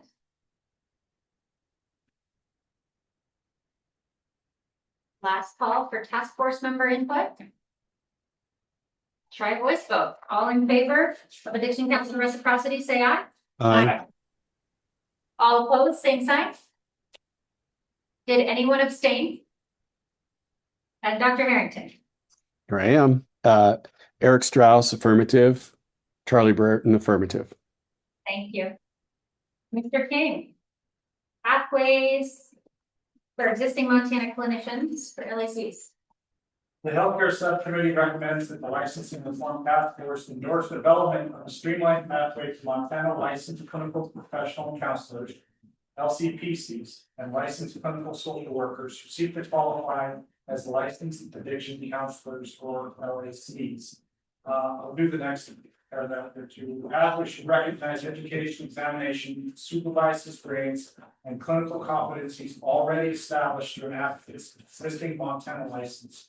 Permit substantially equivalent coursework and experience to satisfy overlapping LAC requirements and require those additional addiction-specific competencies reasonably necessary to protect the public and establish competence within an LAC scope of practice. Again, this is going to rely on the Department of Labor and Industries and the Board of Behavioral Health to kind of mesh, and so that there is ability for folks practicing in those acronyms to also be able to qualify as that addiction counselor, especially in the new areas of Montana where we know staff is short. So another really good recommendation with that. I move that we adopt it as presented. Thank you, Mr. King. Is there a second? Second. Thank you, Ms. Anderson. So can I say back to you what I think I heard? tell me if I'm correct. This is creating a competency-based pathway for already licensed clinicians to add the credential for addiction counselors. That was my understanding of the discussion, yes, they're licensed, they have education, we want to make sure that we're requiring for some of those. Acronym professionals, that what overlaps, what do they need to qualify for them, just work.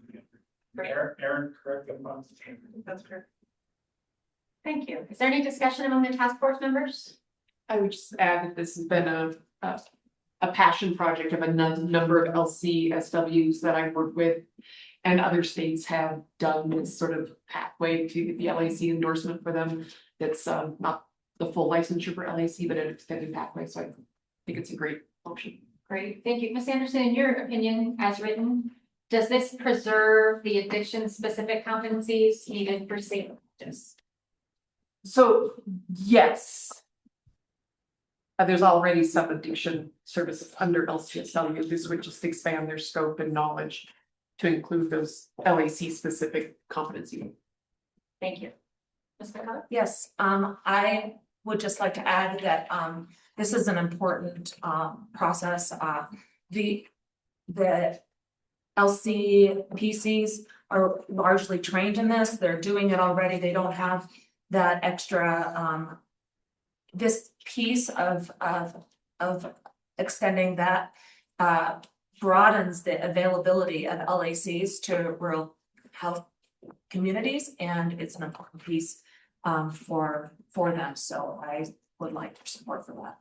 Thank you. Is there any other task force member input on this topic? I will just throw out with the discussion on this, we recognize during the discussion that it doesn't solve the payer portion of that.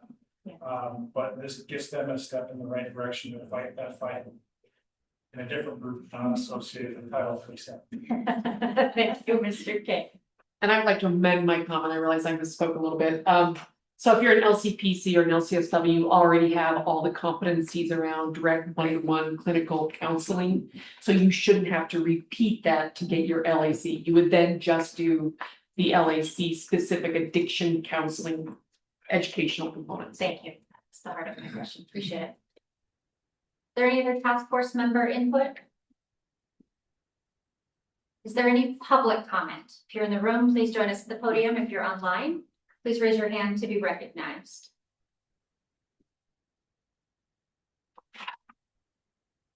Back to the task force. Any final thoughts? Let's try a voice vote again. All in favor, please say aye. Aye. All opposed, same sign. Did anyone abstain? Dr. Harrington, your proxies, please. Yes, Eric Strauss, affirmative. Charlie Brereton, affirmative. Thank you.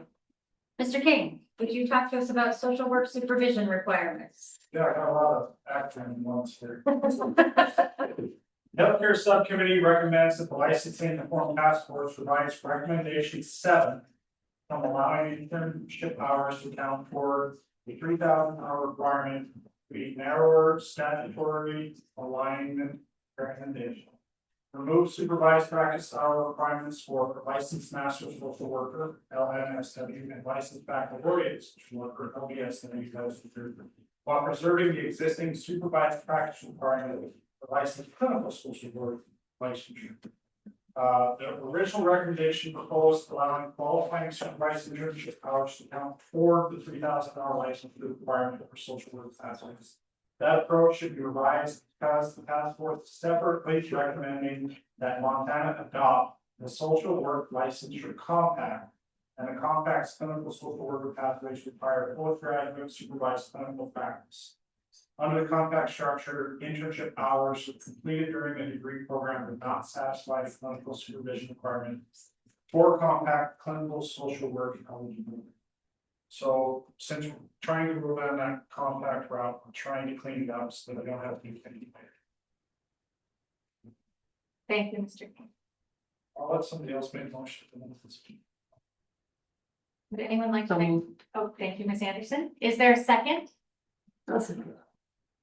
Thank you, Ms. Paul. Is there discussion on this topic among the group?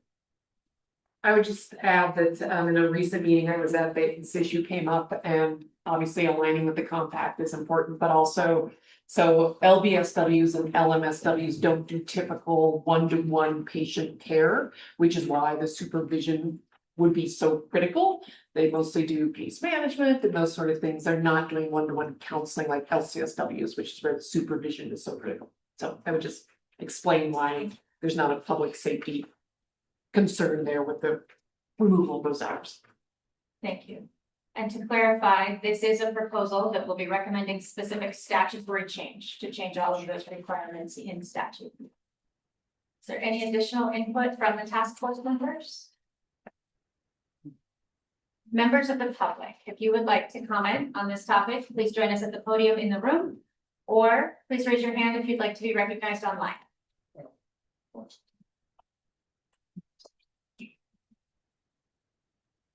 Okay, back to the task force. Are there any final thoughts? Okay, let's try voice vote again. All in favor, please say aye. Aye. All opposed, same sign.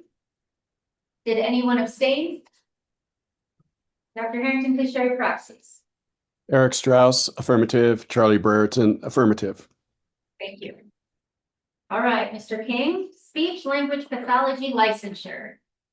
The healthcare subcommittee recommends that the licensing and form task force will endorse the maintaining Montana speech language pathology licensure as a public protection measure while directing a licensure specific review to identify whether any duplicative, unclear, or not essential licensing requirements can be removed or clarified. The recommendation should focus on licensure requirements only, including state licensing standards, application requirements, removal requirements, and whether Montana law or rule effectively requires private professional association credentials beyond what is necessary for state licensure. Caveat, there's some words in there about reimbursement and telemedicine topics. That wasn't what was the main structure of the study. Mr. King, uniquely, I see that this one goes on to make a recommendation for the wording to appear in the report. So I just want to call that out to the subcommittee. That's in paragraph 3 on the first page, where the recommended language that we use is specifically to preserve licensure, but reduce friction reform. Thank you. Is there any input from members of the task force related to this item? Ms. Hensley. Hi, Madam Chair. Thank you. So I really love this one, especially the postscript that the commissioner just added about the low friction. Believe it or not, speech language pathology has been a hotbed of debate in the last several sessions, back and forth, because quite frankly, there aren't enough pathologists in the state to serve the need. I think, that's partly due to folks now knowing exactly what happens within that profession. If anybody would like a primer on all the things an SLP and an audiologist do, I'm happy to sit down and have coffee with you. But there aren't enough professionals. And so the need needs to be met somehow. A lot of different approaches to that, back and forth and back and forth. The Montana State Hearing Association, as well as the School Board Association, the school administrators have worked very closely with the department over the past few sessions. I think we're super, super close to a non-friction future. And so this motion would really help us have the support of the governor's office to get there. So I appreciate this, and I would hope that you all would support it. If you need a motion, I'd be happy to give it to you. Thank you, Ms. Hensley. You're welcome to make the motion. Are you making the motion as written? As written. Okay. Is there a second? I'll second it. Thank you, Ms. Runstead. All right, is there further task force member input on this topic? Going once. All right, do we have public comment on this topic? If you're in the room, please join us at the podium. Or if you're online, please raise your hand to be recognized. Thanks, Madam Chair. My name is Mark Johnston. I am the new executive director of the Montana Quality Education Coalition. And I did reach out to this retired superintendent just recently, this past July. And I did reach out to one of my speech pathologists from my school and said, how's the process going? And she said, I think the SLP licensure process is great. It aligns with the ASHA requirements, but if we could eliminate friction, that'd be awesome. So just to, I want to throw it in there for, Thank you, Mr. Johnston. thank you. Is there any other additional public comment in the room or online? Okay, seeing none, back to the task force. Is there any additional input on this topic from task force members? All right, let's try a voice vote again. All in favor of the motion as written in your packet, please say aye. Aye. All opposed, same sign. Did anyone abstain? And Dr. Harrington, your proxies, please. Eric Strauss, affirmative. Charlie Brereton, affirmative. Thank you. Mr. King, can you tell us about telehealth, preservation and monitoring? The Healthcare Subcommittee recommends that the Licensing Reform Task Force include in its final report a non-legislative recommendation supporting preservation of Montana's current statutory framework for telehealth. Montana should continue to recognize telehealth as a method for delivering otherwise authorized healthcare services when the provider determines telehealth is clinically appropriate. The service is within the provider's scope of practice and an applicable standard of care to be met. Again, non-legislative. This will tie in really well with rural health transformation initiatives. It will also probably be a hot topic at the upcoming legislative session. So again, this doesn't direct anyone to do anything, but can be referred to in those conversations. As for that, I would move that we adopt this. I would like to second that. Thank you, Ms. McCauley, and thank you, Mr. King. Is there any task force discussion of the topic related to telehealth? Ms. McCauley. I would just like to add, working and living in Frontier, Montana, telehealth is imperative to reach the Frontier community. It's also imperative to reaching your urban community members that don't have access to vehicles or otherwise, and people who are intimidated by traditional healthcare facilities and walking in the door and recluses and such. So this is a really important measure to pull forward. Please support it. Thank you. Thank you, Ms. McCauley. Is there any other task force member input? Mr. Betcher. Thank you, Madam Chair. Just want to remind folks that we did have discussion early on about pay parity for telehealth services, and we finally did get to the bottom of it. There is absolute pay parity for these services, both on the commercial side and the government side. So I appreciate the fact we're not trying to address it in here because we already achieved that. Thank you. Thank you. Is there any additional task force member input? All right, public comment. If you're in the room, please join us at the podium. Online, please raise your hand to be recognized.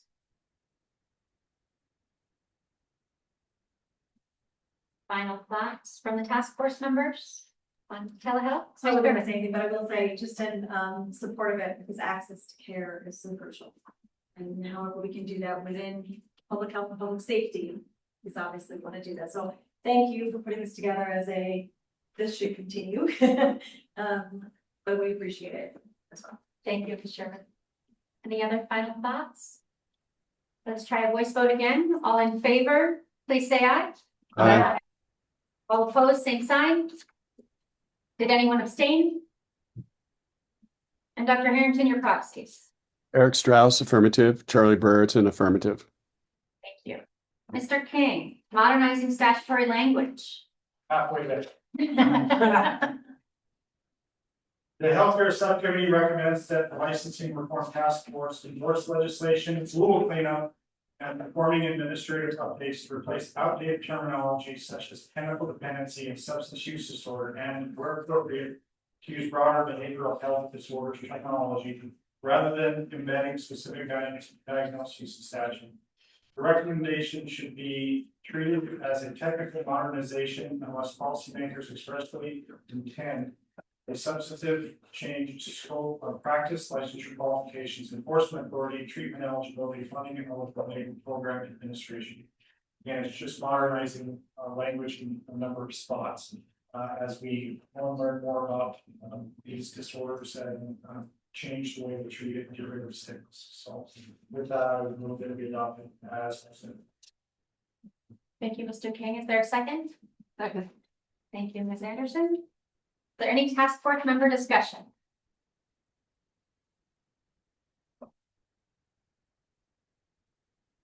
Okay, public comment. If you're in the room, please join us at the podium. If you're online, please raise your hand to be recognized.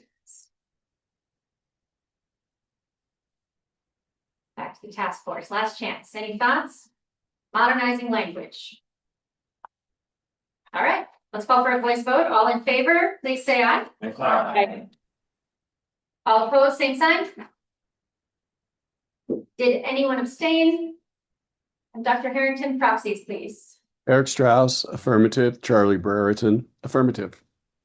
Thank you. Mr. King, aligning state AMS or EMS licensure renewals with national certification timelines. The healthcare subcommittee recommends that the licensing reform task force endorse aligning Montana EMS license renewal periods with national certification expiration dates for EMRs, EMTs, PEMTs, and paramedics. Recommendations should be implemented as an administrative modernization measure that reduces duplicate tracking and renewal burdens for licensees, employers, and EMS agencies while preserving Montana EMS licensure and public protection requirements. And we're not changing anything here, we're just trying to line it up so that we can match and don't have to think about when these things are expired. So with that, I would move to adopt it. Thank you, Mr. King. Is there a second? I will get a second that. Oh, thank you, Gail. All right, task force member discussion. All right, public comment. Join us at the podium in the room or raise your hand online to be recognized, please.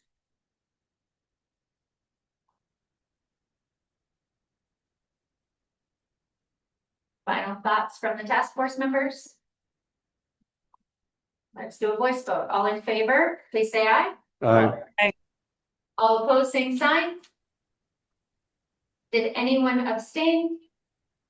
And Dr. Harrington, your proxies. Eric Strauss, affirmative. Charlie Brereton, affirmative. Thank you. Mr. King, administrative rule review for nursing portability. The Health Care Subcommittee recommends the licensing reform task force endorse amendment of Administrative Rule Montana 24.159.608 sub 2 sub H to remove the requirement that an out-of-state nursing education program obtain verification from directors of relevant Montana nursing programs that a proposed clinical placement will not displace the Montana nursing student. The current requirement makes the approval of qualified programs clinical displacement dependent in part on verification of incumbent education programs that may compete for students for clinical opportunities. Public comment identifies this requirement as a barrier to educational competition, nursing education capacity, clinical training opportunities, and flexible education models serving Montana residents who will be placed on and zero students. I just read one more here. Recommendation should be included in the task force final report as the nursing workforce, rural access and educational capacity and barrier reduction. So it's allowing more out of state placement of students rather than looking at what the environment says and saying we're student displacement. We're short every year, so why are we creating this barrier? So with that, I would move that we adopt that as a plan. Awesome. Thank you, Ms. Sherman. So just to clarify, this motion is to endorse amendment of the administrative rule governing this section. This isn't a statutory reform. It's directing the department and the relevant board to address administrative rulemaking. I want to just point out the timeline. We are in the portion of the process of rulemaking where we are too close to the beginning of the next legislative session. Therefore, we're precluded from rulemaking. So this rulemaking will commence upon signing die of the next session, likely May of 2027. But we are adopting it as a recommendation and will proceed accordingly as soon as we're allowed to rulemake again. Is there any task force member input on this topic? Ms. McCully. Hi, I'd like to just thank you, Chair. Add that the placement of nursing education students will still include and prioritize the educational background, the qualifications of the students, so that that the board is still looking to make sure that it's a safe placement and not otherwise. It just removes old language regarding upstate. It still preserves the safeguards that we put in place for all placements. Thank you. Is there any other task force member input? How about public comment? If there's any in the room, please join us at the podium. If there's any online, please raise your hand to be recognized.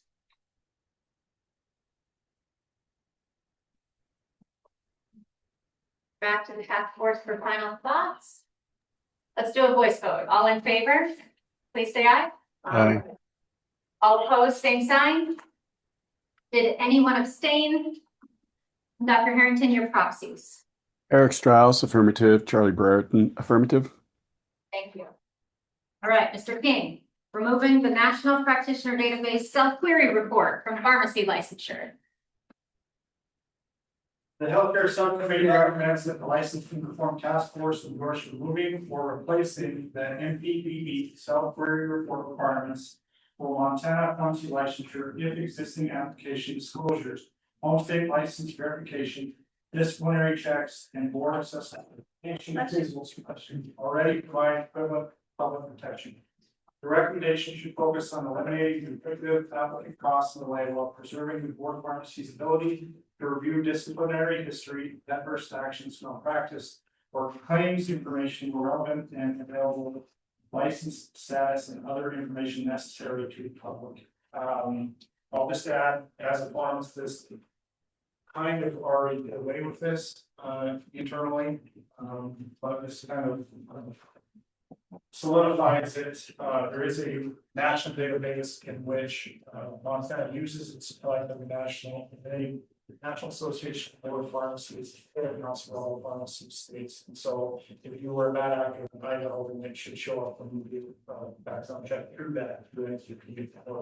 So we have a very robust system already in place. This just kind of makes it firm for Kevin and his staff. So with that, I would make a motion that we approve it as. Thank you, Mr. King. Is there a second? I'll second it. Thank you, Ms. McCauley. Is there any task force member discussion? Public comment in the room, please join us at the podium. Online, please raise your hand to be recognized.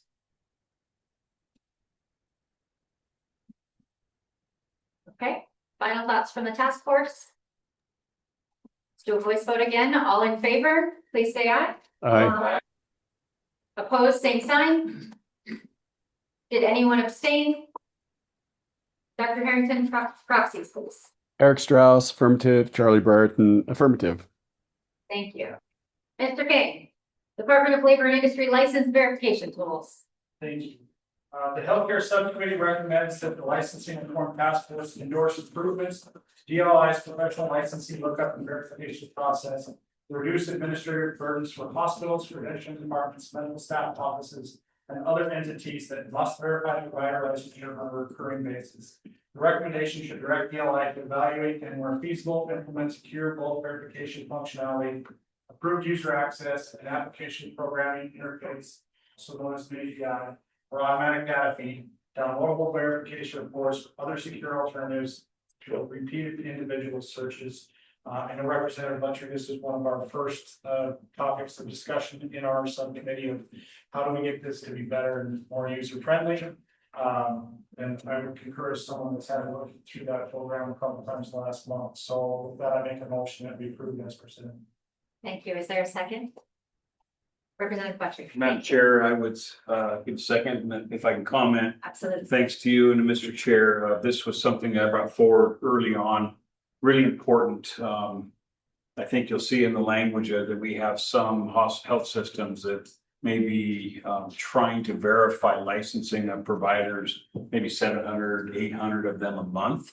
And in the old days, they could submit a list of the providers and simply get the validation of licensure back. Now, because of security concerns and capture requirements, they have to do them one by one every single month. So I had brought forth to the subcommittee and the department, can we address this? I don't think it's a statutory change, but Can we find some way to still have the security in the system, but allow it to be more of a mass download and upload from the hospital's point of view, which is going to reduce our administrative burden and cost. So I really appreciate this one coming forward. Thank you. Thank you, Representative. On behalf of the department, we always like to learn when we're not doing things well, and we're happy to do this better. Is there any other task force member input on this topic? How about public comment? If you're in the room, please join us at the podium. Online, please raise your hand to be recognized. Back to the task force. Any final thoughts? We will take this as a do better directive. All in favor, please say aye. Aye. All opposed, same sign. Did anyone abstain? And Dr. Harrington, Eric Strauss, affirmative. Charlie Brereton, affirmative. thank you. Mr. King, almost there. Healing Arts Licensing Program. Right. The Healthcare Subcommittee recommends that the Licensing Reform Task Force endorse legislation establishing a department-administered healing arts licensing program for small, specialized, or emerging health-related credentials that do not require the standalone board government. The legislation should convert the Board of Nursing Diploma Administrators to program and designate the department or program as Montana's licensing authority for nursing home administrators.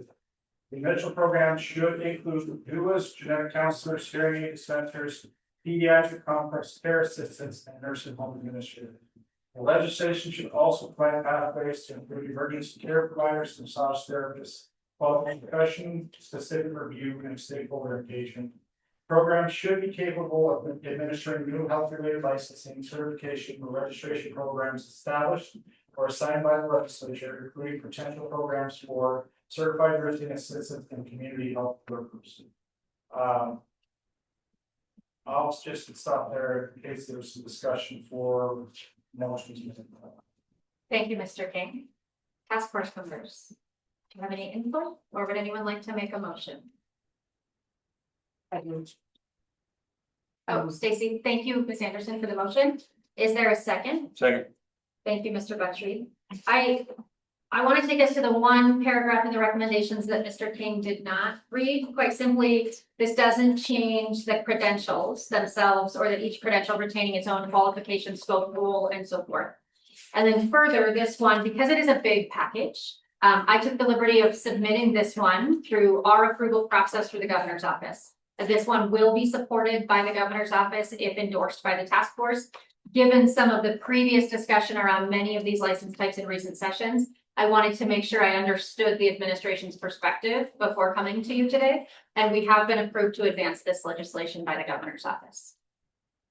With that, is there any input from the task force members? And I think I should clarify, and Aaron, please help me out here. This is there's a national requirement for one of these things this kind. We have to do this in order for the national standard to be met in Montana. So thank you, Madam Chair, Mr. King. I think I know where you're going. Okay. So the Board of Nursing Home Administrators, currently, they are regulated by national requirements, and in the CFR that's in, I think it's in here somewhere. Basically, it says that nursing home administrators need to be licensed and regulated by a board made up of mostly nursing home administrators or the licensing authority that is in charge of the Healing Arts Act. And so that's where the Healing Arts Act came into play. And Quinlan will probably fill us in more if need be.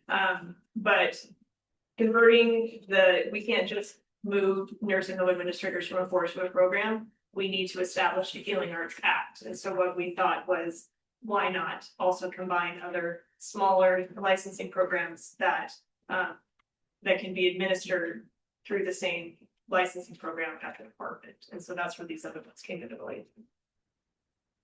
Thank you. We weren't trying to just small boards, very few complaints, very few meetings. It can be streamlined. I really appreciate the subcommittee's work on this and creating a pathway for newly established licensing programs or pathways. Every legislative session for decades, I don't remember when we're speaking, introduces new licensing types to be considered. They're very small volume to start with. Some that were passed many years ago still only have 10 or 20 licensees. They're very expensive to administer independently, so having a place for small volume healthcare related licenses to go while they build scale and are established, I think will improve both the cost for the licensees and the work of the department. It might cut down on the good chairman of Senate Business and Labor from hearing the same argument over and over and over. Now they have a place to go.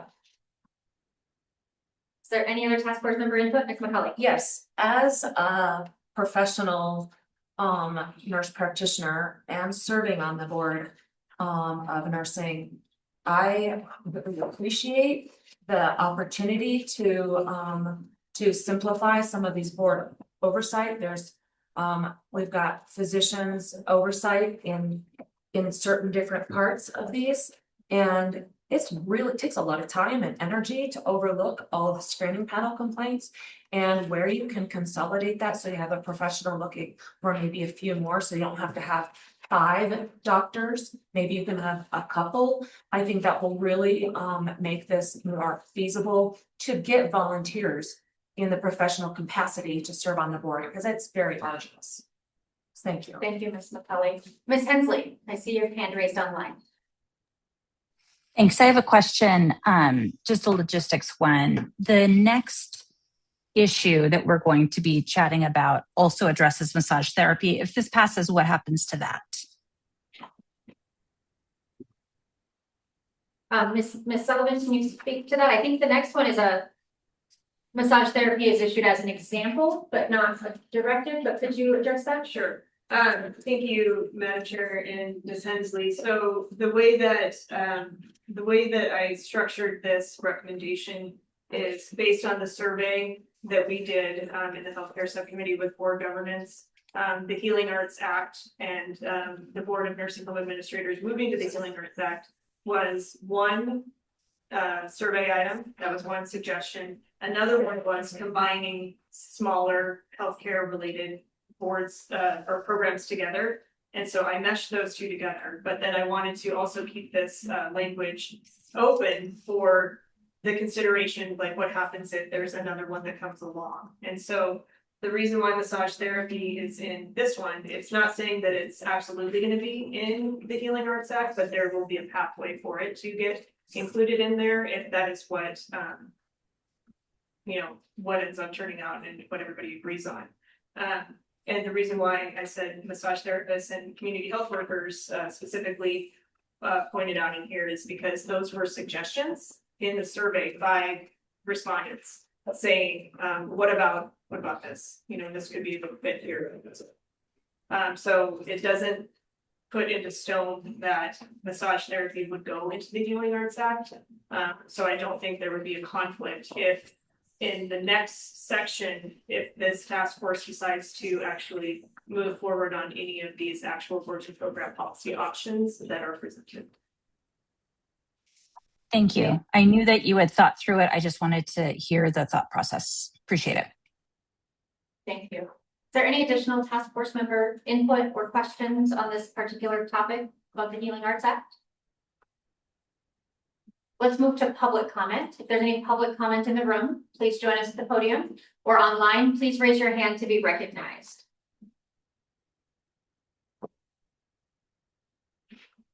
All right, final thoughts from the task force.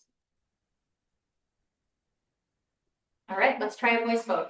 All in favor of establishing a Healing Arts licensing program at the Department of Labor, say aye. Aye. All opposed, same sign. Did anyone abstain?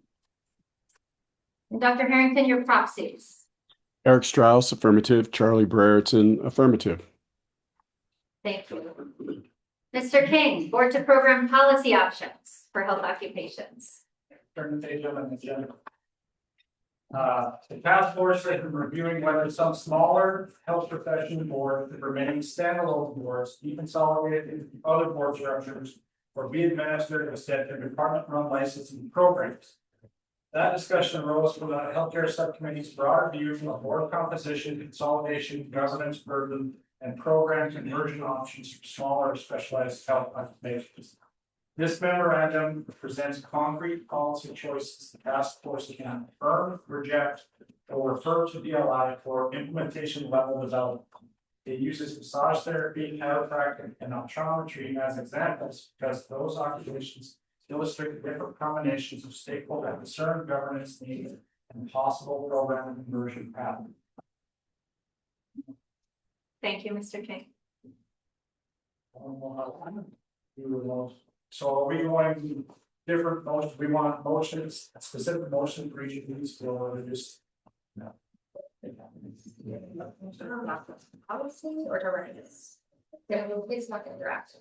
Right. So thank you, Madam Chair and Mr. King, members of the task force.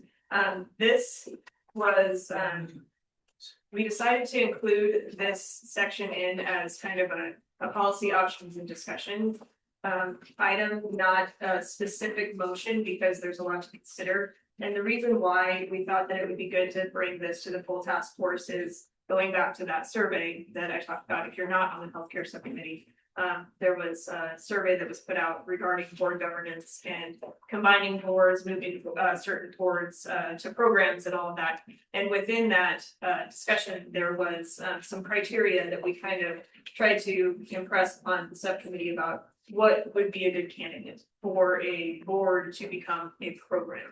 And so if you look on this in this paper, on page 4, there's board to program criteria.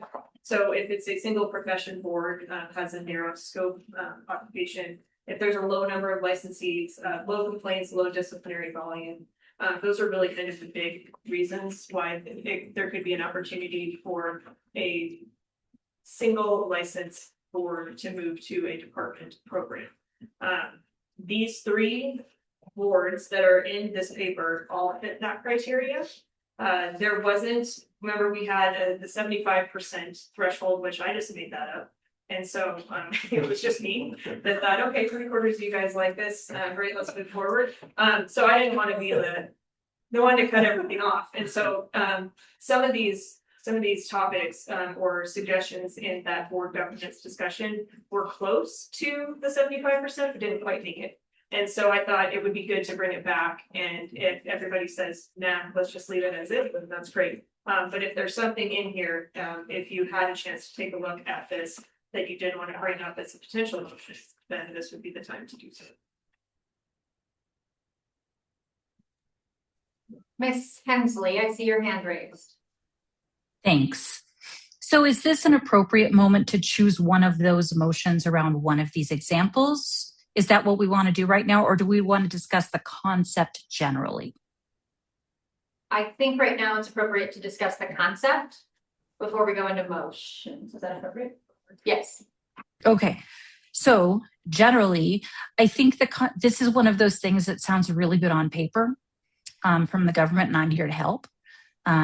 You're small, you're quiet, let's roll you into this. And it could be that some of these boards, optometry, for example, are quiet because the board operates so well, right? They're self-funded, they don't have strife and drama on the board, the profession watches national trends, they adjust rules accordingly, etc. So that is what's happening with the Board of Optometry. I know from personal experience. I don't have personal experience with the other 2 examples.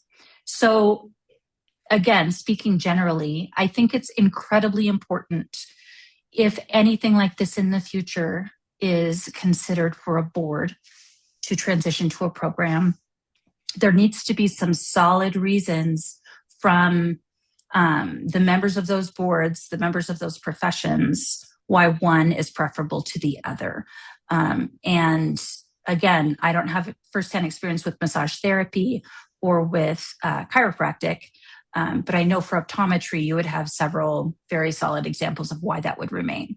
So I would just, thank you, Aaron, for providing us with 3 or the criteria for eligibility, and remind folks to take into account the granular detail of each profession.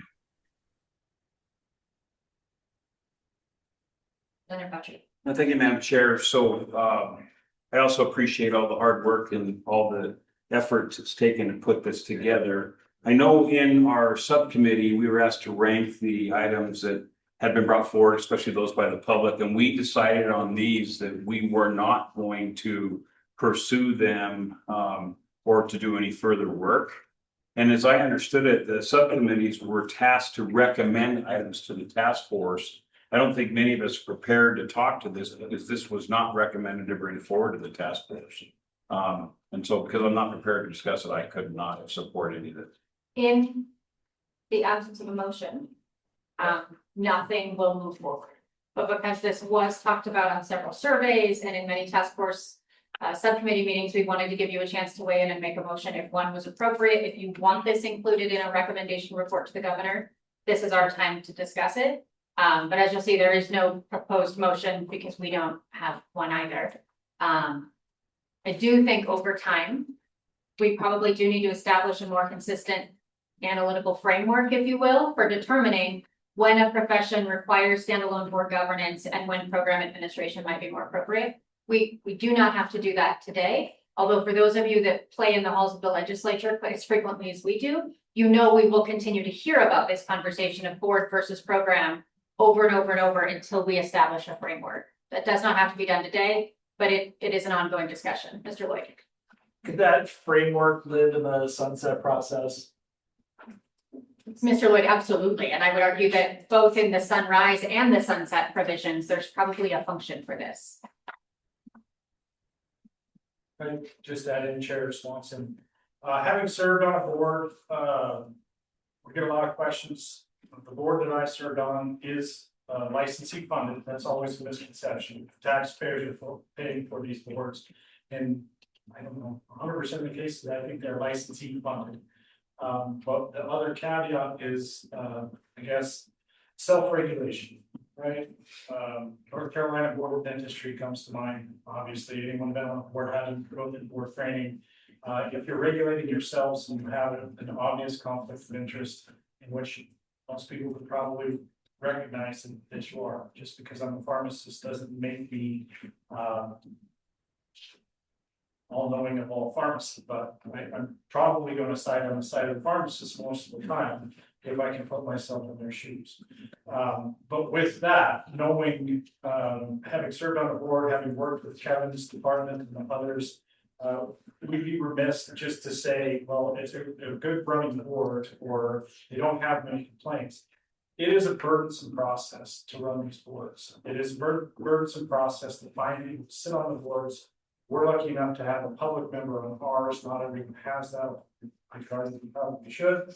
And then a lot of these boards are made up of multiple license types, pharmacy included. A lot of people don't know that durable medical equipment is licensed under the board of pharmacy. So if you're getting something from a wheelchair provider, that's actually under the board of pharmacy. We don't have any representation of that. So I like this program or board of program criteria, but I would, if we're not going to do anything forward, I would really like a kind of summation from DLI or Kevin's department of what are the recommendations. I know we did kind of toy with that a little bit, but we're dealing with examples that we brought up of what would the department like it to look like. What's it costing? Board of Pharmacy, I know has a little bit in the bank, but maybe there's other boards that aren't as functional for that. So I didn't answer any questions or solve anything, but just to say that it's not as easy as, well, they're good folks and they're doing a good job. Yeah, thanks, Mr. King. I want to reiterate part of the department's position here. And I really want to emphasize that we know the professional expertise of the licensees matters. The question is not whether that professional expertise disappears entirely. The question is about what governance structure is justified by the regulatory work that needs to be done to protect the public. I appreciate your comments about the cost because there's an unspoken cost that we don't talk about in licensing. And it's not just the cost of processing licenses, addressing complaints attributed through the board to the licensees. There's an overall system cost, and it is the cost of the legislature. Every single time one of these bills hits the podium at the legislature, there is tremendous sunk costs in the drafting and legal review and legislative process itself. It requires the department to respond with nearly a dozen of us. Those fees, by the way, are charged to the board and the licensees. You're paying for that too. And then there's a tremendous sunk cost in the associations, the private associations outside too, to all show up in the halls of the legislature and address it. Right, wrong, or indifferent, that just is the cost of this work. And I don't feel like we'd be doing the right work of the task force if we don't at least confront it and recognize that every session since 2011, I know we've had a discussion about boards to programs. Maybe a framework is necessary so we can reduce that financial cost over time. If today is not the day, so be it. And because of how we opened, Mr. King, that today is in fact not your last day, we are happy to write a recommended statement and circulate it in the coming weeks and give the board one more, or the task force one more chance to look at it for consideration of inclusion. Or I'm happy to entertain a motion if somebody feels very strongly about this today. I don't know that we're to that point, but I'd certainly entertain it if you were. Yes, my colleague. Thank you, Chair. I really appreciate you speaking up on the notions towards a program because the CNAs largely are being recommended to be enrolled in a program, and they're going to be very big and probably bigger than massage therapy. And I think a program makes sense. Some of the small ones, we were like, when you look at the composition, we were given a template of how many are in each licensee type and who was the board, the composition, and it just seemed like these ones that we're left with didn't fit really anywhere else and were really so small to be self-governance. And I was thinking, gosh, at what point do we make them a department? And considering all the legalities, the administrative rules that go with that, I am in favor of us finding a solution for either a template of a department or just like making them departments. Definitely need more information, or I welcome someone else's input on this, please.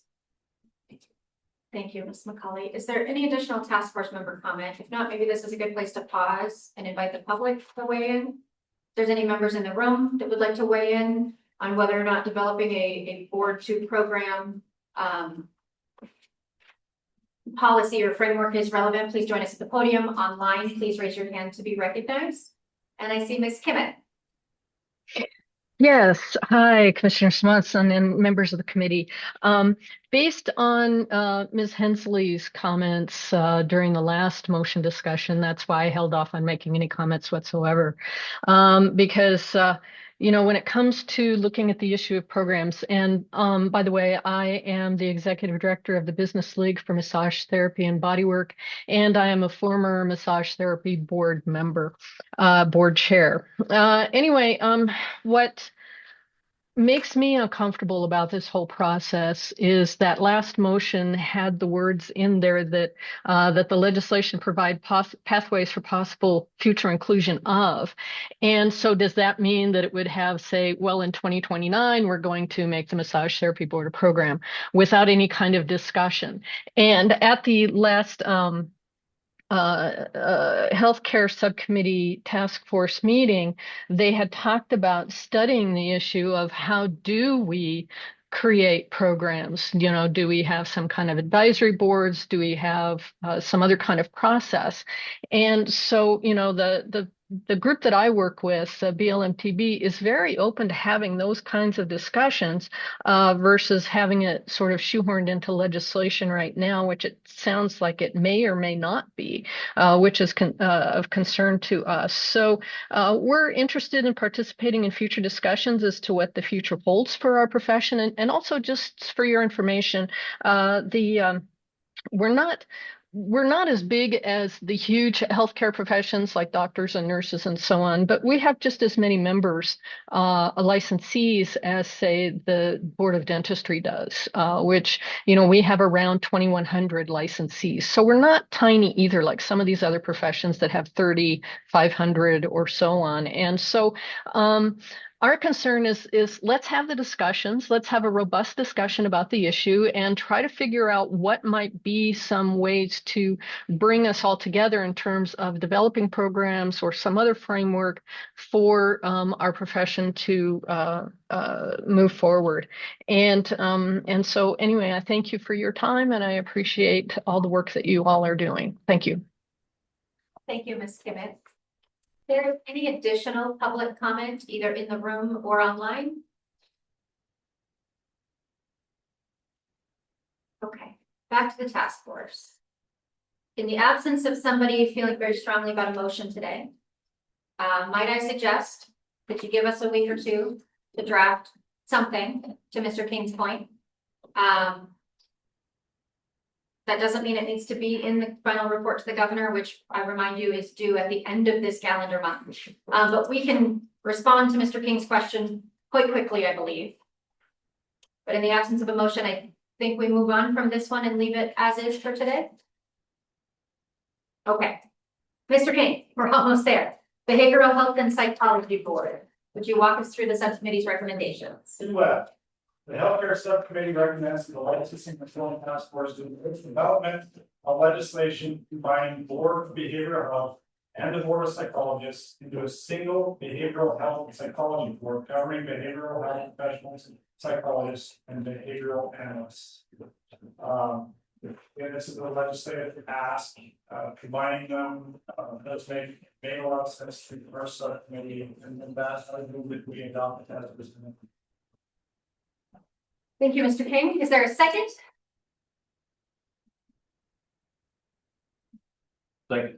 Thank you, Mr. Buttry. Is there any task force member discussion on this motion before us today?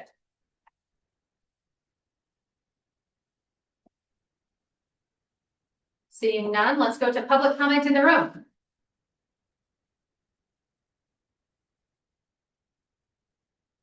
Good afternoon, Madam Chair and members of the task force. My name is Dr. Michelle McKinney, spelled McKinnie. I'm a licensed psychologist practicing in Bozeman. I'm here today to speak in opposition to this recommendation to consolidate the Board of Psychologists with the Board of Behavioral Health. I provided similar public comment at a Board of Psychologists meeting in July and at the Healthcare Licensing Subcommittee meeting of this task force also in July this year. I've been a licensed psychologist in Montana since 2002. I've been in leadership positions with the Montana Psychological Association since 2007.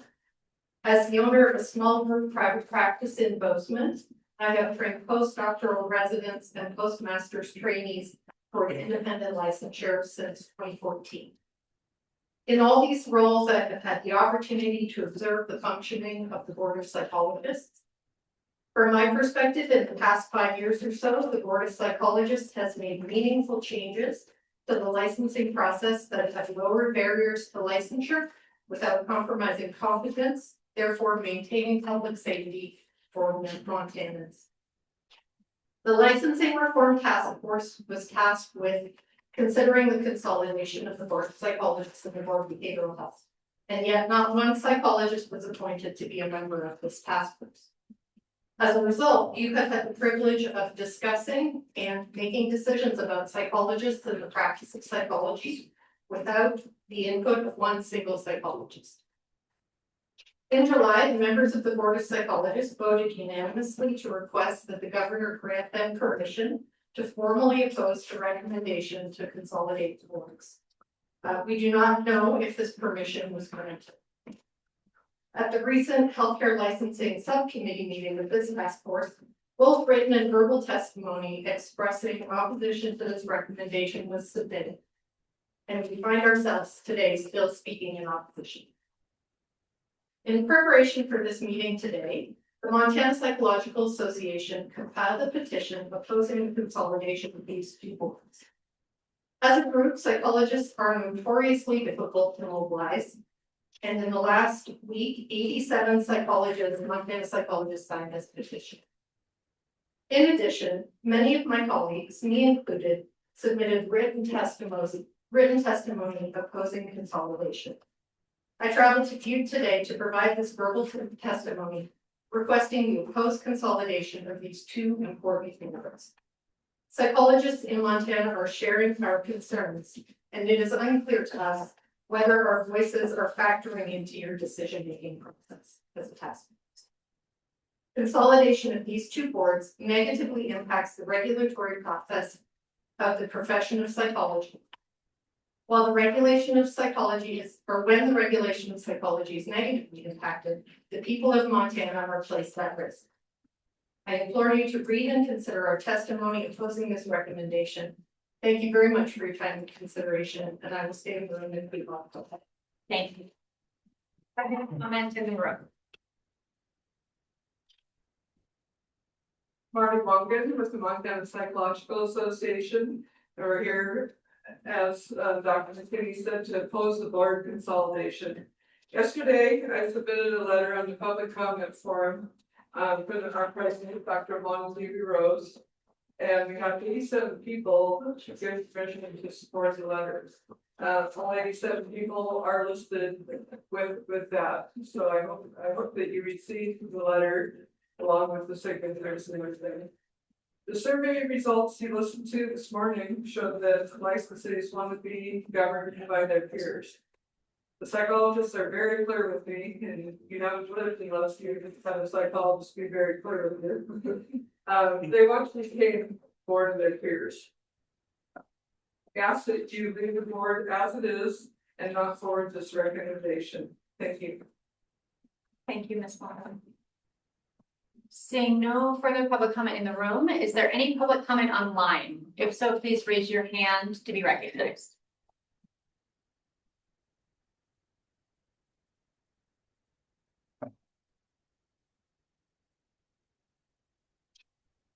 Okay, back to the task force for input or discussion here. Senator. Thank you, Commissioner. I just had a question. The last two commenters made some comments. And I heard that there was 87 people signed this petition or letter, excuse me. Doctors, I guess. How many do we have? Totally. Mr. Bragg, would you please join us to tell us how many licensed psychologists there are in Montana? And maybe just speak to the makeup of the board since we have you. I imagine there will be more questions. Both those things are. Thank you. Thank you, Madam Chair, Senator Nolan. We have 494 actively licensed psychologists. And for the makeup of the board, there are 6 members, 2 psychologists involved in active practice or private practice, 1 psychologist engaged in public health, 1 in teaching of psychology, a behavioral analyst, and 1 public member. So again, 6 total for the board. And similarly, Mr. Bragg, would you put you really on the spot now? You're not ready for this. Can you tell us about the current makeup of the Board of Behavioral Health? Thanks. There are 11 members on the Board of Behavioral Health right now, 3 clinical social workers, 3 professional counselors, 2 addiction counselors, 1 certified behavioral peer support specialist, and 1 marriage and family therapist, as well as 1 public member, and 11 total. Thank you. Senator. Thank you. I'd like to follow up to our chairman, if I could. When we had these committees, I apologize, I did miss a couple. I apologize. Maybe this happened. Did we have representation that when people have the opportunity for public comment, did we get some people come and testify, or did we not? I don't recall them testifying. Thank you. And just for a point of clarification, the letter that Ms. Wyman is referring to, we just received it yesterday, and so it wasn't, we didn't have it when we printed these packets, but I have since asked for it to be posted online, so you can find it in the comment section online. To my recollection, Ms. Wangen spoke at the mid-July meeting. Okay. Okay, thank you. So what I was getting at, we did get some feedback. Yeah. Okay, thank you. So, sorry. Mr. Dixon. Thank you, Madam Chair. Just to follow up on feedback. I'm seeing in our board book on the back, there's that public comment tab. And I'm just trying to quick tally, but maybe you've already tallied this. The comment that is opposes this in our book is like, right now I'm at 22 and I'm not done going through all of these. So I feel like that's substantial feedback, not a little bit of feedback. That's a lot of feedback opposing this consolidation. Representative. Thank you, Madam Chair. One of the things that I think concerns boards when they are asked to consolidate or consider consolidating. We did hear from the Department of Labor that there are 494, I think we said, psychologists. Well, there are 7,243 behavioral health licensees. So sometimes what will happen is they'll look at that and they're outnumbered significantly. And so then they look at what the composition of that new combined board is going to be.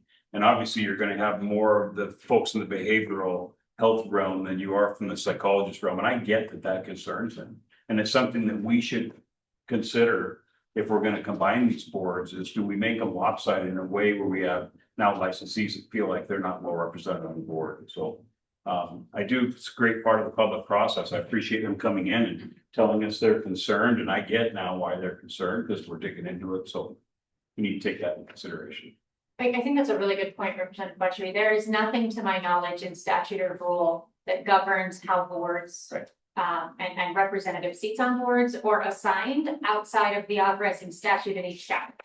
The most recent example I'll give you is actually a bill carried by Representative Butchery in the last bill that consolidated a number of license types into an industry-specific board. It was physical therapists, occupational therapists, speech language pathologists, audiologists, athletic trainers. Hey, I got them all right. We call it PRADA because the hardest part of that board was actually not the number of seats per license type, because they are not awarded by number of licensees. We felt that created some issue. For example, the athletic trainers have 110-ish licenses. And so we knew we needed at least 2 athletic trainers regardless of volume. So there could always be a like-minded peer on a screening and an adjudication panel. The hardest part for us was naming it. And I believe the name is the Board of Physical Rehabilitative Healthcare Developmental Professionals. Really close. PRADA. I'm close, but close enough. Point being, there is nothing that says how the boards have to be made up. The other great example is the Board of Medical Examiners. There are lots of license types under the Board of Medical Examiners. PAs being a good example. The legislature felt they needed more voices on the board and has multiple times in multiple sessions voted to increase the number of PAs on the board, irrespective of the number of licensees. They simply wanted more seats on the bus. That is available, that has not been pre-assigned here. And as long as I have the proverbial mic, I want to take you back to slide 15 in the survey data that we saw this morning, which was overwhelming, that 62% of citizens and 69% of licensees believe that licensed professionals in the industry should be the lead entity in regulating themselves. However, statistically 0% of people thought that it should be an individual board. And so, not that 600 Montanans should speak for everyone, but that is a distinction that came out pretty loudly in the data. Ms. McCollum. I wish I had that, thank you, Chair. I wish I had that template in front of us. I think Aaron, you came up with, we had all that wanted a spreadsheet, said how many were in each, who was the board, and what professional ones there were. And there was a physician of sorts on many of the boards, not all of the boards. And when you look at like cosmetology, we all have, as we've discussed them, talked about how they either don't need a board and don't need regulation, or they have medical concerns and they have a risk of burning your scalp and they need to have oversight, and yet there's not a physician on the board. And so when you look at that, and I looked at that, I looked at ways to make the boards more accountable, stronger to each other, but also to the safety of the community. And so when I looked at this was my perspective of looking at these 2 boards, is it wasn't about the Board of Psychologists, great board of your peers overlooking and registering and taking care of each other and also critiquing each other. But the Board of Behavioral Health individuals would benefit from having a psychologist on their board to kind of oversee what they're doing. And in the same retrospect, the insight of a social worker and peer support someone and the behavioral, the professional counselor, they would have good insight towards psychologists. And so I thought that the two would have a reciprocal sort of relationship, not wanting to dumb down or prop up either one, but I thought that they could really help each other in a positive professional manner. Commissioner, I think it's something that, as a legislator, I've been around a long time. My reign of terror is coming to an end, but I've been doing this a while. And one of the things I've learned is that no matter whether you're conservative or liberal, whatever, at some point you feel like we're government, we know what's best. And I 100% agree with everything you say, but if I've got the people sitting behind me that are saying, yeah, we do this and this is us and we don't think this is a good idea, I might have to look back and say, well, maybe I don't know best in this case, even though it seems to make sense to me. So I worry about that. I'd much rather have the folks, I know it's not realistic always, Commissioner, but to have the folks come to us and say, hey, we've decided we want to help things become more efficient, save some money, we'd like to be put together. I can tell you the Board of Medical Examiners has a lot of disciplines. It's also the one that in legislative sessions, we have the most bills trying to either tear it apart or add more or people come out. So I love what the department is doing. I'm just very hesitant to dictate to these guys what's best for them when they're saying it's not. Certainly, and on the other side of that conversation, I do think that there's an opportunity to look at this in different ways, right? If what is needed because of the complaint volume and the expertise on Board of Behavioral Health, maybe it's a piece of legislation that maybe the good senator wants to help us with that simply adds psychologists to the Board of Behavioral Health, not the licenses themselves, but that expertise on the board. To Ms. McCauley's point, we have MDs on a lot of boards that are not Board of Medical Examiners. There's lots of ways to have this conversation, but I think it's an important one to have given the small volume, because that is where we see a lot of the legislative attention on these conversations is volume of licensees the only factor, or is it others? And it's an important conversation to have. Mr. Lloyd. I think the question that comes to my mind, much like the issue before this, is we're looking at a specific example here. Does it make sense to move back and come up with a recommendation for what should be considered when boards are being, when we are all looking at consolidating boards, what should we be considering? So that we can make these decisions in an informed way, and so that the folks that are licensed and representing those professions know why it's being proposed. Sure. Mr. Jensen. So the board that I'm on are professional engineers, professional land surveyors. I would love if us surveyors were separate from the engineers. I didn't know the answer. No, I'm gonna boards. But I'm just curious if you might have the number of how many engineers there are and how many surveyors there are. To give you guys a comparative sense. I'm not giving you. When I think that was set up that way from the get with that. I don't know. I don't think they were ever set. I'm gonna hold that question, give Kevin 60 seconds or less to find the answer to your question. Hold on just a minute. Is there any other input, Mr. Seconder? I'll just say And we'll this. go back to him. To put a finer point on your first point, all but 5 of the public comments in the back are about this and opposed. Certainly. So it seems critical to me that we pass consideration on this today. Based on the amount of outreach, and they showed up. So. Thank you, Representative. There is no motion on the table at the moment. Oh, we did a motion. Oh, there is. Oh, forgive me. May I withdraw that motion? You may. Now there is no motion on the table. So another question that I have is there a situation here where they can be dual licensed? Can you be licensed behavior health No, seriously. Real briefly, can somebody in the room explain the educational criteria for a psychologist? Who's best to answer that very quickly and why dual licensure doesn't work? Thank you very much. Welcome back to the podium. Thank you, Madam Chair, members of the task force. So the psychologist is someone with a doctoral degree. A doctoral degree is required in order to be able to do the postdoctoral training, which is what I have done over the last 10 years for people who they graduate with their doctorate, which is 5 years roughly of training, including a dissertation and research and things like that, clinical work. And then we do a year of practical supervised training that the board approves the training before we do it, and then we do lessons.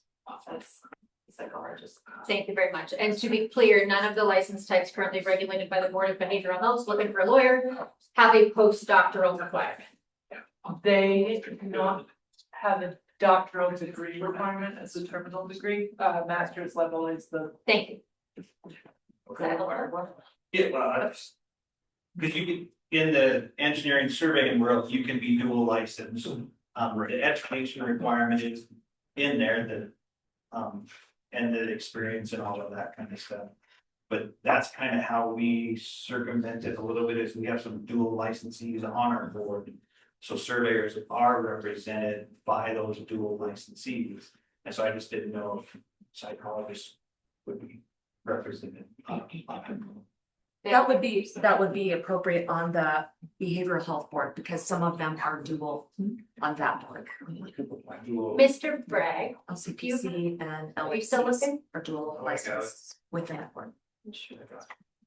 Okay, we're gonna hold 1 second. Ms. Sherman, would you answer the original engineer land surveyor number question? Madam Chair, Member Jensen, thank you for the question. In response to it, we have 414 land surveyors that are actively licensed, 8,273 engineers, and then 39 with the dual licensure. Yeah. So there's, give you a reference for the numbers, pretty close. Yeah, it's pretty close, and fortunately, the land surveyors are represented well on our board. Thank you. Because of the dual licensees. There's actually 2 licensed land surveyors and 2 dual licensees. So there's, I count as 4 surveyors. And then they have another. Thank you. Ms. Sherman. So I'm not necessarily making a motion. I'm just kind of asking, putting this out there. Because I do feel as though this is something that should be discussed further, should have more thoughtful, not that it wasn't thoughtful, but deeper thoughts. But I also think, I'll say this, that I think this is an opportunity to step back. And I'm not trying to put more work on DLI, Madam Chair, but it may be an opportunity for looking at makeup of all of the boards. Really truly doing an analysis of what are those types of licenses on the boards. I know the medical centers, we have such a variety, right, of those represented. So what do boards really look like? And instead of answering individual questions about engineers or psychologists, and actually I'm recommending that DLI could take a look and do an analytical perspective and then maybe be brought back at a later time for further discussion, have some representatives that would do some due diligence. And then make some further decisions, because I don't feel like we are prepared for that. Thank you, Ms. Sherman. I agree. It doesn't sound like we have consensus for a motion today. I'm gonna ask one more time if anybody has input on this or would like to make a motion. If not, I recommend we move on to our last healthcare item. I would just make a recommendation on it. I feel like I'm saying this pretty consistently, but this is another thing that could be in the sunset review. And I think when we were discussing what should be involved there, this is another one that makes sense if during the sunset review to look at it. Yes, absolutely. Thank you. You're gonna get your time in just a moment. Mr. King, bring it home with standalone CNA licensure. Thank you. I noticed there was the motion here, thanking Erin for her important work and putting us all together. I think we can maybe go to somewhere. All right, last one. The Healthcare Subcommittee recommends that the Licensing Reform Task Force endorse legislation creating a standalone certified nursing assistant or CNA license administered by the Department of Labor and Industry, DLI. Person would be required to hold a current DLI issued CNA license to practice as a CNA or use the title certified nursing assistant or CNA in Montana. One more paragraph. The DLI license should use eligibility for placement on the federally required nurse aid registry, including completion of or qualification under the applicable federal nurse aid training and competency standards as the baseline licensure qualification. Federal regulations establish minimum requirements for state affiliated nursing aid training programs and competency evaluations, including training, supervised practical experience, written or oral examination, and skills demonstration requirements. So asking for legislative change to create a CNA license that can be used for federal qualification standards. And I will finally make the motion to accept that as presented. Thank you, Mr. King. Is there a second? This is Kristen McCauley. I'd like the opportunity to second that, please. Thank you. Is there any discussion on this item? And before we open for full discussion in the room or online, I want to point out the second paragraph of the motion as written. I know Mr. King made it as written, and that is critical. This is another one of these motions that is going to require really integrated cross-agency partnership. And the language of this motion makes very clear that we're going to do this hand in hand with our colleagues at DPHHS to ensure and preserve some federal requirements around this. With that, is there any input in the room? Ms. McCullough. The CNA group is a very large group, and they are many ways have been the foundation of some of the subsequent nurses, and they have been managed excellently. They've been promoted, they've been encouraged, they've been monitored fine. I think that DPHS has done a fantastic job with them, and them as a registry has many ways allowed them to become a formidable workforce. And so I really appreciate the way this is written to maintain that and keep that, but then also offer the opportunity for them to become licensed, which then gives them the opportunity to gain more experience, get some stackable credentials, grow the workforce in a new way through education and with a little more oversight in the places where they want to be. And I just think this is a really awesome thing that's going to come out of our task force. So thank you for your support on that. Is there any additional task force member input on this topic?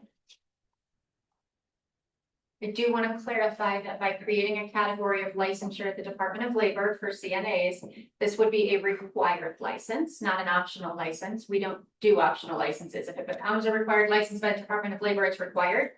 Also required is our coordination with DPHHS on the nurse aid registry side of the house that they manage. But this is a required license for CNAs administered by the Department of Labor. If there's no more input from the task force members, at the moment, let's open it for public comment in the room. Please join us at the podium or online. Please raise your hand.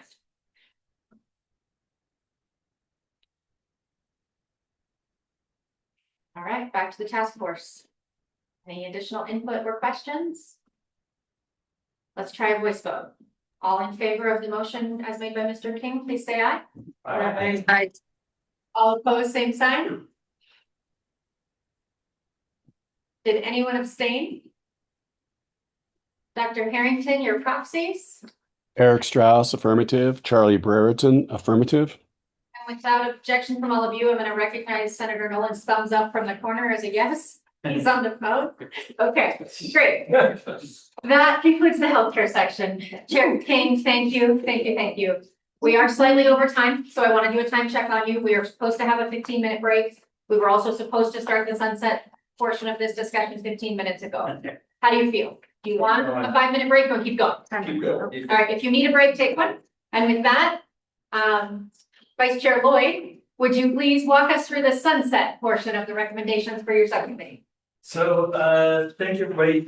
I think, this group last time has no, questions for you all. We only have one consolidated question. So we've gone through quite a process, and this is what we've come up with. So essentially, we have a 10-year review cycle for existing boards. We added a 4-year cycle for any new license types that are added. So if somebody adds license type, its first review is after 4 years. And then it would presumably go to a 10-year process.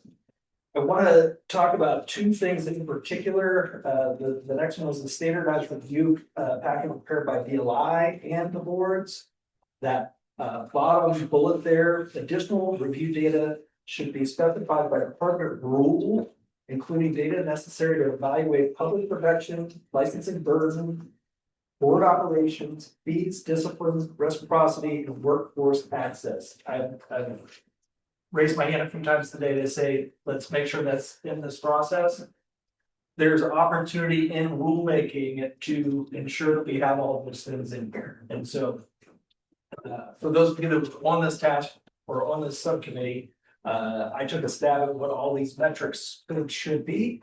And we came to the decision that that should be addressed in rulemaking. So my hope is that any of these things that we talk about needing a normal review, be captured there. The other one I want to highlight is the Economic Affairs Interim Committee is the reviewing committee. And then after they have done their review, they have options to do a number of different things. They can say, hey, everything's cool, no need to change. We need to make some changes. They can look and say, maybe we consolidate, maybe we modify, maybe we terminate. They also have an opportunity if they are skeptical or want more eyes on any of the information they receive, they can ask the Legislative Audit Division, do a verification process on that information. And as always, they can do an additional interim study or work as needed. What you have before you includes the proposed bill. It is an amendment to an existing bill. I'll allow Aaron to correct me if I'm wrong. But the main thing is the existing bill is a may, and this is a must. Was that? No.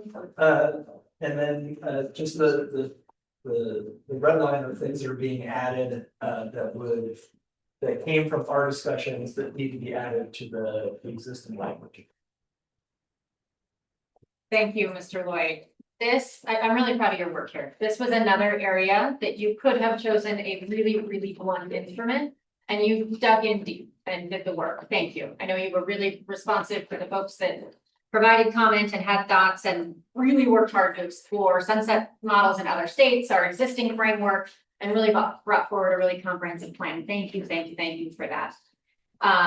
I also want to kind of point everybody back to our presentation this morning. Probably the most astounding piece of the survey body of work that we saw was the overwhelming desire for citizens and licensees to have regular sunsets.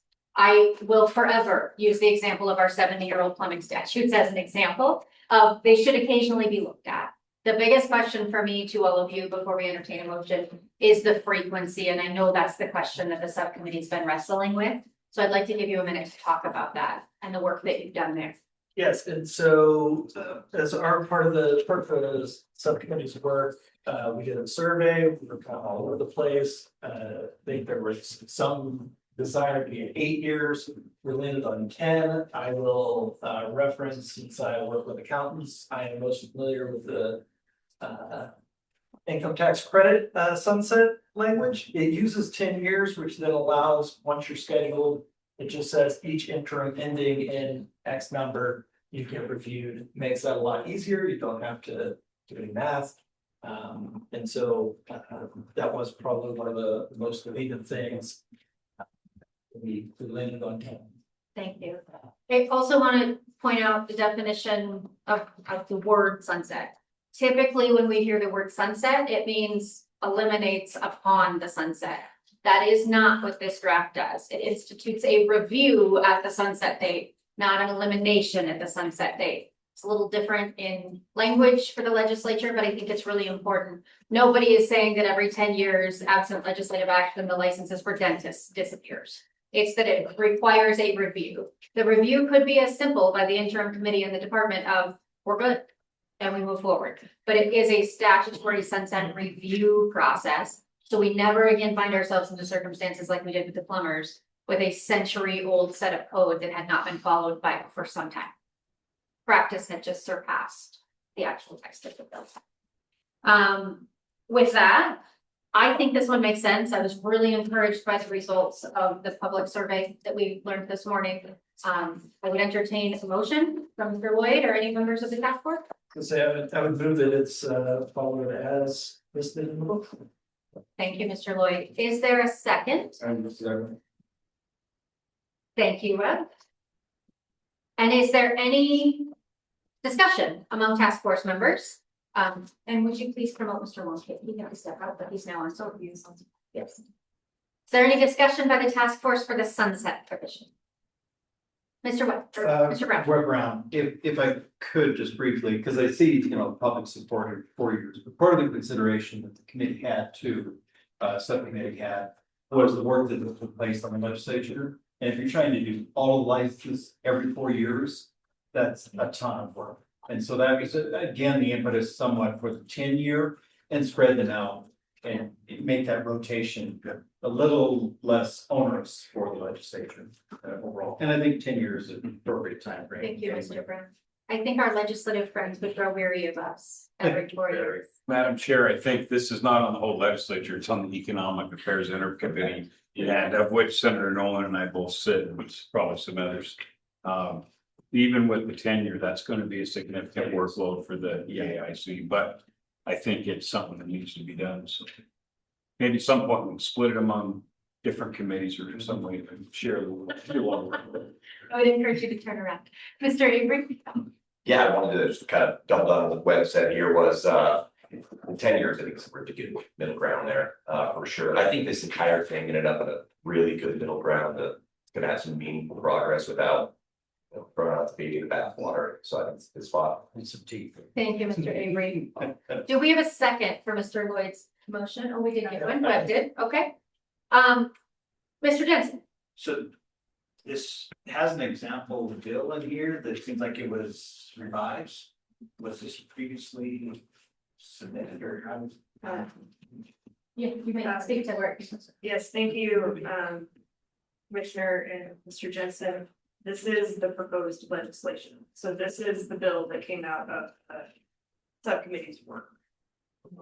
So. And the red edits. So what, as Mr. Lloyd indicated, there is already some sort of a process of review for licensing boards in statute, which is 2-8, 402, 404, 405, all of that. So the bill itself would be the red sections because the rest of the statute already exists. Correct. So this is, and what he was saying is, right now it is an optional review process by the Economic Affairs Interim Committee.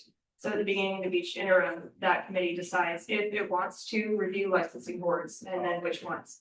But this would amend that to make it a requirement, subject to these new parameters. I do want to point out a distinction. So it is a 10-year sunset review for existing licenses, but there is language in this draft that when a new license type is created by the legislature, in the first iteration, it is sunset reviewed in 4 years. So we create a new category of license and the legislature looks at it again in 4 years to make sure it's working as intended, no changes are needed, and then it defaults to the 10-year cycle like everything else. Commissioner, can you, maybe Aaron can answer this. So if it's a 10-year review cycle, and this passes in the 2027 legislature, the 2037, 38 interim is gonna have a big load of work. Are you dividing it? At least I can, At least, so you'll divide it into cohorts in some way, so it becomes. We will work with the interim committee and break it into manageable pieces, so we're not putting everything on them in one. You said that already. and is that it's in the bill, it's on page 8. There's a new section, regarding the initial review schedule. So the schedule would be created immediately, and then. Representative Seconder, did I see your hand? I've been thinking along the same lines here. And how many boards and programs? 24 boards. 14 programs. That's it. Like 200 and something license types and. Yeah, there we go. That's I mean, that's a lot of review for the EIC. What, I can't recall, Representative, the interim committees you sit on. Do you happen to sit on the revenue interim committee? no, I'm on EQC, but that's neither here nor there. I mean, I'm just curious, because this feels like, gentlemen. It'd be 10 in a This is gonna come with a fiscal loan. To add like another day, you know, EAIC to go over this. Just. Just so you know, that's like you're used to hard work. Representative Seconder, in thinking this through and talking to the current Economic Affairs Interim Committee Chair, who I've shared this work is under development and visiting with him. His vision is that this would be run much like the Revenue Interim Committee, which is they regularly sunset review lots of tax credits in Montana. They may or may not dive deep on everything. What they do is require a report from the agency. In that case, it's often the Department of Revenue. Occasionally, some of those tax credits are workforce related, so it's me. And we submit a report to them in advance. We show up at the committee to answer any questions they have about the report, and then they decide if they're going to take it up further. We simply issue a report. The public can participate and say we like it, we hate it, and then they decide if they're going to take it up as an interim activity or not. It's actually a pretty quick process as they begin the work of the Revenue Interim Committee, each interim. They do not dive deep into deep discussions like this task force has embarked on every credit. Of course, it will be up to the committee at that time to decide how to do it, but there are ways to do it via report. Representative. Madam Chair, if you can trust that Quinlan, the lawyer, can do math, it's probably around 8 to 10 at most boards and programs per interim. So that could probably be done easily in a day. Well, let's say license types too. All 200. Well, with the license. Under, Just get rid of that. We can deal with this in January. Yeah. Senator, did you have a question or? I just have a comment. So.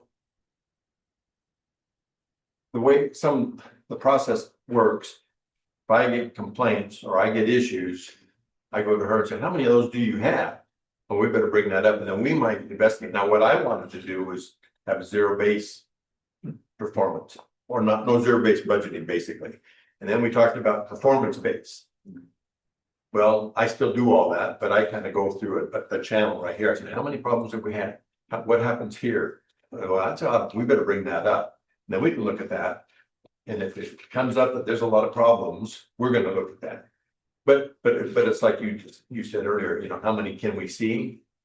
We can see a lot. I don't wanna, we can probably handle it without too big of an issue. You don't think so? You served on it too, you know. Well, work. There is no bill out there that skips rid of all the boards, you know, just bring that. They wanted that. That was also. They wanted that. But thank you. Just close the deal on it. Remember, bill and statutory. Is there any additional task force member input before we move to public comment on this proposal related to sunsets? Okay, let's pause for public comment. If there's any public comment in the room related to the motion on the floor, for the sunset proposal, please join us at the podium or online. Please raise your hand to be recognized.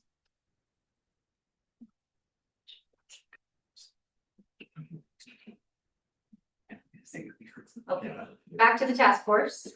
Is there any, Mr. Brown?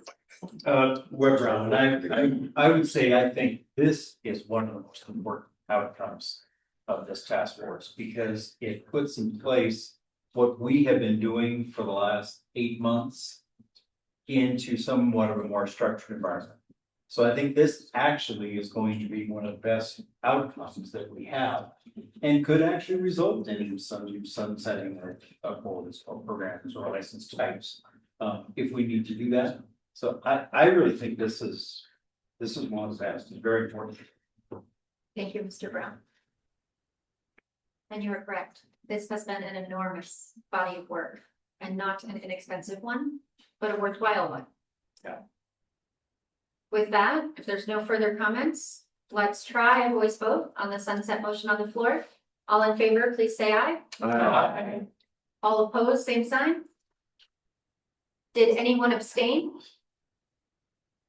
Dr. Harrington, your proxies, please. Yeah, Eric Strauss, affirmative. Charlie Brereton, affirmative. Thank you, Dr. Harrington. All right, let's move straight forward into additional member topics. I'm sorry.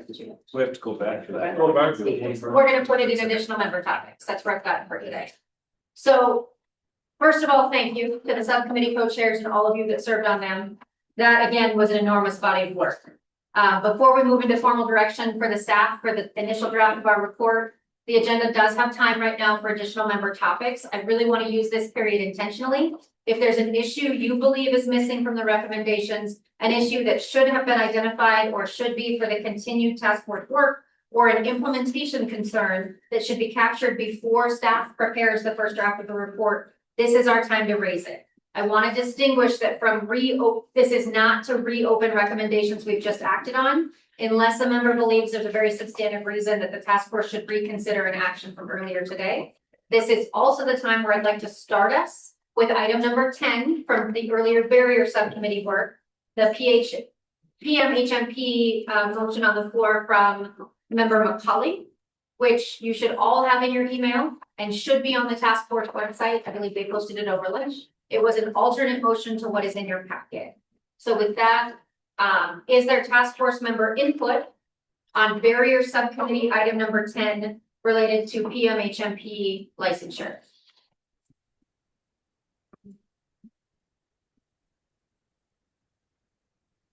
Dr. Harrington. Yes, thank you. Haven't had a chance to review it. I would have to say that we would not be in support of this for the following reason. Number one, the primary function of the task force is to look at barriers to licensure, not provider reimbursement. Number two, House Bill 419 directs the Department of Public Health and Human Services to do a comprehensive review of Medicaid rates compared to national standards, et cetera. And that first report is due early September, which is coming up. And it is required once every 4 years. So I think that proposal is unnecessary and outside the scope of the task force. Thank you, Dr. Harrington. And for those of you online, I do see that the substitute motion is now shown on the screen for you. Ms. Narrison. I also just wanted to voice my opposition for similar reasons. I think some of this falls out of the purview of the task force, but also on behalf of the Montana Psychiatric Association. They have some concerns, and I think that there's actually a representative available for public comment. So I'm going to defer to him to give some more specific details. Thank you, Ms. Narrison. Dr. Harrington, your hand is still raised. Did I cut you off? No, it just won't go down. Here, I'll try. That work? Yes, thank you very much. Is there any additional task force member input? Let's start with task force members and then we'll go to members of the public. Is there any task force member input on the substitute motion? All right, let's open this up for public comment. If there's public comment in the room, please join us at the podium. Online, raise your hand. And I see Dr. Julian Thorne. Hello, can you hear me? We can, thank you. Great. Yeah, my name is Dr. Julian Thorne. I'm an adult psychiatrist practicing in Helena, Montana. I'm a part of the Montana Psychiatric Association. I just wanted to speak in opposition to this measure. I believe that a lot of it is really unnecessary what it's proposing. I think there's very good clinical and experiential reasons why there are limitations with PMHNP scope of practice. And I think a lot of those limitations were put into the guidelines that way. And I think seeking to expand the scope of PMHNP practice and increase their legal authority, especially for more invasive treatments like TMS, does a disservice to patients in that that they haven't even seen a medical doctor before undergoing some more intensive treatments. And I believe that should be done first, and it should be done under a psychiatric doctor's supervision. And so I think that proceeding forward and supporting this action would only serve to provide more underqualified care for patients when they really should be happening under a supervised environment, and they should be seeing a medical doctor by the point a lot of these recommendations are needed to be pursued anyways. Thank you, Dr. Thorne. Is there any additional public comment online? I see Miss Diane Hurd. Forgive me, I can't see the letters behind your name, but Diane Hurd.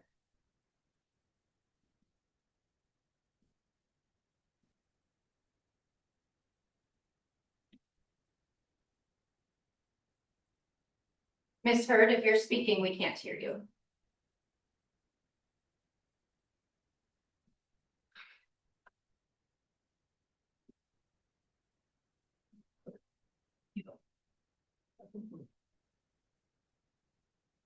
Apologies. Can you hear me?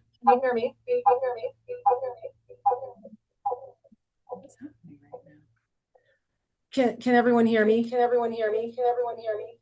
You have an interesting echo.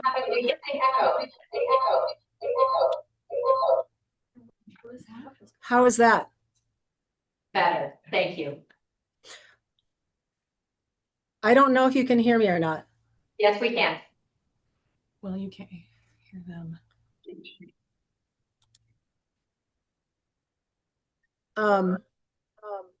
Can somebody help me with the audio so I can?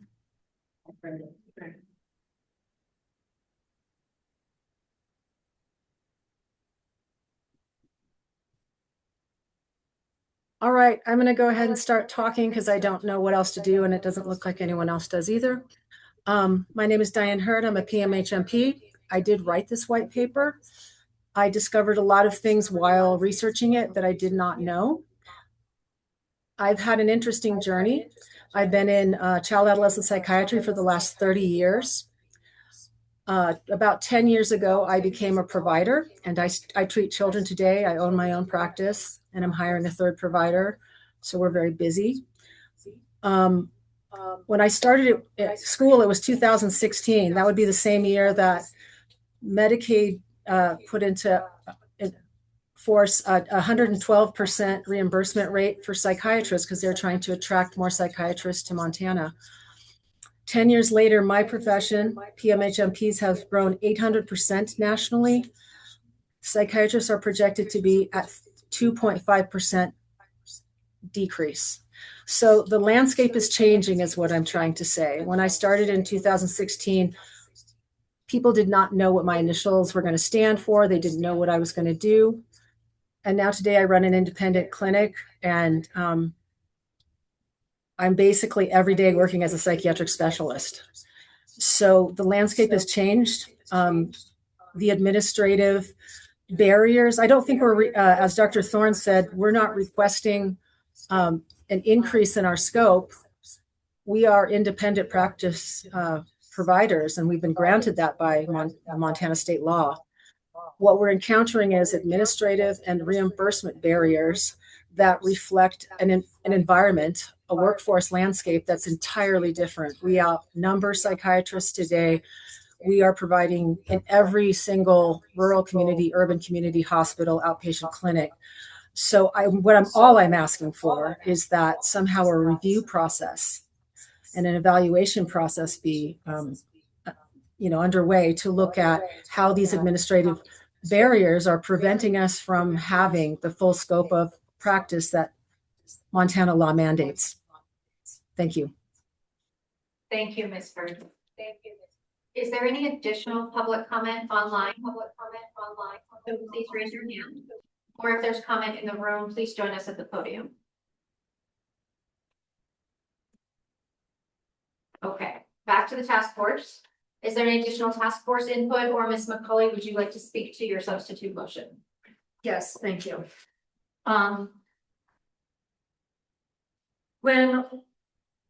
First of all, this came late to the barriers committee, and I think it would have aptly come to the healthcare committee, but we'd already adjourned. And when the consideration for CNA came up, I approached DPHHS, and fantastic to work with, very considerate, very amenable to conversation, and there just wasn't time. It didn't feel like to bear this one out, and I would have liked to. And I am really encouraged by the fact that the House Bill 419 will allow them to reevaluate that here just next month. So and I take that as that likelihood that that'll happen. And quite honestly, I regret using the word parity because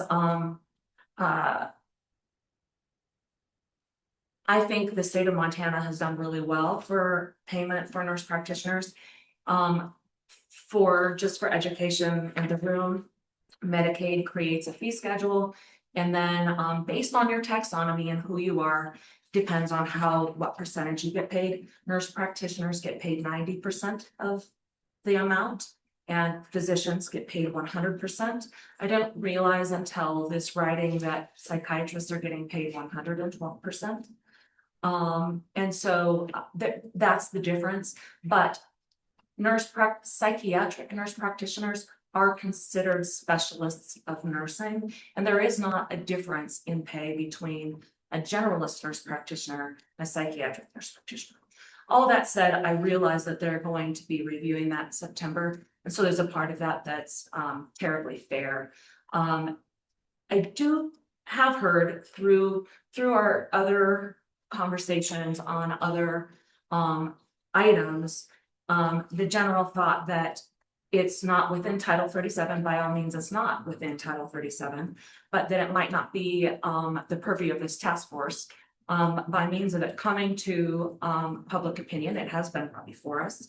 And secondarily, we're limited in legislation of Title 37, but we have been making recommendations all over the state of Montana in our subcommittees. In fact, I think when you read the executive order, whereas professional licensure is intended to protect the public's health, welfare, and safety, but as licensure has expanded, there has been no comprehensive review of existing regulations to determine if they are narrowly tailored to achieve that objective while avoiding unnecessary barriers to provision of professional services. This is the writing of our governor that we are assigned here for. Whereas while licensure is generally designed to protect consumers, existing licensed professionals may design licensure to keep otherwise qualified professionals from working in their field, which is what this is, which effectively reduces competition in the marketplace, artificially reduces access to services, and unnecessarily drives up consumer costs. And then it goes on to about specifically in rural communities.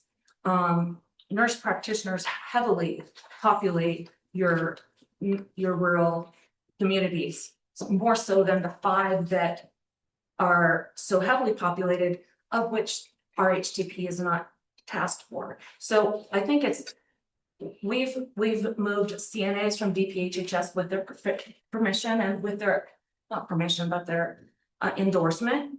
We have moved water well contractors from DNRC to DLI. These are all outside of Title 37. And so I do think the recommendations that come from this task force should develop the payment barrier and also the limitation of the qualifications of the advanced practice nurse that is trained in TMS, is trained in this area. So I think the scope of practice is in my initial in my substitute motion is not specific enough. I would like to strike parity But I do think that it falls within our purview and it's an important motion to bring forward so that we can make these services available to all that can benefit from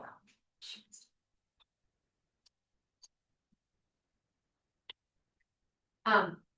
Point of order on the process. We can't substitute a substitute motion. So at this point, the substitute motion is on the table. We cannot amend it. We can withdraw it, or we can vote on it, but we cannot. I don't want to have to call in the Robert's Rules of Order experts, but we cannot substitute a substitute motion.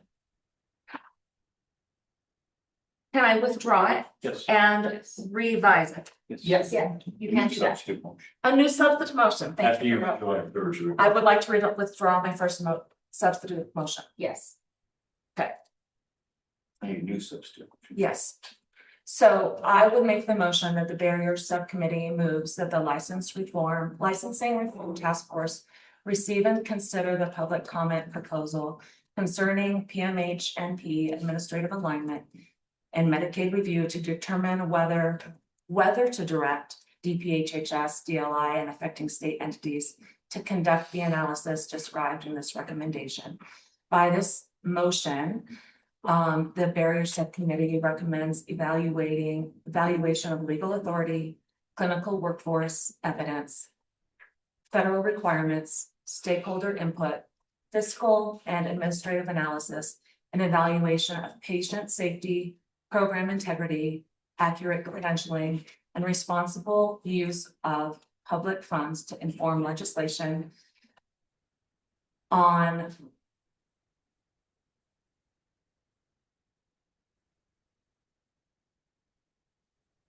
PMHNP services, revision of TMS provider qualifications, and particular taxonomy and directory classification. So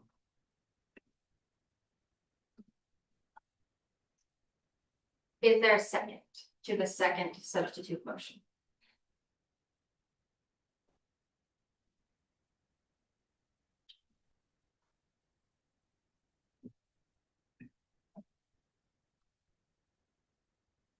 We're checking for a moment. I no longer recall who made the first motion, so we'll just. I think you made a motion, be substituted. Your motion. We never got it. You made the, okay. So, Okay.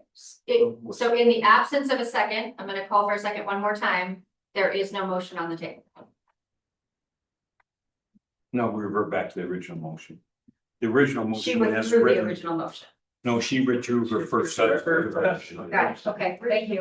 Now you're back to the original motion as written. Oh, sounds good. so we are back to the original motion as written? Yes, the original substitute motion or No. no? On the original, as written in your packet. It was never, the original was never voted, was never. Then we're never done. Whatever.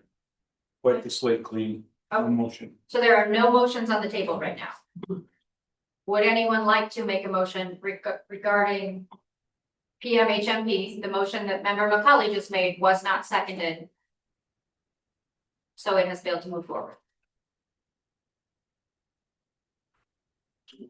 Going once. Okay. So there is no action taking place on barrier subcommittee recommendation number 10, PMHNP. Okay. So the rest of our time with additional member topics, I want to bring us back to the purpose of this. What additional topics might members want considered in our report to the governor to be issued on the 1st of September? Is there an issue that you believe is missing from the recommendations that were voted on today? Or let me remind you that we voted on a number of recommendations in Billings as well. Are there issues that you believe are missing, an issue that should be identified for continued task force work, or an implementation concern that you want to discuss now? If so, now is your time. If you as members think there is something missing from the overall body of our work. Any members online?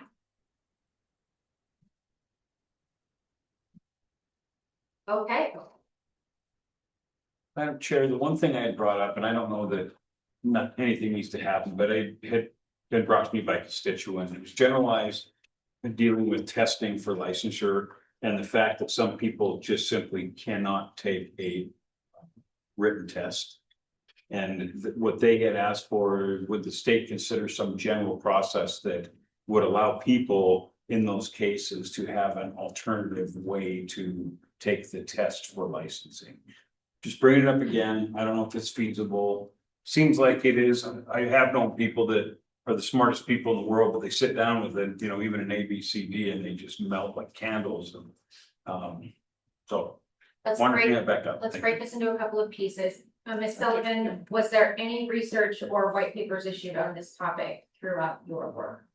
Madam Chair, not necessarily. There was, one of the recommendations in here actually has to do with testing. With, I thought with exams, the behavioral health one. So, there was discussion in the healthcare subcommittee about that. But there was no actual research over it. Okay. You look like you'd like to say something. Mr. Bragg, would you like the opportunity to speak to the question? Thank you, Chair Swanson and member Putri. In general, for testing accommodations, if those contracted vendors who are providing the tests, in general, we allow or authorize them to provide accommodations for test takers. If it's a test administered by the department, we fully comply with the law. And we make arrangements as possible for folks that have those types of disabilities or need those additional accommodations. I'm not sure specifically what further you'd want to look at. I just thought, Madam Chair, I just thought that the state might want to have the general authority for the department to come up with other ways to do it. If someone has a disability or something that would not allow them to use the normal process. Not saying specifically for any specific license type, but just seems like you should have the authority to be creative when you have to. May I ask a clarifying question, Madam Chair? Are you meaning the taking of the actual exam, so they would not take the exam, there'd be a different way to qualify them as a licensee? The Madam Chair, so the issue is, it was described to me was with test taking, they can do great on an oral test. They just can't do anything sitting down with a piece of paper and a pencil. Some people don't have the ability to do it, but if you sat there and had somebody ask them questions, they'd kill it. So it's an alternate way of taking the test. Madam Chair, member Putri, Aaron's indulgence, I think we have a recommendation similar to that already inside of our report. That would allow for the boards and or the department as a program evaluate additional testing options. So I think we've got that covered generally, but certainly we'll look into that, and if we need to report back, then we'll. Thank you. Simply because sometimes there's a legal consideration here. Mr. O'Connor, do you have anything to add? No, I think Kevin covered it. What I wanted clarification on was whether it's a disability concern, which is a series of things in their own laws, or whether it is simply some people are really bad at taking the test. And I think the distinction between those is an important one. Certainly we comply with the ADA and the Human Rights Act, all the related laws on disability accommodations. And our testing vendors who are offering those tests will do the same thing and are authorized and supposed to do all of those things. Coming with an alternative to taking a test, as Mr. Bragg says, I mean, it brings up a variety of different questions that require quite a bit of analysis to make sure that it's not simply providing a way around taking the test, to the extent that the board and the legislature have made the decision that the test is necessary and important to licensure. We want to make sure that that is getting fulfilled. And so the means of taking the test outside of the disability accommodation can become sort of a difficult question to work around. But we can certainly look into it more, and it's within one of the recommendations, and so we'll have those conversations internally. I can't say what the result of that would be, though. Well, thank you, Madam Chair. The legislature doesn't say we may say you're going to be tested, but we don't say on a half by 11 sheet of paper with multiple choice questions and this. We probably say you have to pass a test. So just want to make sure that the state's creative in certain cases. And that's all I have. Thank you. Thank you. Ms. Reeser. Hi, yes, Madam Chair, thank you. Before we move on, earlier we were talking about some of the recommendations touching upon the licensed addiction counselors, and something that I think falls within the scope of this task force that might be something to consider. There's been recent guidance suggesting or saying that LACs are not able or authorized to order and interpret definitive drug testing, which they have been able to do for quite a while. My understanding is decades. And so I think it could be something worth, or that would fall within this committee, to review the scope of practice and maybe clarify and expand the LAC authority to explicitly include if that's appropriate. Thank you. Thank you, Ms. Riesberg. Dr. Harrington, is your response direct to Ms. Riesberg? Yes, it is. Okay, please go. Okay. Yeah, I received that request and I had to do extensive research on it. And unfortunately, there are federal rules and Montana may not have been following them closely, but a licensed provider, meaning a medical provider or a nurse practitioner, is required. I'm happy to share that document with you if you would like it, Ms. Riesberg. Yes. Thank you. Thank you. Harrington. I'm going to have Aaron Sullivan reach out to both of you in the morning. We will get the information from you, Dr. Harrington. You're also welcome to share it directly with Ms. Riesberg, but Aaron will pull it together tomorrow and share it with all of the task force so we can see the topic being considered. If it is appropriate to add it to the body of work, we will. We do need to move quickly for the initial report. And so Dr. Harrington and Ms. Riesberg, Aaron will reach out to you tomorrow. Are there additional task force member topics that we've not covered today? I think I tried that about 6 sessions ago, so there may, or I mean about 3 sessions ago, so there may be something written already. Thank you. Did I see one of your hands raised just a moment? No. Last call for additional task force member topics that have not made the recommendations we've discussed today or that we discussed in buildings. Okay, seeing none, let's move on to a quick conversation about what that initial report will look like and our next steps. This is an important agenda item. I recognize I'm standing between you and the end of the day, so please humor me. This was an enormous body of work. The executive order requires us as a group to submit our initial written report to the governor by September 2nd. The governor has made an ask if we are able to actually deliver that to him on September 1st. He has time in his schedule to meet with us and accept it in person the morning of September 1st in his reception room. I don't see a big difference between September 1st and September 2nd. So with your permission, I would like to proceed with a process as if we're going to have that report ready in its initial form and present it together. Any of you whom are able and interested in joining us can join us in the governor's reception room on that day. Details to be determined, but that is the timeline I would like to proceed on, if that works for all of you. I'll pause there for your input. September what date first? What I know right now is it will likely be morning, Tuesday. right back in the governor's reception room where we began this body of work. Okay. I very intentionally use the word initial because that is the word in the executive order. And because this task force itself doesn't actually conclude until May 1st of next year. So our September report is an initial report. Today is therefore a culmination, not a termination. Our report should do more than list recommendations. I think there's a few things we should talk about including, and I want your input on that. First, the report needs to connect directly to the governor's charge. You all have the executive order. We've looked at it. We need to answer each of the items that he's directed us to answer. Second, I think we need to preserve the disposition and the exact nature of every recommendation that we voted on. So that will be included in there. And I would instruct staff to separate those by legislative recommendations, administrative recommendations, and study recommendations.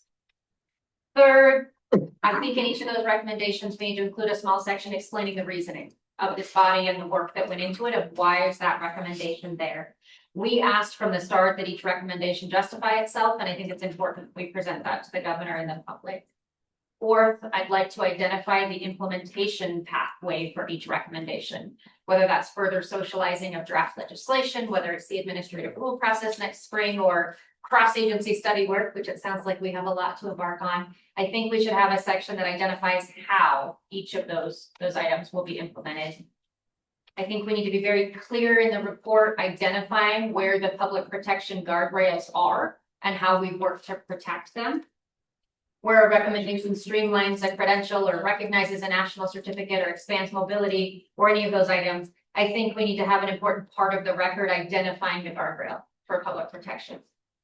6, I think we need to accurately describe what we heard from Montanans in relation to many of these. As you aptly identified today, some of these recommendations generated a groundswell of Montana's input, and I think it's important to reflect that in the report. I think we need to clearly identify the recommendations related to legislative action and include some stakeholder outreach information in there. Like I shared with you, some of these proposals, such as the Healing Arts Act, are being well socialized now. I think we addressed that in the report of who is involved in that work and who's supporting them. Those are my thoughts for the content of the report. What have I missed? What do you as task force members want to make sure is reflected in this written report to the governor?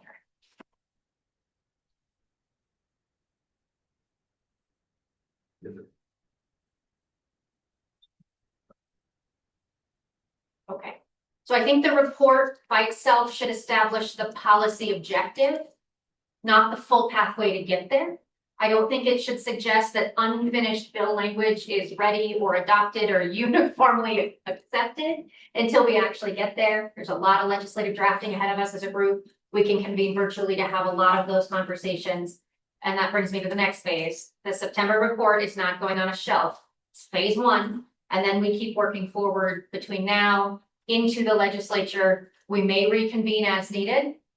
We all know things can change on a dime in the halls of the legislature, and we need the ability to convene the group. If you've never had the privilege of standing in front of Senate Business and Labor, this fine senator asks me every day, who did you talk to? And now the answer will be all of you if something changes along the way. So thank you for helping to complete the recommendation phase and for acknowledging that we're not closing the book on this work. Please don't stop answering Aaron's emails. We've still got to get this across the finish line. Ms. Sullivan, is there any necessary drafting or implementation questions you have before you start putting together the draft of the report? No? Okay. Process-wise, I'd like to get Erin turned loose tomorrow, drafting the report. She'll work with our team. We can begin layout. Tomorrow. She gets Saturday off. Oh, Tuesday. Monday. Oh, she didn't get Sorry. I'm not aware that today is Friday. I've been on the road all week. Erin will, on the next business day, begin working with our comms team to pull together the layout, the framing, and the wording. My preference would be that the very first initial draft goes immediately to the subcommittee co-chairs to see if we've missed anything, if we've missed any intent, if we've missed any framing.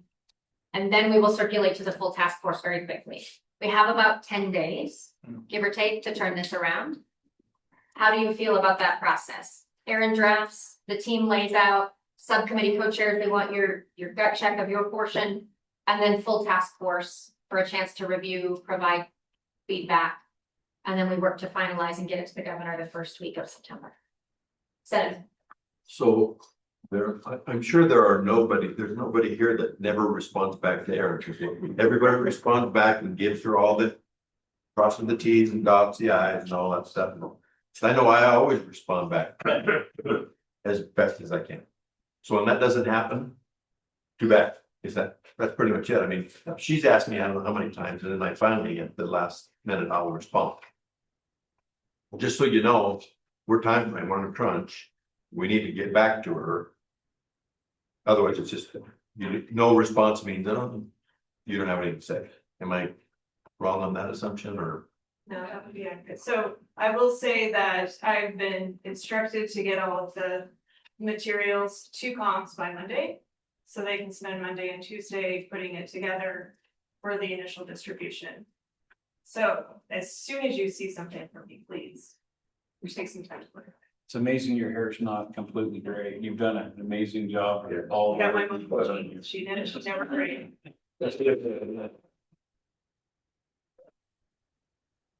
Is there any other input on the process for the drafting of the report to incorporate all the recommendations you've voted on? Hearing none, that's the direction to staff. Erin, thank you, thank you, thank you. Kevin, Quinlan, Jennifer, the work of you and the rest of your team behind you. Lisa, this has been amazing. Thank you so much. Before we adjourn, I just want to say thank you, and not just an obligatory thank you for being here. I know the amount of time you poured into this. I think you have done a sunset level review that this state has never seen and will probably never see again. This is incredible. Thank you. In honor of the work that you've done, we've worked with Governor Gianforte and had a Montana flag flown over the Capitol for each of you as a thank you for your work so far. They are on the table before we leave today. An incredible game of Tetris was played to get them in those boxes, most appropriately so. Please take one before you leave. You all brought very, very different professional experiences and at times very different views about licensing and regulation. Whether you are formally on this task force or participating vehemently through the public process, by showing up in person, by submitting your comments, that's what this was about. And I am so grateful for all of the time you've poured into this. This has been so valuable. Good policy comes from a room where everyone arrives, whether they agree or not. And you guys really demonstrated that. Thank you. You allowed me to tell the truth every day when I stand in front of Senator Noland and say, yes, we did invite Montana to participate in this process. We will be in touch with more information, more drafts, opportunities to meet with the governor in early September to socialize our first draft. And we will be standing in front of the Economic Affairs Interim Committee all day on September 10th to present to them all of our legislative proposals, many of which belong to this task force. Many others are related to the other body of work the department does. So if you have any interest in joining us on September 10th, live or online, that is our day to present the culmination of this task force work to the Economic Affairs Interim Committee. With that, is there any final procedural anything you need to say? Maybe one last. Okay. Let's do one last call for public comment. We will see you, Senator, I promise. If there is any final closing public comment in the room, please join us at the podium. Or any final closing public comment online, please raise your hand to be recognized. Okay, with that, is there any final task force comment? Starting with Senator Noland. Thank you. Now, I know we have given Erin a bunch of praise because she has done amazing things, but it's obviously only under the direction of this fine lady that what a workforce committed to the citizens of Montana. I mean, I can't believe she worked so hard. And I just like to have us say thank you and give her a big round of applause.